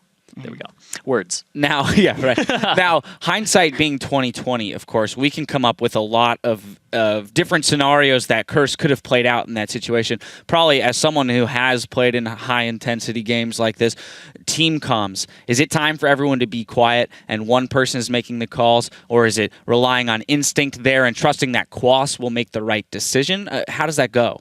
I'm not quite sure how Curse's voice comms go, or who's the shot caller for that. But in complexity side, if that's something that we happen to run upon, we'd notice West calling out he's TPing in, and then at that point it'd be either me or Kez yelling, "We need to help West," or "We need to run from this," or "We need to burn Dragon and then get out." So it's kind of like the second you see your teammate in a dangerous position, someone just has to yell out what to do, and no one questions it. Everyone has to follow it. I mean, at this point too, you're down 3 kills, a dragon. You are already in a bit of a gold deficit, and things just start to crumble around you as a team. And that is harsh maybe to say to Curse, but they're in a pretty tough spot now mentally to try and get back into this series. What are the first steps to rebuilding that? Well, first of all, you have to come to terms with you just gave away the largest gold lead at 20 minutes this summer split to the team you are going to continue to play this best of 5 against. They surrendered, so they didn't have to continue to go through that burden. They can regroup, they can give themselves some time, and they don't have to keep taking that beating. So I think surrendering actually was a kind of a good idea by them in that regard, to keep their mentality up and keep their outlook positive. I feel like the surrender definitely it puts a stop to, I guess, the pain of having to live through it. Although there has been arguments made for prolonging the game so that you have the opportunity to talk about, prolonging the game maybe to win, but prolonging also just for the opportunity to talk about what you're going to do in the next game. Because now Curse, they've only got a short period of time to reformulate an entire pick ban phase and then a play strategy on the other side of the map. So my final question to you probably is, what are we going to see in pick bans? Are we going to see that Zed off the board? I think it'd be really smart to ban Zed. I feel like that's just a high staple champion, similar to Bjergsen's Syndra and Zed. It's just, regardless of if he's played it recently, you know he knows the ins and out of that champion, and it's really scary for him. So I could foresee maybe a first pick Zed on Curse's side. Maybe Tristana and try to pull it mid. So I think they actually have a lot of room. I don't think that game decides what they need to do. They still have another game or 2 games to lose before they're out. So I think they have a lot more room to kind of, do what they want to do. The series is definitely far from over. I will be curious to see what Curse decides to come out swinging with this next time around, but we'll see if Cloud9 can keep that momentum going in Game 2 versus Curse. The action continues after this.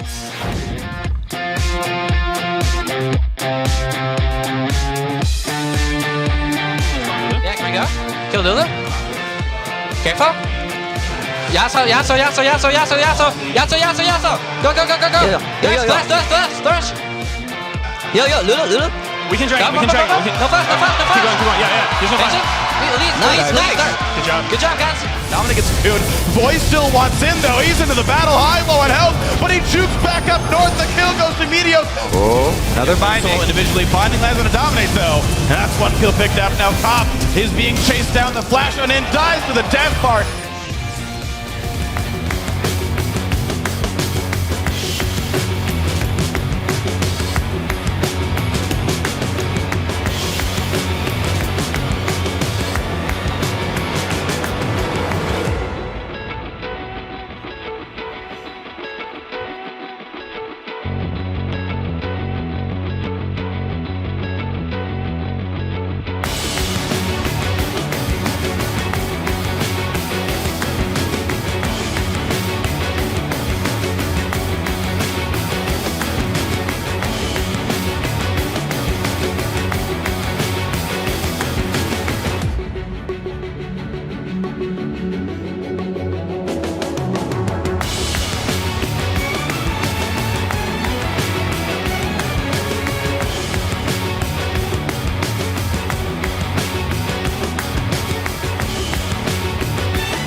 Curse is one of my favorite teams to scrim and practice against just because they're not really afraid to try new things.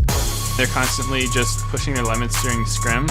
I think sometimes they play a bit more passive when it comes to LCS matches, but now they're gaining more confidence. I think is probably the biggest thing. Welcome back to the North American LCS and Game 2 between Curse and Cloud9. Now, Cloud9 are coming in huge after that first game and are now ahead 1-0. So the person I want to look at is the shot caller, Hai. Yeah. I think Hai had a great performance individually and as a shot caller, like you said. We saw that play in the outro where he was making the only calls and nobody else was talking. They all followed it without hesitation. I think he's definitely on point right now, and this is a Hai that we've been waiting to see all summer series long. We've heard time and time again that the comms are silent aside from Hai when they're in those team fights. And now for Curse, how do they rebound and come out strong in Game 2? I think a pretty easy way to rebound from this is get the pick and ban to where you get what you want. In Game 1, they had to ban Nidalee, Ali, and Syndra. Those are all picks that Curse plays, and now they have the option to first pick it. So I think they're going to have a lot more confidence going into this game since they'll get what they want guaranteed. All right, we'll see if they take some of Prolly's advice there in Champion Select as we throw it right back over to Freak and Kobe to get us into the game. Thank you very much, Dash and Prolly. I couldn't agree more. I think it was very awkward when I saw the bans come out from Curse, and they're like, they banned their own champions. It's like, Quas can't play Nidalee now. Like, what? That was the reason you won last week. When you share all the champions, though, all the champions are your champions. Sure. I know, it's weird, right? But, like, I guess the one thing to keep in mind is Curse supposedly have more rabbits to pull out of hats, right? Haven't seen the AAD comp. These are the guys that try the most new things overall, and I think they can make some quick adaptations here. If they realize there are some sort of one-sided champions in the pools. Morgana, I think, is actually one that Xpecial does not play very much of, and he's happy to play the Thresh, the Braum, the Nami, things like that. Whereas repeatedly, Cloud9 tunnels in the Morg pick, for example. And if you don't want to run AAD, ban Trist because Cop doesn't play it. There are there are other strategies to go after. If there are too many things that are this high priority, then you can target all of your bans on one person and leave up a whole bunch of these so that you're bound to get some on the next round of picks. Yeah, I want to see if the adaptation does work out then for Curse. If they can get something that's actually going to work for them, and if they can stymie some of this early game power that Cloud9 showed off a great Dragon fight. Elise goes away from Meteos. Nunu dropped away from Dominate. Those are, I think, some smarter bans. Well, we'll see how they turn out. I think the biggest thing is the early Dragon there. Curse will definitely be more cautious. It was fairly reckless of them to even go for that one. So that will probably be the biggest thing that they need to change. But before we get into the game and even see that, we'll have to see what composition they decide to go with here. So one adaptation by Cloud9 is they add the Nidalee ban as they are on red side, dropping their Maokai ban. So that is up for Quas. Right, so Maokai is available. Good team fighting there. Zed is still available. Poppy, of course. Quas with some Poppy highlights. Now he's just going over his classics, I guess. His champion pool. Next is Vayne top. Trying to show off here. Hey, I mean, Swain is considered a good champion up against Maokai if they want to let Balls play that one here. Lulu's still going to come in for him, though. His most played champion, I think, of the split. You think he was just kind of threatening there? Hey, daring him to pick Maokai? Yeah, see what happens. I'm a Swain master. For what it's worth, Lemon's played one support Lulu game, I think, this split, so that could still be like a champion Xpecial could play here. We've seen a little bit of support Lulu. Yeah, I think the biggest thing is that this Lulu is very, very flexible. Curse can put it wherever they want, so they don't have to give up any information yet to Cloud9. Cloud9, no, they're the ones who have the last pick. They have the counter pick final say. So eventually, Curse are going to have to give up the one matchup at least. Well, and Cloud9 have to pick up some new things as well, since now the Ryze and Elise are both gone. It leaves up now the Syndra that was banned last time around, though. Yeah, Syndra plus Zed plus Yasuo, all still available. Wow, the priority is actually on the Kazakhs there. Looks like both these junglers grabbing it first round red side, but it does mean Tristana will once again go to Sneaky. And for what it's worth, Hai plays a good amount of mid lane Kazakhs himself. That's true. He was pretty outspoken about moving away from that. And with the recent changes to Kazakhs, he's really, really been preferred amongst almost all junglers. So that's probably going to be a Meteos jungle. But you're right, still could be flexible. if we're going to open up all the options too, could be a Tristana for high. Tristana mid, sure. Cloud9, as you said, they know to pick up all the champions that are good, that are successful. Double AD has been successful. Basically what we're saying here, Cloud9 lock in the Goomba Stomping Squad. Reset City available for them. It's true. It's very hard to stop this squad once it gets going. A single kill can be devastating for a team fight with both Kha'Zix and Tristana. Yeah. So I want to see what they decide to use to try and soften up the rest of Curse. Will they bring some extra AoE to this team, or are they going to go for some stalling to try and get Tristana to the point where she needs to power up? We've seen so much Triss versus Lucian. Yeah. We're going to see round 2 here. Well, Nami Lucian, definitely one of the strongest duo lanes in the game. Might be the actual single best that exists right here. Copping Special going to have their setup locked in. Now Lulu almost guaranteed to be on Quas. It is still interesting that they show, again, the Lucian when there's almost no risk of it being taken away. And there you go. All right, so top lane has been grabbed, mid lane has been grabbed as well. Cloud9 saved their support for last, and they put a priority on getting out those powerful lanes, and again, a blind pick Zed. Yeah, there is some of that AoE too. They do have some strong team fighting presence now. A late game team fight with a Maokai, Tristana here, and 2 assassins to jump in. So Maokai, what he can do is really protect assassins that he jumps in with. So it's a very, very strong frontline dive here from Cloud9. And basically, they just leave Tristana to her own devices. She's got her own peeling spells that she can have for the late game and the increased range. And the thing is, there's no threat on her anyway. It's not like Quas is going to deal any meaningful damage here. No threat! Hey! Just kidding! Here's the threat. Boy's colleague is locked in. And Dominate's got Nocturne. This is going to be fun. You have strong dive. They answer with extremely strong dive. The Akali and Nocturne will be backed up by the Lulu as well. That cannot be overstated. That is such a huge, huge boon to both of those assassins. We'll have to see if Cloud9 decide to actually switch it up and go with the peeling Maokai instead of the diving Maokai. Because that is an option. You can completely change those team fights. Brahma and Maokai are also very good defensively. Yeah, it's the thing about Akali is she kind of has a finite amount of damage before she runs out of cooldowns and runs out of her ult charges. Now, Braum can't easily block much of her damage. Akali goes directly on top of her target with the ult, which can make blocking any of her Qs almost impossible. Knock-up is pretty much the only way to go there. Yeah, and that will do pretty well for what it's worth. But I do want to see what ends up happening then as Voy flies in, how well these people can protect him.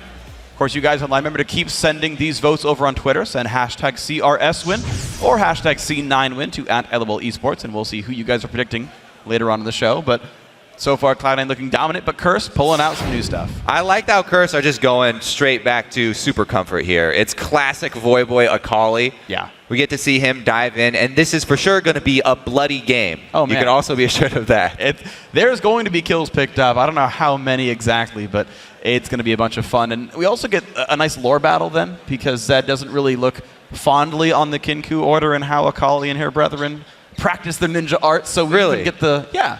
Where does that tale start, actually? I forget all of it exactly. So I know... Ow! I don't know my lore that well. Zed killed Shen's dad, my understanding. Zed also is like, you know, all these... It's basically like the dark side of the Force, where it's like I can be so much more powerful by using the dark side of ninja magic. And we're going to see if the forbidden shadow magics here are going to work out for High here. They did in game 1, but now they're battling ninja with ninja. All right, we'll see if they regret giving High hit that Zed once again. Voyboy is very confident in that Akali pick, and Akali, once she gets in on Zed, as long as they have vision, she can usually jump back to wherever Zed is going to go. True. Even if he jumps pretty far with his shadows. We'll see how tricky High is.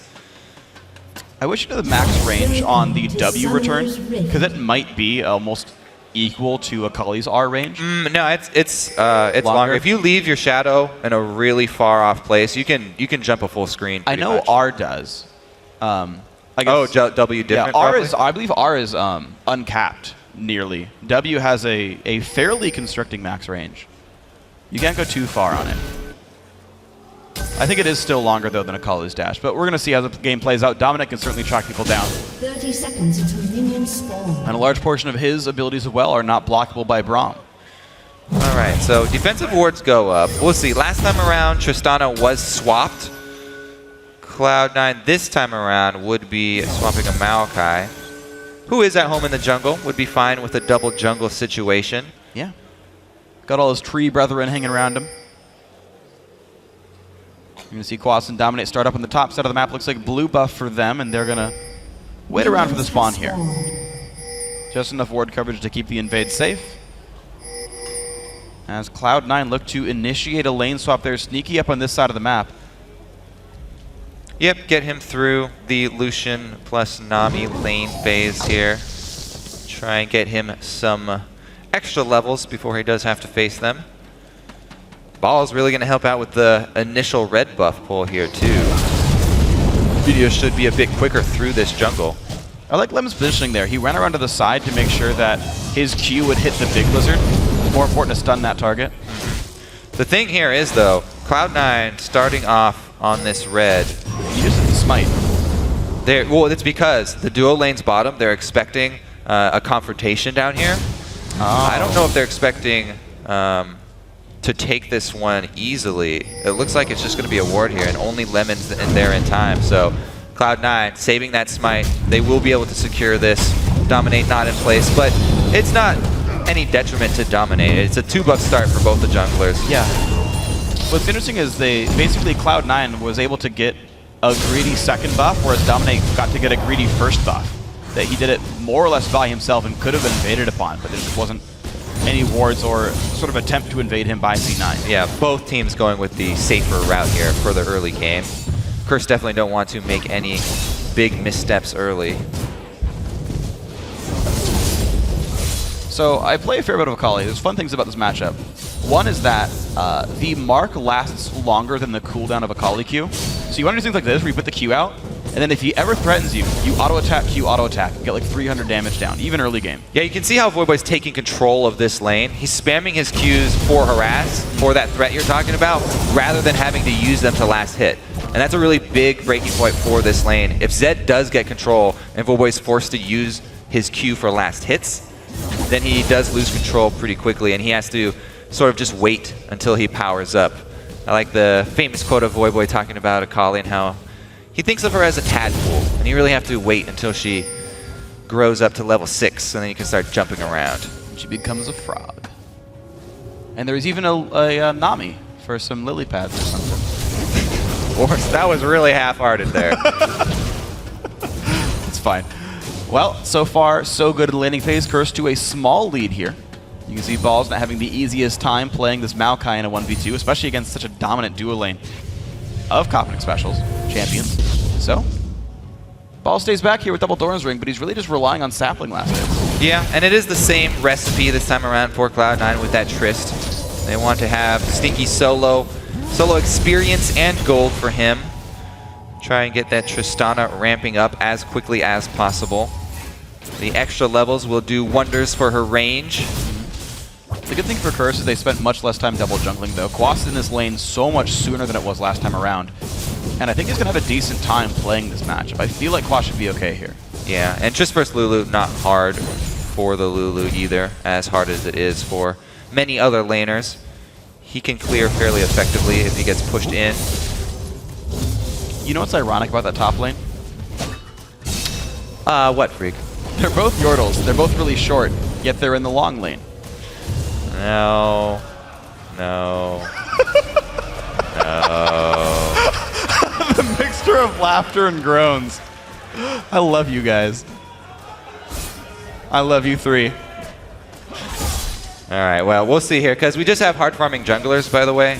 No early action. That will definitely benefit Nocturne. He'll be very happy to try and rush to that level 6. And if he can time his level 6 close to Voidboy, that's a very long distance that they can dive.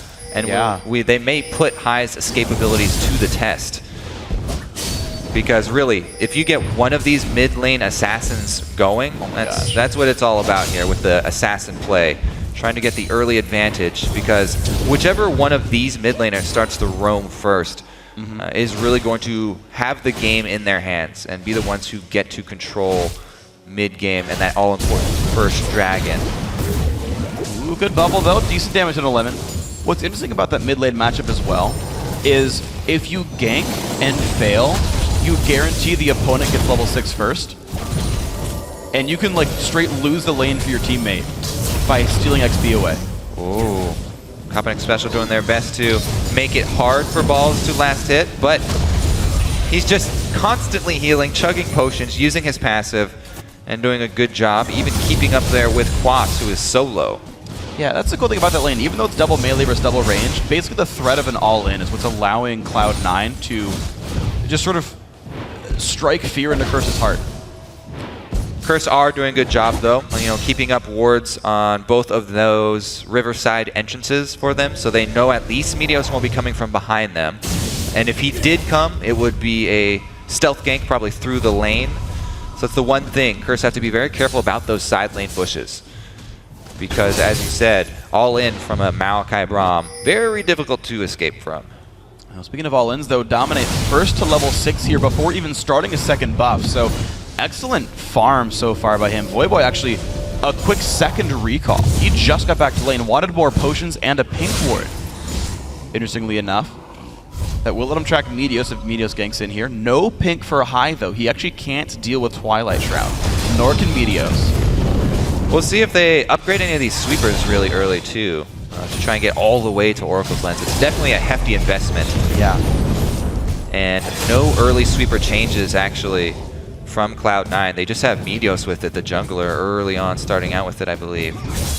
Lemonation holding on to his Trinket ward. I think it's really unlucky for Curse that ward was actually there, because he wanted a pink to make sure that Dominate had an easy road in from the ulti, and now Hai's always going to know, hey, he's going to try on the left side. But he will not be assured of it. Dominate can't come in from either side right now. There's no deep wards from Cloud9. They're not really trying to overextend, and this may be another case of them just waiting to react and try and force Curse to make the first move where they can capitalize on it. They also want to get to the point where they've built up their Maokai in their front line so they can have this effective early team fight. Well, it's going to be interesting because I feel like Dominate has more room for playmaking just by being a level 6 Nocturne. That I agree with you that the onus is on them to do something here. Bot lane, I think, has some kill potential. Well, the thing is, Meteos hasn't even been looking for counter ganks. He's using everything he has to just clear jungle as hard as possible. He's just trying to keep up with this Nocturne. Red buff on him, and still not going to try anything. Even with the Maokai, who can set up a lane gank very easily, doesn't decide to go for it. I mean, level 6 Kha'Zix should not be underestimated either. Even though Nocturne, yes, he can jump a large distance, the ultimate from Kha'Zix enables him to pull off lane ganks as well. It just takes him a while to walk down there, and he has to utilize the side lane bushes.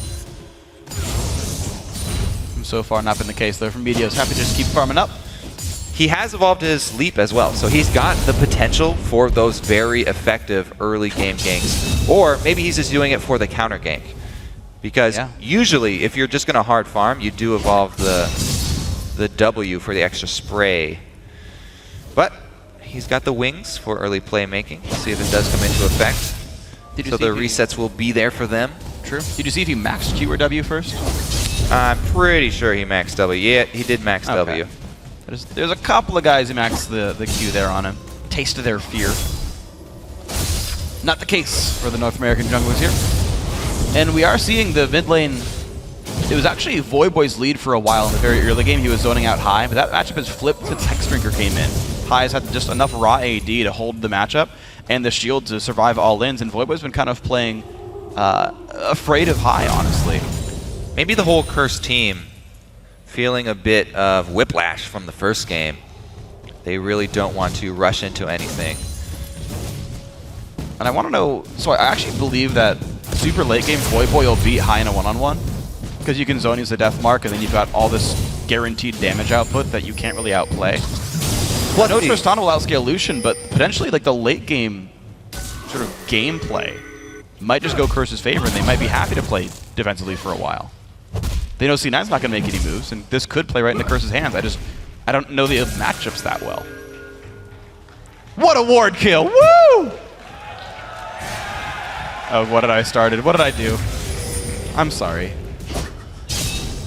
All these pink wards being used extremely defensively too for both teams. Nobody gonna make a move at that early dragon. They know what happened last time. They're just trying to keep down enough vision. Let's see here. Voyboy's even gone to start farming the Wraith Camp with Dominate. We've hit the point where High sort of has taken control of that mid lane.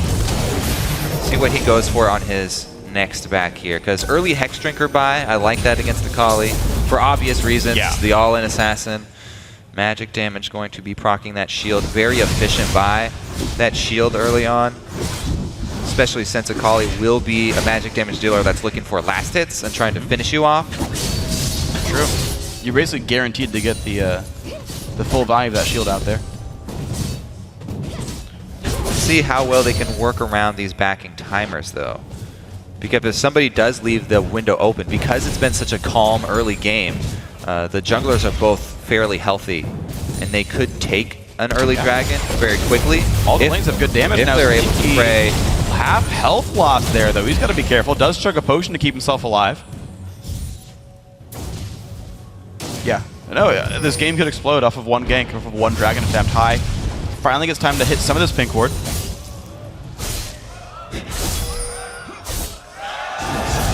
And successfully picks up another pink ward. Cloud9, I believe, are 2-1 in pink ward kills this game. Let's see how they go with this early invade down bottom. A little bit of action finally from Cloud9. The vision does lapse here for Curse, so they are unaware, and they time it there with the blue buff. Wraith Camp ward put down first so they can see any move from the topside jungle if they even try and come down. There it is. So I was saying, these junglers, they can take this dragon out very quickly. If you leave one of these lanes surrounding dragon after this early, very slow early game. And Curse are winning the pressure in the top lane, though. You see a 30 minion lead for Quas practically. He's actually hitting balls over the turret, but that turret could die soon. So the Maokai definitely not taken for his laning prowess. He is all about those team fights. And he does have a lot of losing matchups. Definitely getting bullied in early here. So the top lane turret will go down quickly for Curse. First shot. Dodges the Q. He's going to go back in after Deathmark ends. Media's coming around, though. Voivo's got to run, gets slowed down, has to flash away, but they're still in range. First blood to High. High bides his time. He didn't even hit any point like level 11. That was the level 10 kill right there. So it was still level 1 Deathmark. Just decides to pull the trigger. They saw a vision of Dominate. That's what pulled the trigger there. That Wraith Ward, actually, that they placed before Dragon, triggers High's aggression, calls in Meteos for the backup. Great dive for them. Uh-oh, though. Cobb gets stunned. Cobb gets knocked up, forced to flash away. Exhausted Sneaky, maybe more than was needed. 3 summoners lost for a single ultimate. And the Cloud9 confidence still there. Maybe Curse being traumatized by that early game. Letting Cloud9 really dictate this one. Dragon down again, First Blood down again, mid lane tower. That's going to be huge for them. This time around, Meteos is not a Sightstone buying jungler, but they have got some vision down inside Curse territory. Good slow. And there goes the top turret, though. The one thing going well for Curse is this top lane. Quas's Lulu grabbed early again here. There it is, though. The roam we talked about. Those 2 assassins, whoever gets that foothold in the mid lane, boom, they get the kill mid immediately. They turn it into extra gold for the team here. Cloud9, 2 turrets off the back of that one. Big global gold jump. Maokai, though, not able to hold his turret.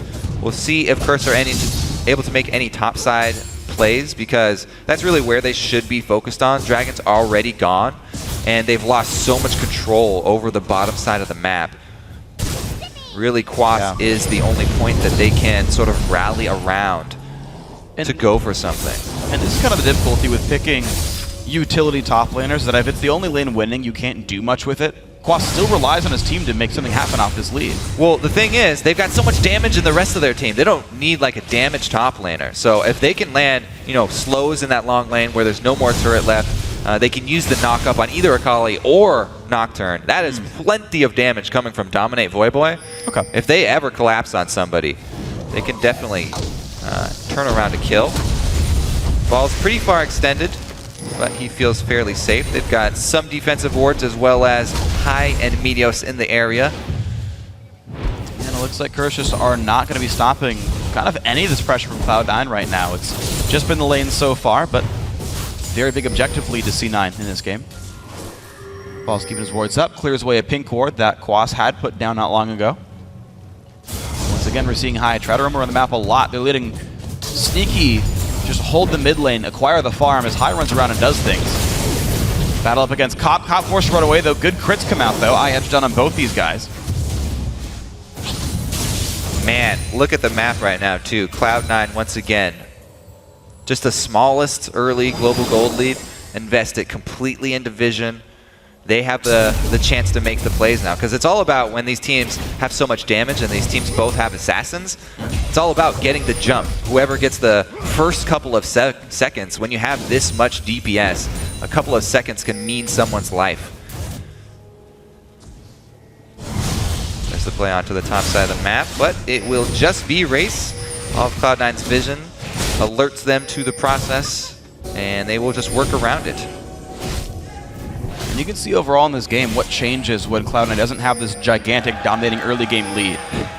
When they're ahead, they close it out really quickly, but they take usually a long time to gain their leads here. Methodical play from Cloud9. Yeah. They take the openings that are there, but they do not try and overreach. Even after that first game and that dominating performance, they're not really trying to press anything here. But man, the poise that they're playing with. After all of the excitement and all of the intense plays of the TSM LMQ game, Cloud9, with their measured confidence here, seem to be maybe even more threatening.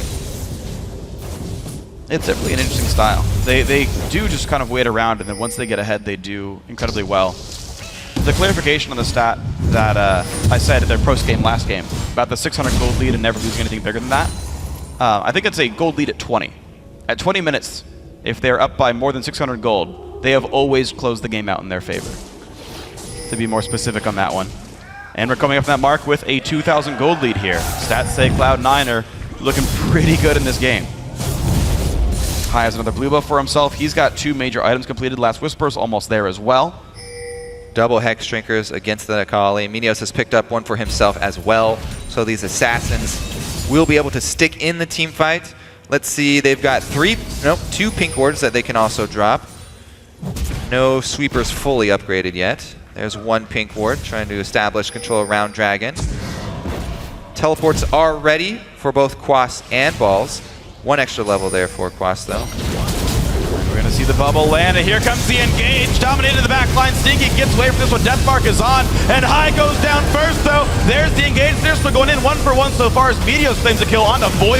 That is the Akali gone. It looks like Cloud9 are not done with this one. I Will Dominate's going to fall over. Balls and Lemon forced to run back. Sneaky still in damage, and suddenly Meteos into the team. Tries to make it happen. Stun and a Quas. That's the second kill for Sneaky. Lemon does trade his life, but it's still the Goomba stomping squad comes in, and that is an ace for Cloud9. And they leapfrog right back out over to Dragon here. There's so many threats here. You have the threat of Meteos and Sneaky with the resets, but also High. And they focus High this time around, taking him out of the fight first. But all it takes is this Maokai on the front line, reducing damage to everybody else who's diving in, as well as just soaking up so much on the front. Let's see here. So Bubble starts it off, and Curse decides this is it. We've got everybody in the area. Braum blocks the tidal wave though, and then gets the answer knockup back in. Teleport finally does arrive for Balls, and Meteos comes in at the exact same time. Both exhausts go down. High's already the first casualty, but Balls on that front line. What a massive tank there that they have. Gives the confidence to Sneaky and Meteos to both jump in, get the single reset, and then Meteos actually here with a beautiful bait to pull in Quas and leave him there long enough for Sneaky to proc that Braum passive and keep him around for the rest of the cleanup duty. That was really impressive overall by Cloud9. They only focused Boy, and thankfully for them, the Twilight Shroud is still in range of that pink ward in the river in the first place. But the fact that Lemon's like, I know I'm going to die for this, but you're going to hit me, and you're all going to get pulled in and die some more. So a super worth it death elimination at the very beginning of that one. Great shot calling overall. Cloud9 doing great. I want to see what happens when Void gets his Zonias, though. I still want to believe in the explosive power. And here comes the knock-up there onto High. He's not going to wait from the Fear Tether. He does get feared up. Dominate's got the damage. Tidal comes across as well. But the ulti, the Death Mark, High stays alive. He's going in for another kill. Two so far. Quas is going to fall as well. 3 for 0, somehow High stays alive. And they set this one up perfectly. Sitting on the pink ward there, Sneaky, they use this split pushing Zed as bait. Dominate tries to go with the second Paranoia active, and it costs them everything here. Cloud9, another big advantage, another big shove. Turrets going down one after the other. And suddenly 8,000 gold puts C9 ahead. They're going to stay for the top lane tier 2 turret as well, making them more like 9,000 gold as Balls push the bottom lane as well. More full court press from C9. What an outstanding performance. First 2 games here for Cloud9. Let's take another look at this one. So we zoom in there onto High, but as we said, Sneaky's sitting on that pink ward, lying in wait. Lemonation comes up to lend a hand, and the dangerous game, plus the heal, plus the health potion chugging, all contribute to High actually ending up back at 33%. And again, it's hero Lemonation. They took down the only melee champion, and then Stand Behind Me Unbreakable comes out, and 0 damage could even be dealt to High anymore. True support right there, Lemonation. Standing on the front lines with his comrades. Man, Cloud9, oh, let's see if they even drop one mistake here, because now they've got, again, that big lead that they like to get deep vision with. See if they'll go as a team to try and establish it and further control this bottom side. We gotta see. You got a tier 2 turret in the mid lane, and the bot lane still up for these guys. Of course, it didn't take many turret kills for C9 to win in game 1. They're just stretching their gold leads mostly. But they've certainly never given up a bad team fight. All the deaths have been in exchange for even more. We're gonna jump down to the bottom lane. Ward control, even Sneaky's helping out. Good on him. Wards do save lives, but Quick Sweeper's gonna get rid of some of that. They get the vision plus the wave down bottom shoving just in time. No reaction from Curse. They're trying to get some pressure mid, but this is inhibitor turret. They have to react to this one. They have to defend this dive. Quas is actually staying mid, and they're giving up inhibitor turret here. Wow, Quas pushing mid, 3-man bubble, Tidal wave by as well, and Cloud9 might have to respect this a little bit. Bottom lane and hip turret goes down, still no Quas in this fight. He has nothing to TP to even. Just gets the mid lane outer. Inhibitor's gonna fall in 24 minutes. Another 3-man bubble. Cloud9, are they gonna be fine here? Finally a TP on the board, in comes Voyboy, there's the death mark, there's the engage. Can they take him down? And so far From falls, High forced away. Can Curse finally win a battle? Looks like it's a 2-for-1 so far. Outrun C9, bubble forced to be flashed away by Sneaky. There's the rocket jump out. And now he's not done. Cop finds another 3-1 for Curse. Cop still in pursuit, as well as Voyboy jumping at the minions, but they can't continue. It's a couple kills answered for Curse, but they left the inhibitor already. Teleport comes in pretty late there for the re-engage, so they do get some kills to their name. However, it does cost them inhibitor on the bottom side. Let's see here. Exhaust goes down to High. He's able to kite fairly effectively here. Dominate into the back line, then using the blade active. But frontline got melted. Everybody had to run away. Cop does pick up one more there, catching High. But they do get something back here. Push it all the way up to at least that last outer turret for Curse. Trying to claw their way back into this one with this small opening. Well, that is exactly what you want when you do win a battle, is take the objectives that you possibly can. 650 gold for that turret right there. Quas getting a good share of gold for this one, and they're clawing their way back in. Boy will get his own blue buff uncontested as well. And maybe they can start stacking some money back in here, but it is still an 8,000 gold game in Cloud9's favor. Curse do seem to be slowly unraveling here in the semifinals. Cloud9 definitely making a very strong case for themselves. They're playing so clear-headedly as well. You've got High, who's already got himself the bigs of a Guardian Angel, identifying that he's getting targeted by single-target assassins. And if you can make a sort of Voyboy's attempts basically mean nothing, I don't know how Curse gets into this game. Well, they have so many threats. Once again, they've got the Tristan to rely on. Meteos already has his own Guardian Angel. Baron getting burned down here, and Curse go with the face check.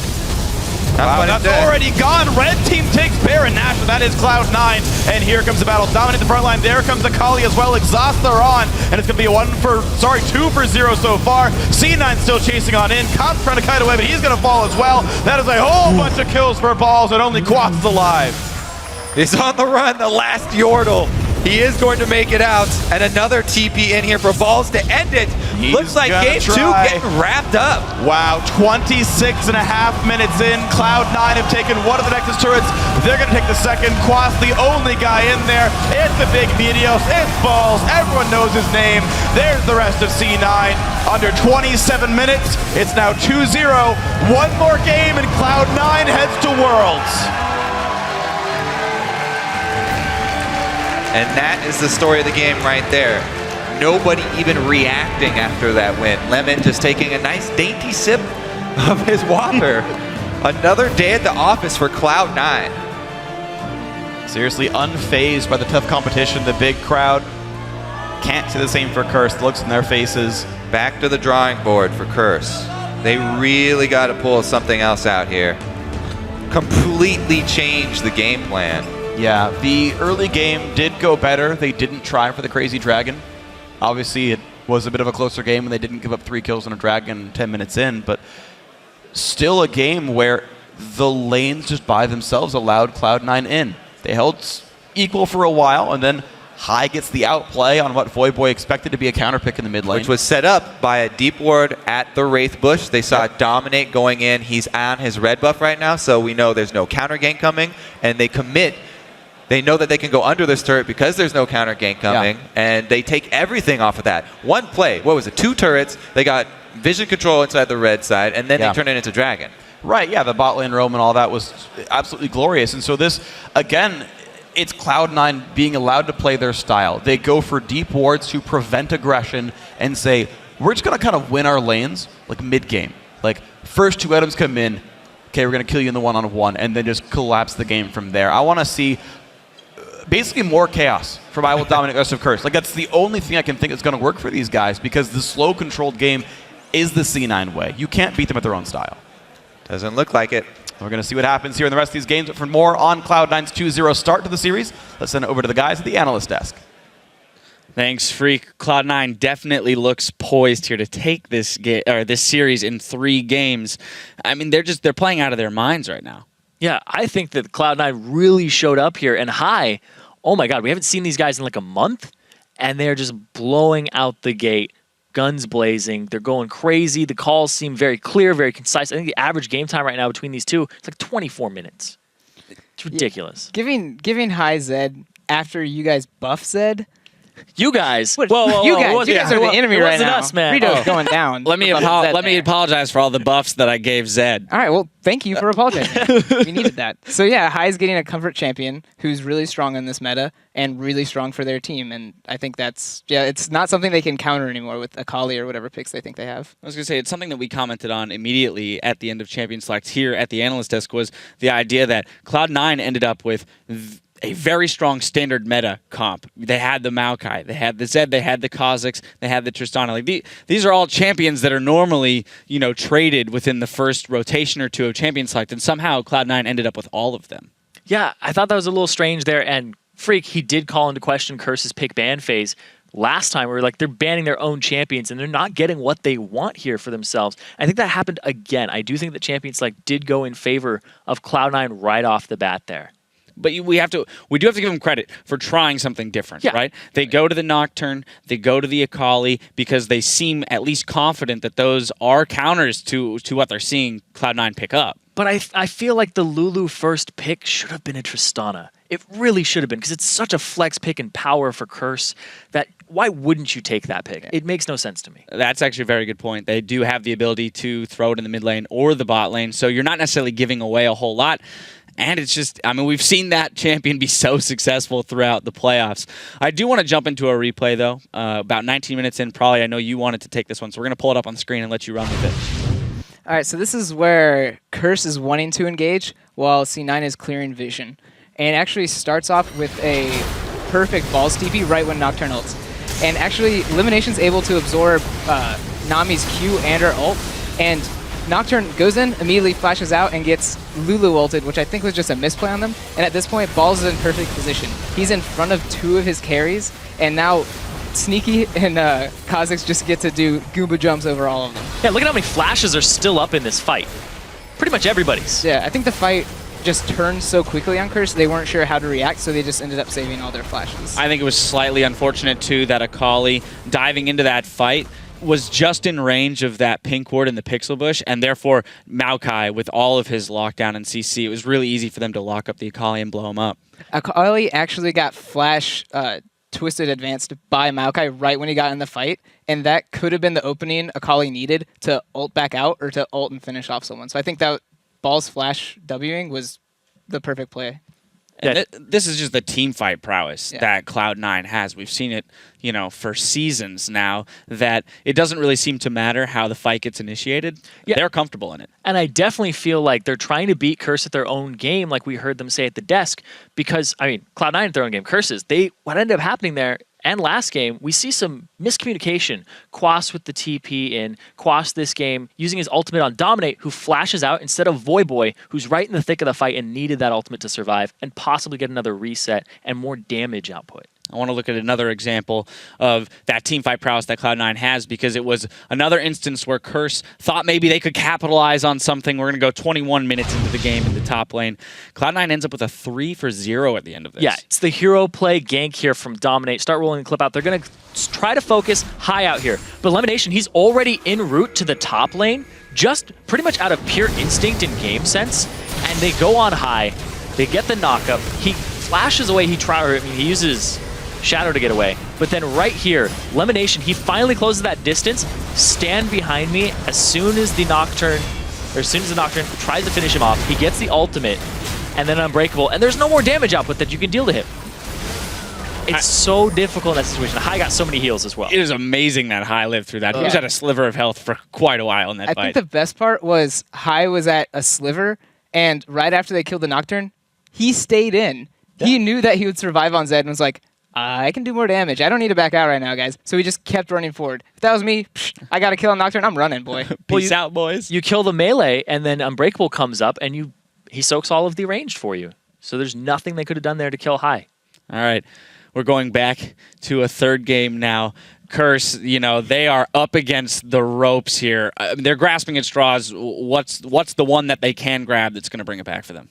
The fact that they're on red side, I believe, this game, they probably aren't going to get that Tristana, which I thought would have been the saving grace for them in Game 2. I think they have to just hash out their picks and bans better and then get an early game lead, get Dominate on something that's aggressive, because I think he has one of the records for most first bloods on him in terms of assisting him and actually being the first blood killer. But on something like Nocturne, you sit around forever, wait to 6. He didn't get his first ultimate off until, I believe, level 8. He didn't do anything up until that point. I would definitely expect to see that Zed ban come through this time. You got to put High onto something that he's a little bit less comfortable on. But we've got to take a quick break, and then we'll come back and we'll see if Cloud9 can lock up this semifinal series in Game 3 versus Curse. Don't go anywhere. We've got plenty of more playoff action coming your way.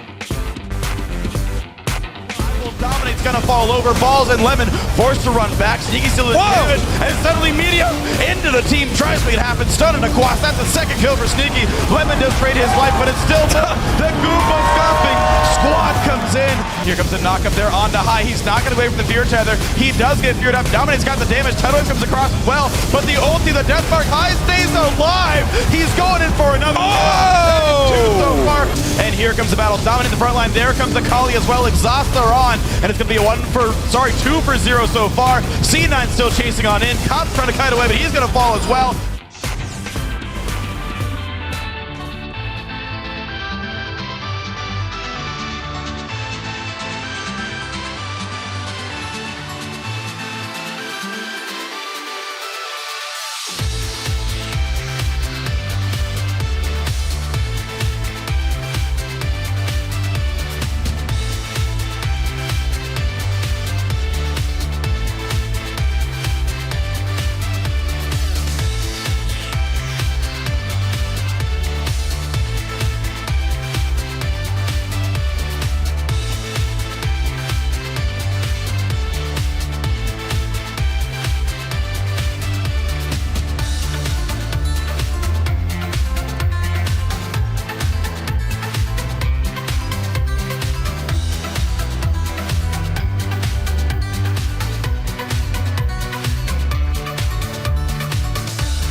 Welcome back to our North American Summer Playoffs and Game 3 between Cloud9 and Curse. And guys, Cloud9 look to be squarely in the driver's seat with a 2-0 lead right now.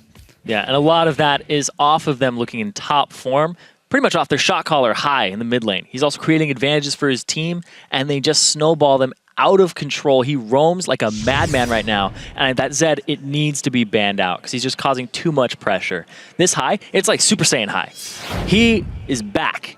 Yeah, when he's comfortable and in the position to make clear calls because of the champion he's playing, and feeling so comfortable and in the driver's seat because of that, Cloud9 looks unstoppable. So I would be curious to see whether or not Curse decides to force him off of that and maybe, disrupt his thought process a little bit. So then when we look over at Curse, they have to go on a 3-0 run now.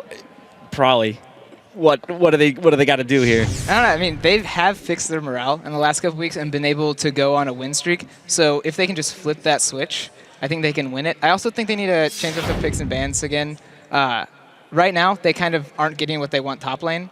And mid lane, they're trying to counterpick the Zed. I think the best way to go about it is get the Zed off the table and then pretty much leave everything up top lane. Because I think Quas can match up against Balls really well. Even if, say, Balls gets in Italy, Quas still has counters to that, and I think they should just cater to that and make sure they shut down High's Zed. And I think it's time for them to just go out there and play with confidence, play aggressively, because I feel like after that first kind of crushing loss, although they switched up their champion picks like we said, they still came in a timid fashion. So we'll see what they decide to do going into this third game as we send it back over to Freak and Kobe for the call. Thanks very much, guys. So here we go. Game 3 going to be starting soon between Curse and Cloud9. I forgot for a second. I don't know why. They just been on the field for so little time. It's one of those cemented in my head. One of those traumatizing events that's just immediately blocked out of your mind. Yeah, my short-term memory, because they've only been like 40 minutes on the field so far, just not so good. Man. Yeah. So Cloud9 obviously looking amazing. I agree again with Probably. Weird that I keep agreeing with a pro player on the desk, but Curse I think need to change it to picks and bans. Throw 3 bans at high, put him on something else. Quas has been doing well top lane. Both games that was fine for him. C9's been swapping away from the dual lane of Curse, right? So like the Lucian picks, like it's not bullying anything. You're shooting a Maokai and no one cares. The mid lane's clearly not working. C to power right now for C9. Change those things around and then see what happens. Yeah, so the thing is, they banned out, Alistar on blue side and also another top laner on blue side. Nidalee and Ryze. They also banned out Ryze on top side. And then they first picked this Lulu. And it's not really a power pick for them. Meanwhile, giving away the Trist and Zed over to Cloud9, which they've been stomping with.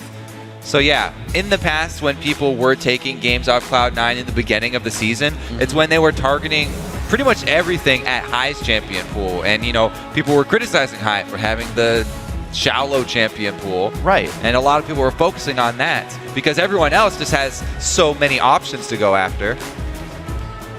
Well, High's only going to lose one of his options there. The Alistar was actually left up this time around. That will be locked in. First pick for Cloud9. First we're seeing of him, I believe, on the day. Think they're mooing, or is that booing? They don't like the cow. Alistar is definitely very high priority, though. As we talked about, Balls, he's not a fan of the tanky and utility top laners, but he instantly adapts to whatever is very strong in the meta right now. And he picked it up as soon as it was starting to be played. This, by the way, the headbutt change with an auto attacks is not in this patch yet. Right. So that's still available for him. So this could easily be a top lane Alistar. As always, could still be support, but still very, very powerful up in the top lane, allowing for early dives, much earlier than usual. Also great in the roam game if they do end up in another 2 versus 1 swap. True. So maybe Tristana. There we go. All right, Curse finally locked down the Tristana for themselves, getting that away from Sneaky. Now, my guess is that's still a Voyboy champion. Cop doesn't, again, play Trist all that much. But we'll have to see. Kha'Zix does come back for I Will Dominate every single time. Red team first round drafting that Kha'Zix in for themselves. Now it's Curse with a 1-2 Goomba Stomp squad lock-in. We'll see how they're able to use it. It's very hard to stomp Alistar, though. True. You can be jumping onto him and he hits the ground and you go up higher. I don't even know how that works. It definitely doesn't help you, though.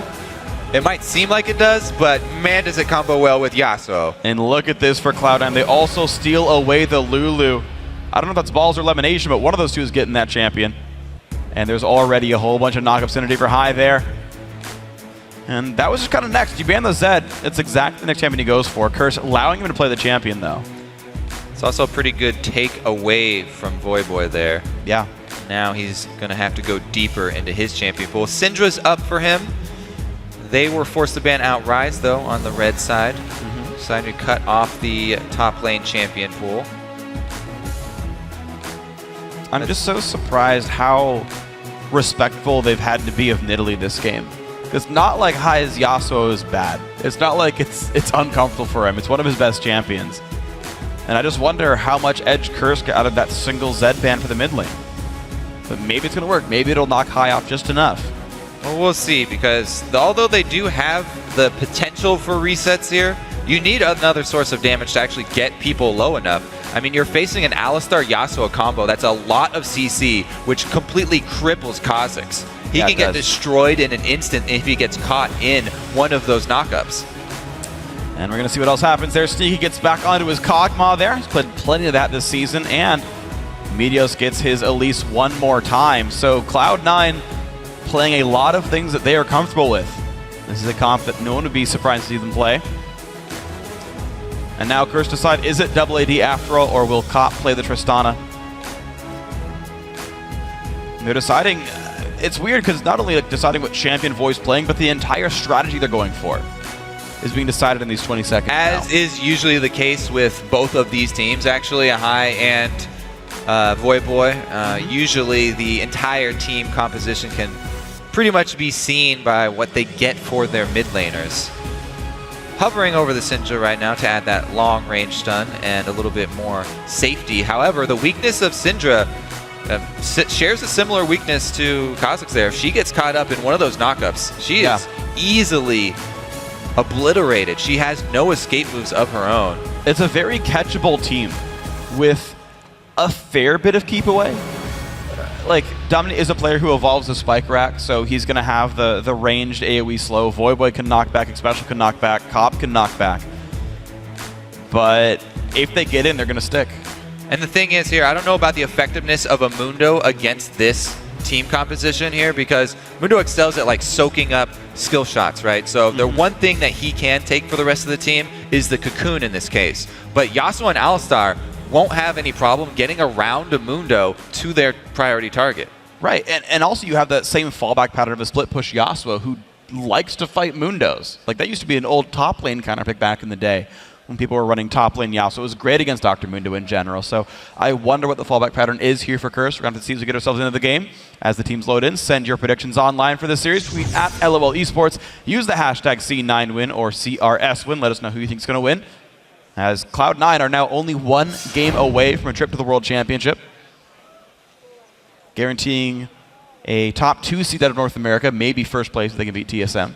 Yeah, if they win this game. And already looking ahead to the next team that they're going to place, which would be TSM. Right. TSM, such different stories here. TSM fight their way through this grueling five-game set. Yeah. Whereas Cloud9 just kind of breeze their way through. It does a lot for a team like TSM, you know, working through that and then coming out victorious to raise morale and really invigorate a team. Yeah. But then having to watch this, they've got to have, you know, starting to get some doubts, worrying about this Cloud9 team and the strength that they are showing now. I just got to wonder, what the thought process is. Just because I feel like one of the big things of this series is Cloud9 being allowed to play their game. These guys are so darned good with leads. And Curse have allowed them to have them every single time. Can they come up the works? Can they make some early game plays here with the Kha'Zix and Dominate? The thing is, though, this time around, Curse actually have very strong scaling to fall back on. And, you know, they've got a Tristana and a Mundo. Go very, very well into that late game. Even Syndra has strong utility. As long as he's able to position and get that long-range stun, one stun from Syndra can get through a whole team and hit Kog'Maw. Low mobility still on that champion. I do want to see how good the wind walls are then from High as well. Because almost the entire team comp of Curse can be heavily negated by a really good wind wall. the spell I've always got to have to look out for here in this battle. Boots opening for High, interesting by the way. He's going to try to dodge Dark Spheres with that.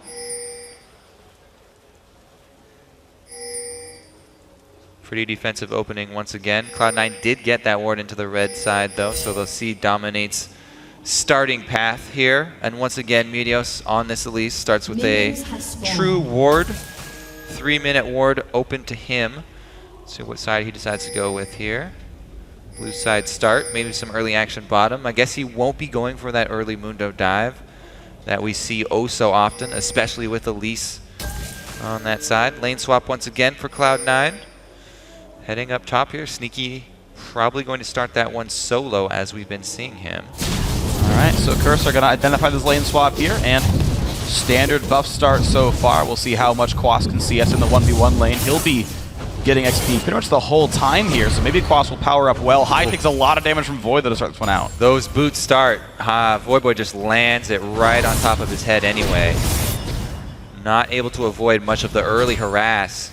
2 auto attacks. The thing is, we talked about the roaming Alistar, how great he is early on. Even though it is on the support, he's basically, it doesn't matter who's he on right now because they're double jungling.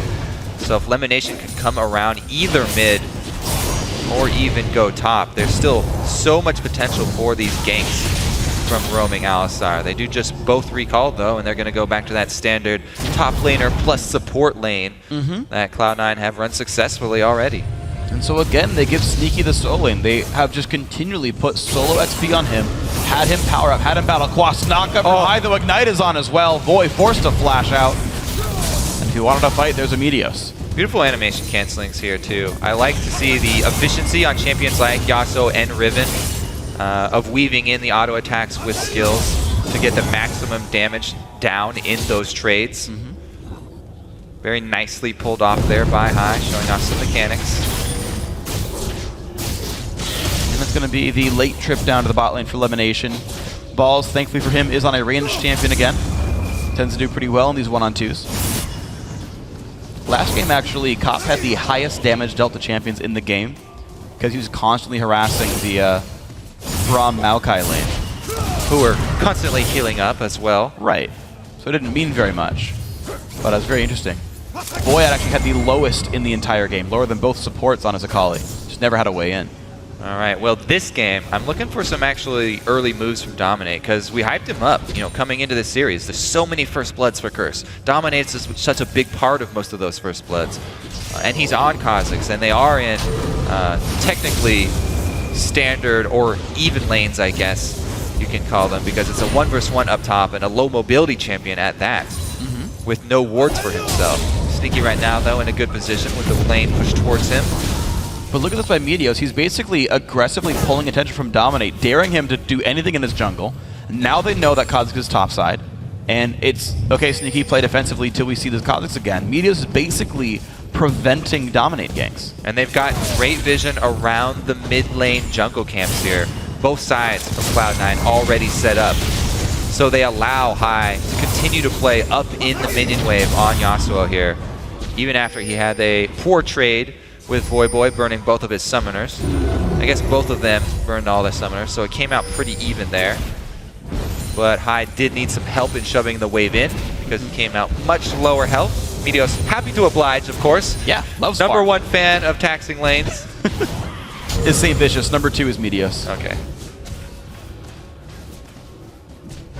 It's easy to smite caster minions. It's like, oh, the flash cocoon, Meteos is in, Voidboy has no flash, there's Elimination, move over, Lemon gets first blood. Oh, Dominate's headed up top though, he wants to answer. Kog'Maw looks juicy, both summoner spells available to Sneaky. Uh-oh, Dominate, oh, he gets out of the push! Wait, oh, there's this reveal, there's the damage though, Dominate tries, 200 health left, but both summoners up means Dominate leaves. Gives him a good couple of shots there on the exit too. Sneaky though, gonna have a problem. Might need some help shoving that wave all the way into the turret. We'll see what Quas does with this. If he decides to hold it there, Meteos can go up and help the wave reset. Honestly, Quas is excelling in this lane though. He's winning in minions in a melee versus ranged matchup. He's doing phenomenally here. And like, Mundo is one of those great late game top laners, so this setup is doing great. working out pretty well for him so far. Accurate cleavers as well as good top lane bush maneuvers. Always key in those matchups. Let's see here. Shoving down in bottom though. Man, Lemon with that early roam. Can never underestimate the early Alistar roam. Made it there just in time. And Cloud9 with the communication. High saying, yes, I was playing very aggressively. I burned both summoners on Voyboy, so Meteos not only does he get to tax the lane, but he also gets to get in there for some assist money. Yeah. How often as a mid laner do you die to the jungler and support? Like just those two? Well, for Voyboy, 1 out of 3 games so far. Fair. The interesting thing, though, is the lanes themselves, I think, have been good for Curse. Because even despite the 600 gold first blood, we were seeing lanes in really good spots up until very recently. You can see Quas up 17 on his opponent. There he comes again. Ooh, looking for a headbutt. Oh, the knockback from Voy! And he's in turret range! The windwall's not enough! Voyboy gets a revenge kill on Lemon Nation. Woo! Voyboy is not taking any more of that. Ends the revenge kill there. But it is just a single kill on support. And they don't get to take anything after. Look at all the vision that Cloud9 got, though, after they got their mid-kill. Wards all over the place inside this cursed jungle. So any move that Dominate makes will be telegraphed. Look at the timing on that stun. Oh. Interrupts it, doesn't get headbutt damage or anything. There's nothing that he can do. Ult already coming out. I should have cast that a little bit more. It was a little crooked. Yeah. Well, I was going to watch his wind walls. 0 for 1. He has taken advantage of the red buff steal, though. He's actually out-leveling balls, too. Let's see if he can actually get some... Oh, my. Why did he face check that? 200 health and I will dominate. Forced to flash away as well. Still revealed by Pix, though. Flash videos was used before on that mid lane dive, so he didn't have it still. Lemon is still trying exhaust burn. Fights on both sides of the map. Knock up on the Quas. Not going to get followed by High. Cleaver for Cocoon, and out they go. Looks like bot lane safe as well. Very, very close game here. Only 300 gold discrepancy. Nobody goes down in those 2 skirmishes. Lemon Nation still level 4 here, paying for those early roams. Sneaky's plenty high level, though, does have the ulti for the harass, but Coffin Special dealing some plenty good damage. Yeah, 300 gold game as we're talking about. Meteos, his second route through the jungle. Grabs a red for himself as High takes away his wraiths. Farm, the name of the game right now for Cloud9. And we'll see when the first dragon fight might erupt. Hive's going to really try and make a push for his static shift before that happens. Been holding onto this Avarice Blade for quite a while, though. Extra bonus gold generation there.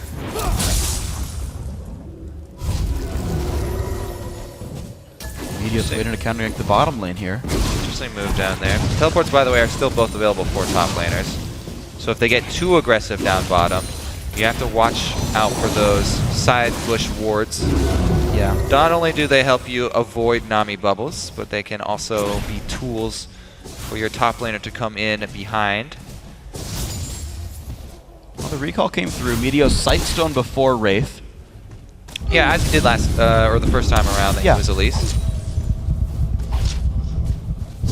With the way that they play, definitely a very, very smart pickup. Needs exactly their style. Needs to have efficient use with those wards. Cleaver hits though, and Quas is up 17 minions in this matchup so far. Now, Balls was in a bit of a worse lane to start out in this game, but Quas has basically gotten a license to keep scaling up and be the scary Mundo. And Quas was, he was hovering over the Poppy and the Swain. Those are, classic champions for him. But he was a very early Mundo lover as well. Yeah. So definitely well-versed with that champion.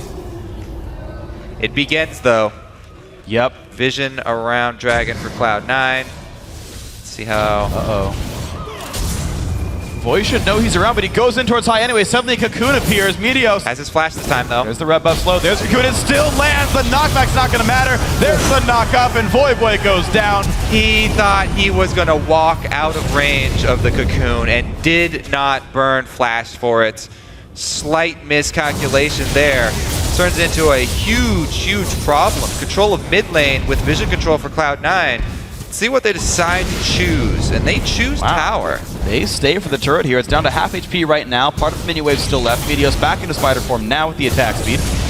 Oh, save the spider link. Yep, exactly. No minions die to Kha'Zix, and that is mid lane turret at 11 minutes. Cloud9 up 1,500 gold. Mid turret goes all the way down after the one pick here. Boy playing a little bit too far up. He saw a very juicy trade on high, and he decided to go for it without control of vision around that mid lane. Very dangerous prospect for him. Well, Ball's juking away as best he can. 15 minions down still in this matchup. Quas regenning healthily. Did burn his TP to get back into lane though, so Balls holds that lead. So once again, Quas here, stand out for Curse.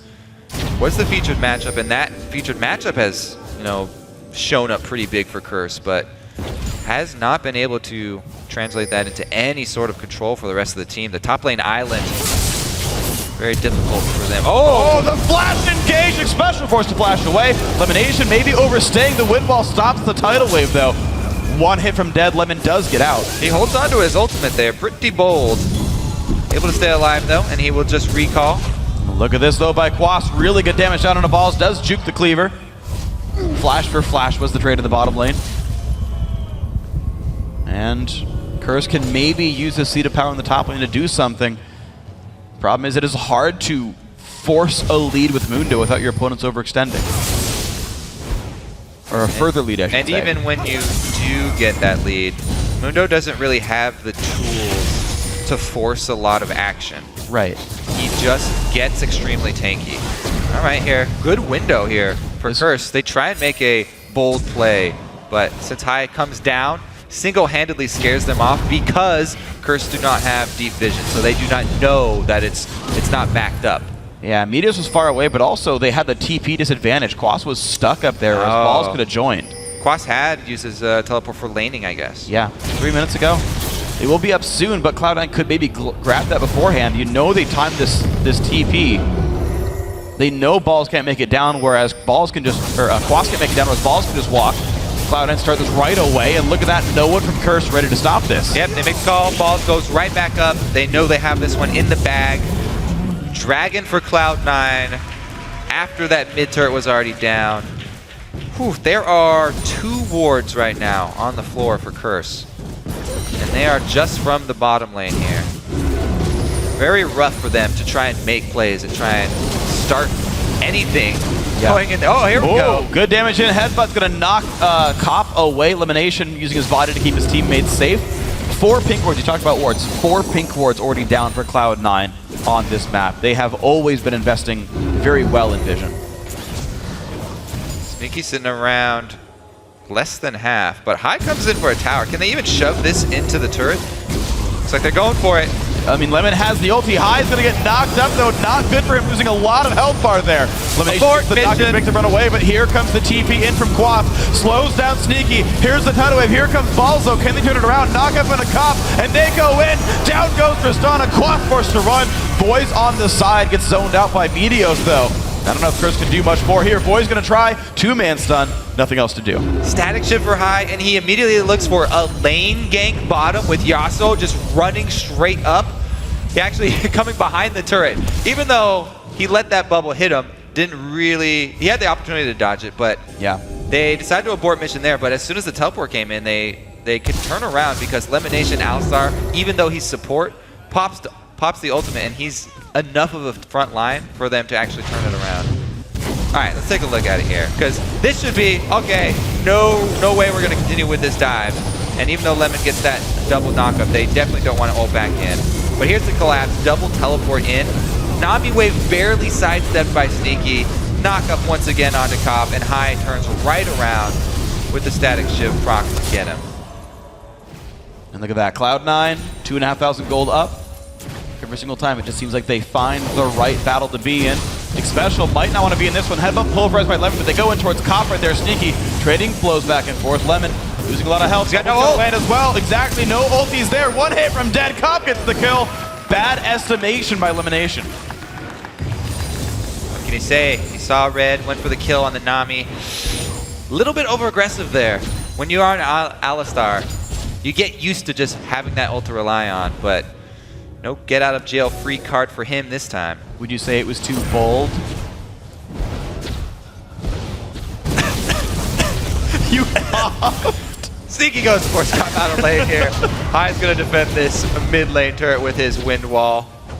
Pretty good timing there for Voidboy to land it as the wall expires. Let's see if he can hold on to it because he's got one more cannon wave here to deal with. Is Lemon enough support? I don't know. Well, Meteor's certainly enough for this bottom lane, though. Sneaky having better luck with the spider as opposed to the cow. Looks like mid lane will get held, although I'm surprised Curse didn't really try for it, but I guess flash pulverize Yasuo, pretty scary. Alright, this is just some Kog'Maw damage in action. Sneaky's able to lay down during the replay, I think. X Special gets caught up. Can't maneuver out of it. Very bold Kog'Maw play, and that comes from Cloud9 constantly having Sneaky start out as a solo lane, so he gets to this lane with the level advantage, and it really does change the dynamic of that 2 versus 2. Yeah. You can see down there, even though he's got Lemonation on the Alistar, not a ranged champion, he's constantly trading back and forth auto attacks, even 1 versus 2 with the range. Oh, wow. Balls dodges away from Quaslo pretty nicely. Top lane turret down to 1/3. And you actually mentioned Sneaky doing so well with the early lane swap, getting level lead, winning the bot lane. It's true and it's really impressive. What I like though is that Balls is always 1-2 levels down and still holds up. Doesn't lose his turret, doesn't die, doesn't get ganked. Whereas Sneaky usually cashes in on that lead. Now Elimination going for the attempt on I Will Dominate. There's the knockup. He explodes. Sneaky for the kill. My. Lemonation just lobbed that one over to Meteos for the direct cocoon.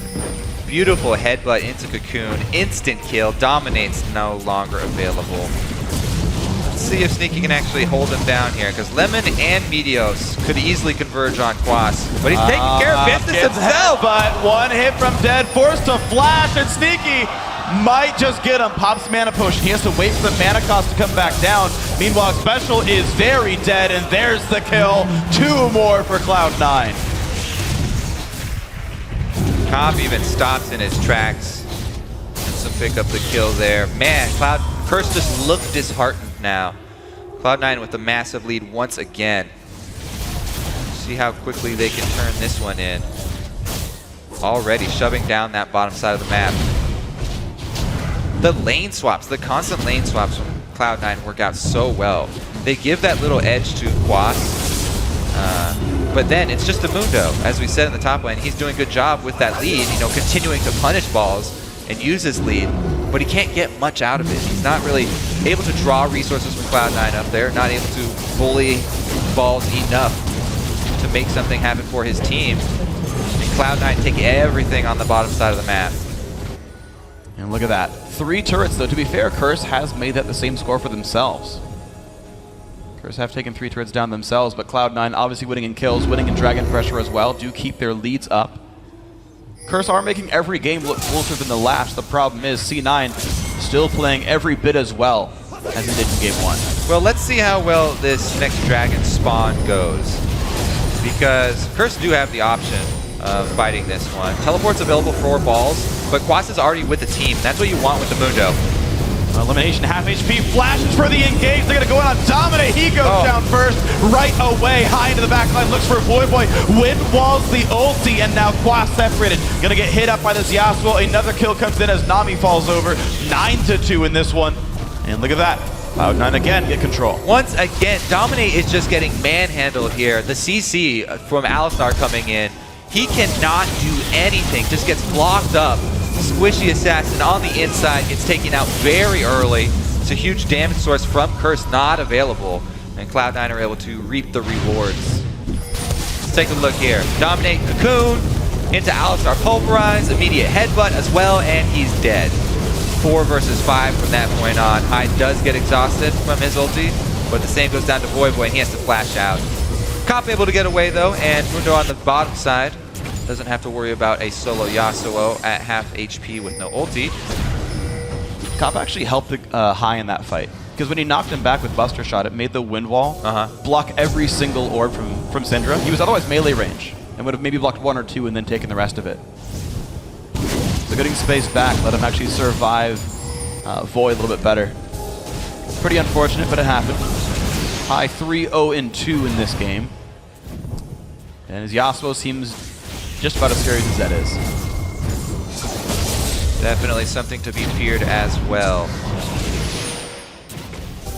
Further teams probably want to... Oh, the cocoon lands! Void's gonna take some damage. Alistair knock up there as well. Ball's lost some health, but he holds himself. Cop has to run away off of this one as well. Quas down the back line, looks for Sneaky. This poor Cogma getting jumped on by everybody, but takes enough heals to stay alive. Quas losing more health. Cop does pick up one, but trades away some of his teammates for that. 2 for 1 Cloud9. And Curse on the run bottom side while Cloud9 have a minion wave shoving up to the turret. That should be at least outer turret here. Death timer's fairly low, so they'll probably look to put up more wards before they exit and then go back to purchase. 1, 2. Oh, Another one. Look at that Oracle's upgrade already from Meteos. Extremely quick. Yeah, 20 minutes. There's no Akali this time around, but it does help with that sweeping efficiency. So you see how much money Meteos invests into clearing efficiency and just the Vision game in general. 1,275 gold spent on Vision this game, not counting pink wards. His only tank item is a Spectre's Cowl, and he's got no deaths. The other thing is High, too, the mid laner. It's like all of Cloud9 put a lot into this. High is one of the mid laners who goes back for double wards all the time really early. He's got 2 right now. See if he uses one on Baron, because Curse are going for that desperate play. All right. Ball's down bottom. Yeah, he can't join this fight just yet, so Curse have some time for a 5v4, but is there engage any good? Voyboy wants this one elimination. His pops the ulti, knock up onto special. They don't want that one just yet, though. The first kill does come through, and down goes Cosmix on top of that one. There's the knock up on a Void. That's going to be a very dead Syndra. 3 for 0. Cop forced to run. Cocoon just barely misses, but Quas forced to get away as well. They're pinging back on Baron. It's fully regenerated, though. Quas by himself. What can he do? Cop is pretty healthy.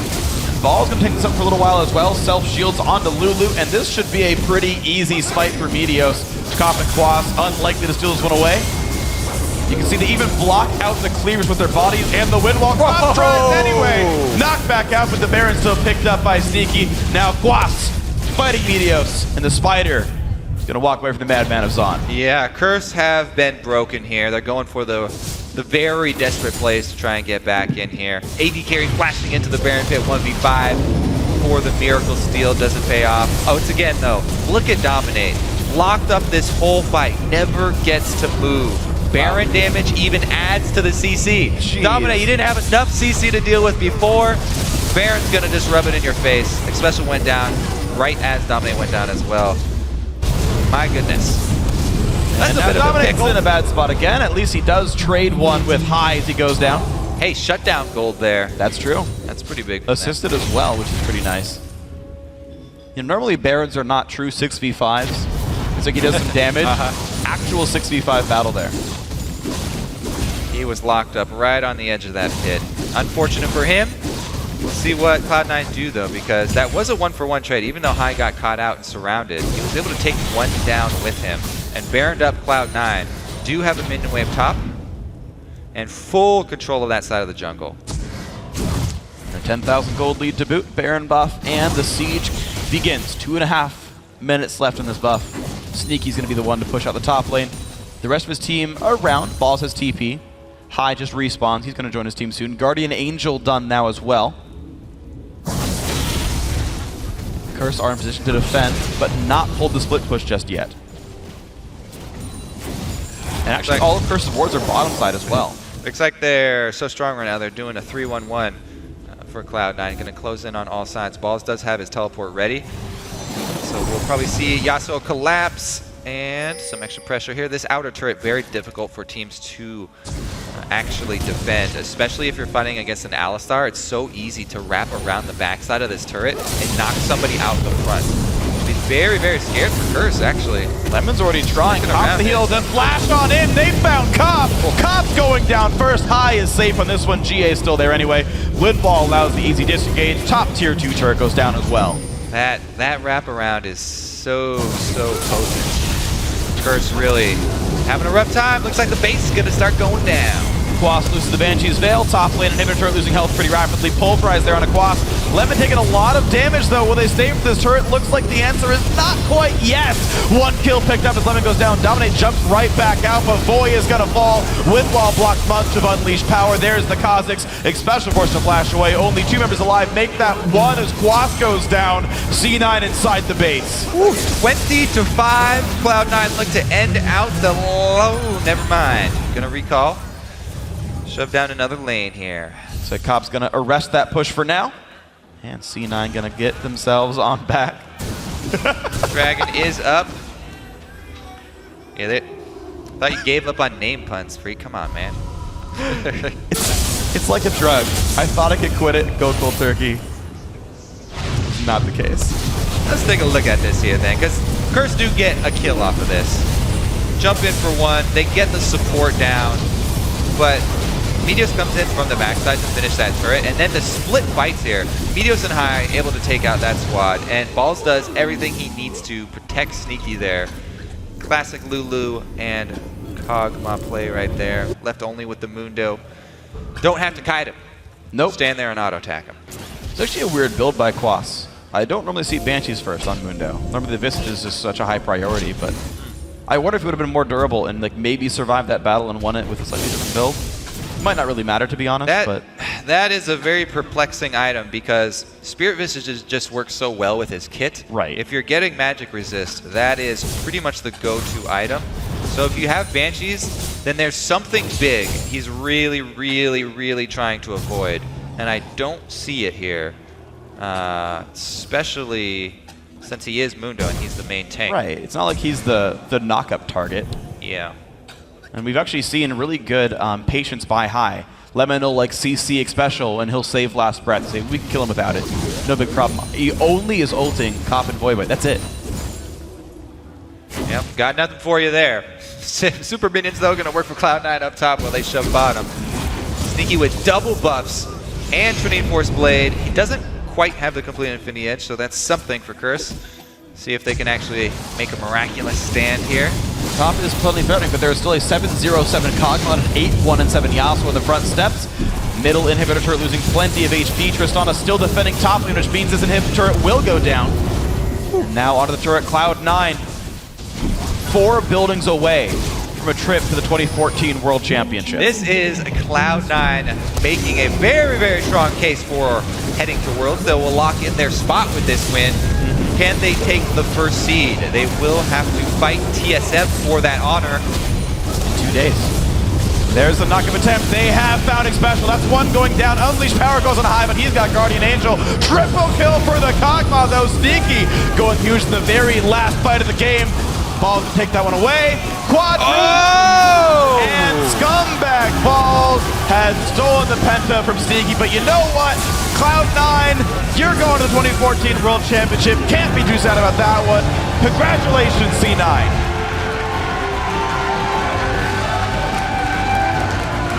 And that was one of the most convincing best of 5s I've ever seen from Cloud9. Yeah. Decisive victories in all 3 games. Wins in picks bans, wins in in-game execution. All around, very, very clean play. Every single game, less than 30 minutes long. It honestly reminds me of when they took down Complexity to join the LCS about a year and a half ago. It was like, oh my gosh, the C9 hype train isn't real. They're dominating. Well, they're just putting as that good one now. back on the rails. They're shining it up, repainting it for Worlds. They're going to ride it over. Putting plenty of coal into the engine right there, Cloud9. Very happy with that one. They were very laser focused after each game. Game 1, Stoneface. All right, we got to do 2 more. Game 2, another crushing win. Hold on, we still got another one to go. You get a thumbs up from Sneaky. Yes. Made it to Worlds. Alrighty, so the second trip in a row now for Cloud9. Still, they have not lost a single game in the North American LCS playoffs. And what a record. 13-0 for Cloud9. Yeah. Whew. I do want to see what happens to these guys at Worlds, though, because last year they seeded in the quarterfinals. The international stage hasn't been quite so kind to them. They dropped to Fnatic 1-2. Fnatic lost in the semis to Royal Club afterwards. And now it's a guaranteed group stage for these guys. They're going to play at least 8 games, play against some of the best teams in the world, see how they stack up there, and then they can make their run at maybe Cloud9's the hope for a good finish for NA in the World Championship. Our region's typically not done too well at Worlds. North American fans are pretty well aware that they are underdogs, but that doesn't mean they're any less passionate about their teams. No, absolutely. It's a great fan base here at PAX. You guys are going to be a whole bunch of fun as you guys cheer for the World Championship teams as well, plus the 3rd place match, the finals coming up tomorrow and the next day. It's a fun crowd to cast in front of. How can you not get behind this Cloud9 team? Yeah. Everybody's got to be glad from North America that they will be represented by this team. Decisive victories all around. Very clean play. Yeah, and this is the Cloud9 I think people were hoping to see by the end of the season. That it was, I think, honestly strange that C9 were struggling so much early on. A lot of it attributed to High's illness. I think he's, very obviously fully recovered from that by this point. He is playing amazingly right now. The shot calling's on point. They're back to the old sort of vision game farm for a while style in the early game, but it's working for them. They're making great choice. They're doing great in the games, and they're going to be going to Worlds. We'll see how they do. But for now, we're going to send it over to Jat, who's on stage with our semifinal victories of Cloud9. Thanks, Freakin'. Yeah, I'm joined by High, who just had a 3-0. I remember something that you said on the analyst desk when we were in LA last week after watching Curse. You're like, I think we're going to lose the first game against Curse. What happened to that? Well, they had an interesting pick and ban phase, and they just kind of keeled over, for lack of a better word, and lost slowly. Well, not slowly, but you know. I mean, walk me through that. What exactly broke that allowed you guys 3 quick successive victories? Well, I think when we won the first 2 games, at the point at the 3rd game, they're being desperate, and they're just kind of like on tilt at that point. When you're getting 2-0'd and you got destroyed in the previous 2 games, how do you mentally come back from that? So once we got the 2 wins at them, it's kind of over for them at that point. It'd be up to us to lose rather than them for the win. I mean, when you guys won the 3-0, you guys didn't seem super excited. You did just lock in a spot at the 2014 World Championships, but do you want more than that? Because, I mean, you have been to the World Championships before. The first thing I wanted was to make it to Worlds, because I missed All-Stars, and I'll be damned if I don't go to Worlds. So we did that, and I'm very happy about going to Worlds, because I don't want to miss another event like that. As far as first or second, well, I don't like losing to TSM, so... I mean, that's coming up on Monday, actually. Yet another finals between Cloud9 and TSM. How does it always end up this way? For the last 3, this is the 3rd split in a row where it's TSM versus C9 final, and they always just show up at playoffs. They have an interesting season that goes okay, and then the playoffs comes and they won the last 2 times. This time around, our season was okay, and then we're showing up at playoffs right now. But I am afraid. A lot of people have been saying TSM has been doing well in scrims. That's because they've been destroying us. And hopefully they don't do that to us in the real game, but I'm excited for the game. Yeah. Just to talk a little bit more about the season, you said TSM had an interesting season. Cloud9's season was pretty interesting too. You guys struggled more in this split than you ever had before. Do you feel like you're coming together now, and what actually created the Cloud9 surge at the end of the split? There were a lot of issues back in the beginning of the split. My lung was collapsed for one, and we were trying to get synergy back. We basically had to start at the very bottom again and climb back to where we were before. I think we're there, but I don't know. I don't want to jinx myself or anything. I want to play well tomorrow, and if I'm happy with my play, that's all I want from us. Thank you very much, High. Congratulations on the win, and best of luck against TSM. We'll have to see whether scrim results translate. Thank you very much, though. Let's send it back to the guys at the analyst desk. Thanks, Jat. A commanding performance by Cloud9, who looked to be back into peak playoff form. I mean, as we heard Freak say it, they're still yet to lose a game in playoffs as a team. Yeah, and both Meteos and Sneaky have yet to die in this playoffs yet. There's 29 KDA there in that 3 games for Meteos, and a 39 for Sneaky. They just had great positioning. Meteos, he was on point with his cocoons. That's why they banned Elise game 2. Just really great performances there across the board. We just can't praise them enough for their sweep of Curse. And probably Cloud9 seems to be back at that point that we saw, a couple splits ago, where there are too many threats on the team to ban out. Right? Balls is ready to make plays. We see Sneaky with a 39 KDA. High there in the mid lane was just dominating, as well as creating great calls for the team. So what is going to be the approach here by TSM in order to take them out in the finals? I'm not really sure. The mid lane meta really favors High, but also Bjergsen. So I'll be very surprised if Zeds let through for either team. And I think the game is going to kind of live or die on the junglers. If Meteos is able to get ganks off, I don't think TSM can come back. But if Amazing's on Lee Sin, on Nunu, one of those champions that he's more comfortable with, I think they can get an early lead with that and then maybe have higher chances of winning. All right. Well, once again, let's take a look at who will be joining Team Solo Mid and Cloud9 at the World Championship. Representing the European LCS, it's Alliance, Fnatic, and SK Gaming. From GPL, it's the Taipei Assassins and AHQ. And taking the international wildcard spots are Turkey's Dark Passage and Brazil's Kaboom Esports. Then from Korea, we have Samsung Blue, Samsung White, and Najin White Shield. And last but not least, it's Edward Gaming from China, where there are still 2 seats at Worlds up for grabs. Now to share some final thoughts on today's action, let's check in with Freak and Kobe.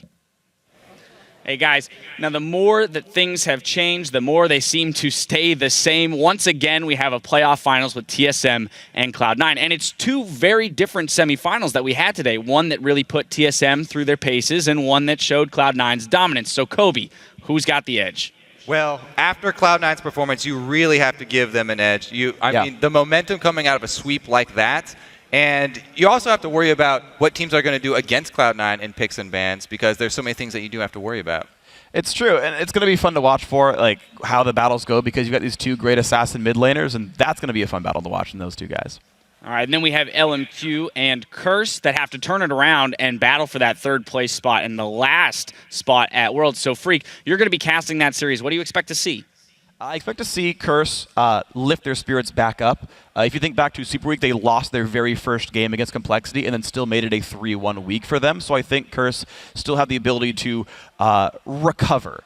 LMQ looked super tilted at the end of that game. I think they can recover as well. It's just going to be really hard fought, and I don't know, I just got to see whose style works better. Yeah, and I do like this matchup because they are going to be, once again, fighting over Tristana. And the picks and bans, I feel like, against LMQ will be easier for Curse to actually think through. I think so, too. Well, thank you for the insight, guys, and we'll see you back here tomorrow for some more exciting games. Now let's pull up the playoff bracket as it continues to get colored in. We now have our 2 finalists. Team Solo Mid and Cloud9 have already guaranteed their spot at Worlds, but will go head-to-head to fight for the title of Summer Split Champions. A very important distinction. That means LMQ and Team Curse will face off tomorrow in a best-of-5 battle for 3rd place and for the final ticket to the World Championships. Now, we'll be bringing you that showdown tomorrow at 12 p.m. Pacific, 9 p.m. Central European.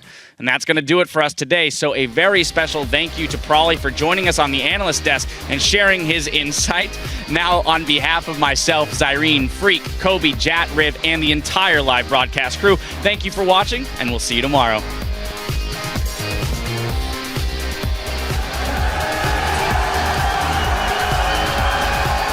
We're diving right into our first semifinal series of the day. That's LMQ versus Team Solo Mid. It looks like it's... Oh man, this steals a real opportunity. Range.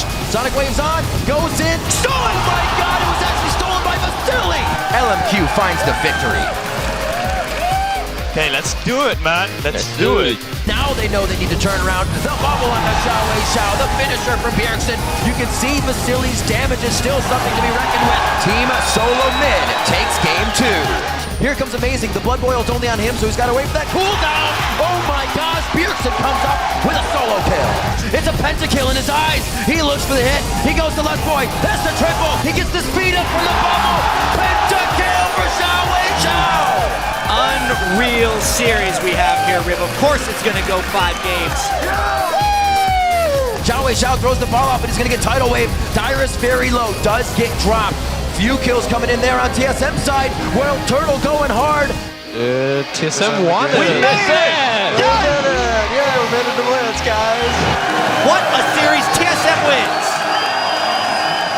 We're heading right back out of the rift for our next BO5 between Cloud9 and Team Curse. Oh, another binding. Individually, Binding Lab's going to dominate, though. And that's one kill picked up. Now Top is being chased down. The flash on in dies to the death mark. Dominate the front line. There comes the Kali as well. Exhaust are on. And it's going to be 2 for 0 so far. C9 still chasing on in. Cop's trying to kite away, but he's going to fall as well. It's now 2-0.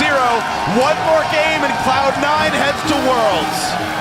There's a knockup attempt. They have Founding Special. That's one going down. Unleashed Power goes on high, but he's got Guardian Angel. Triple kill for the Cosmos. Cloud9, you're going to the 2014 World Championship. Congratulations, C9.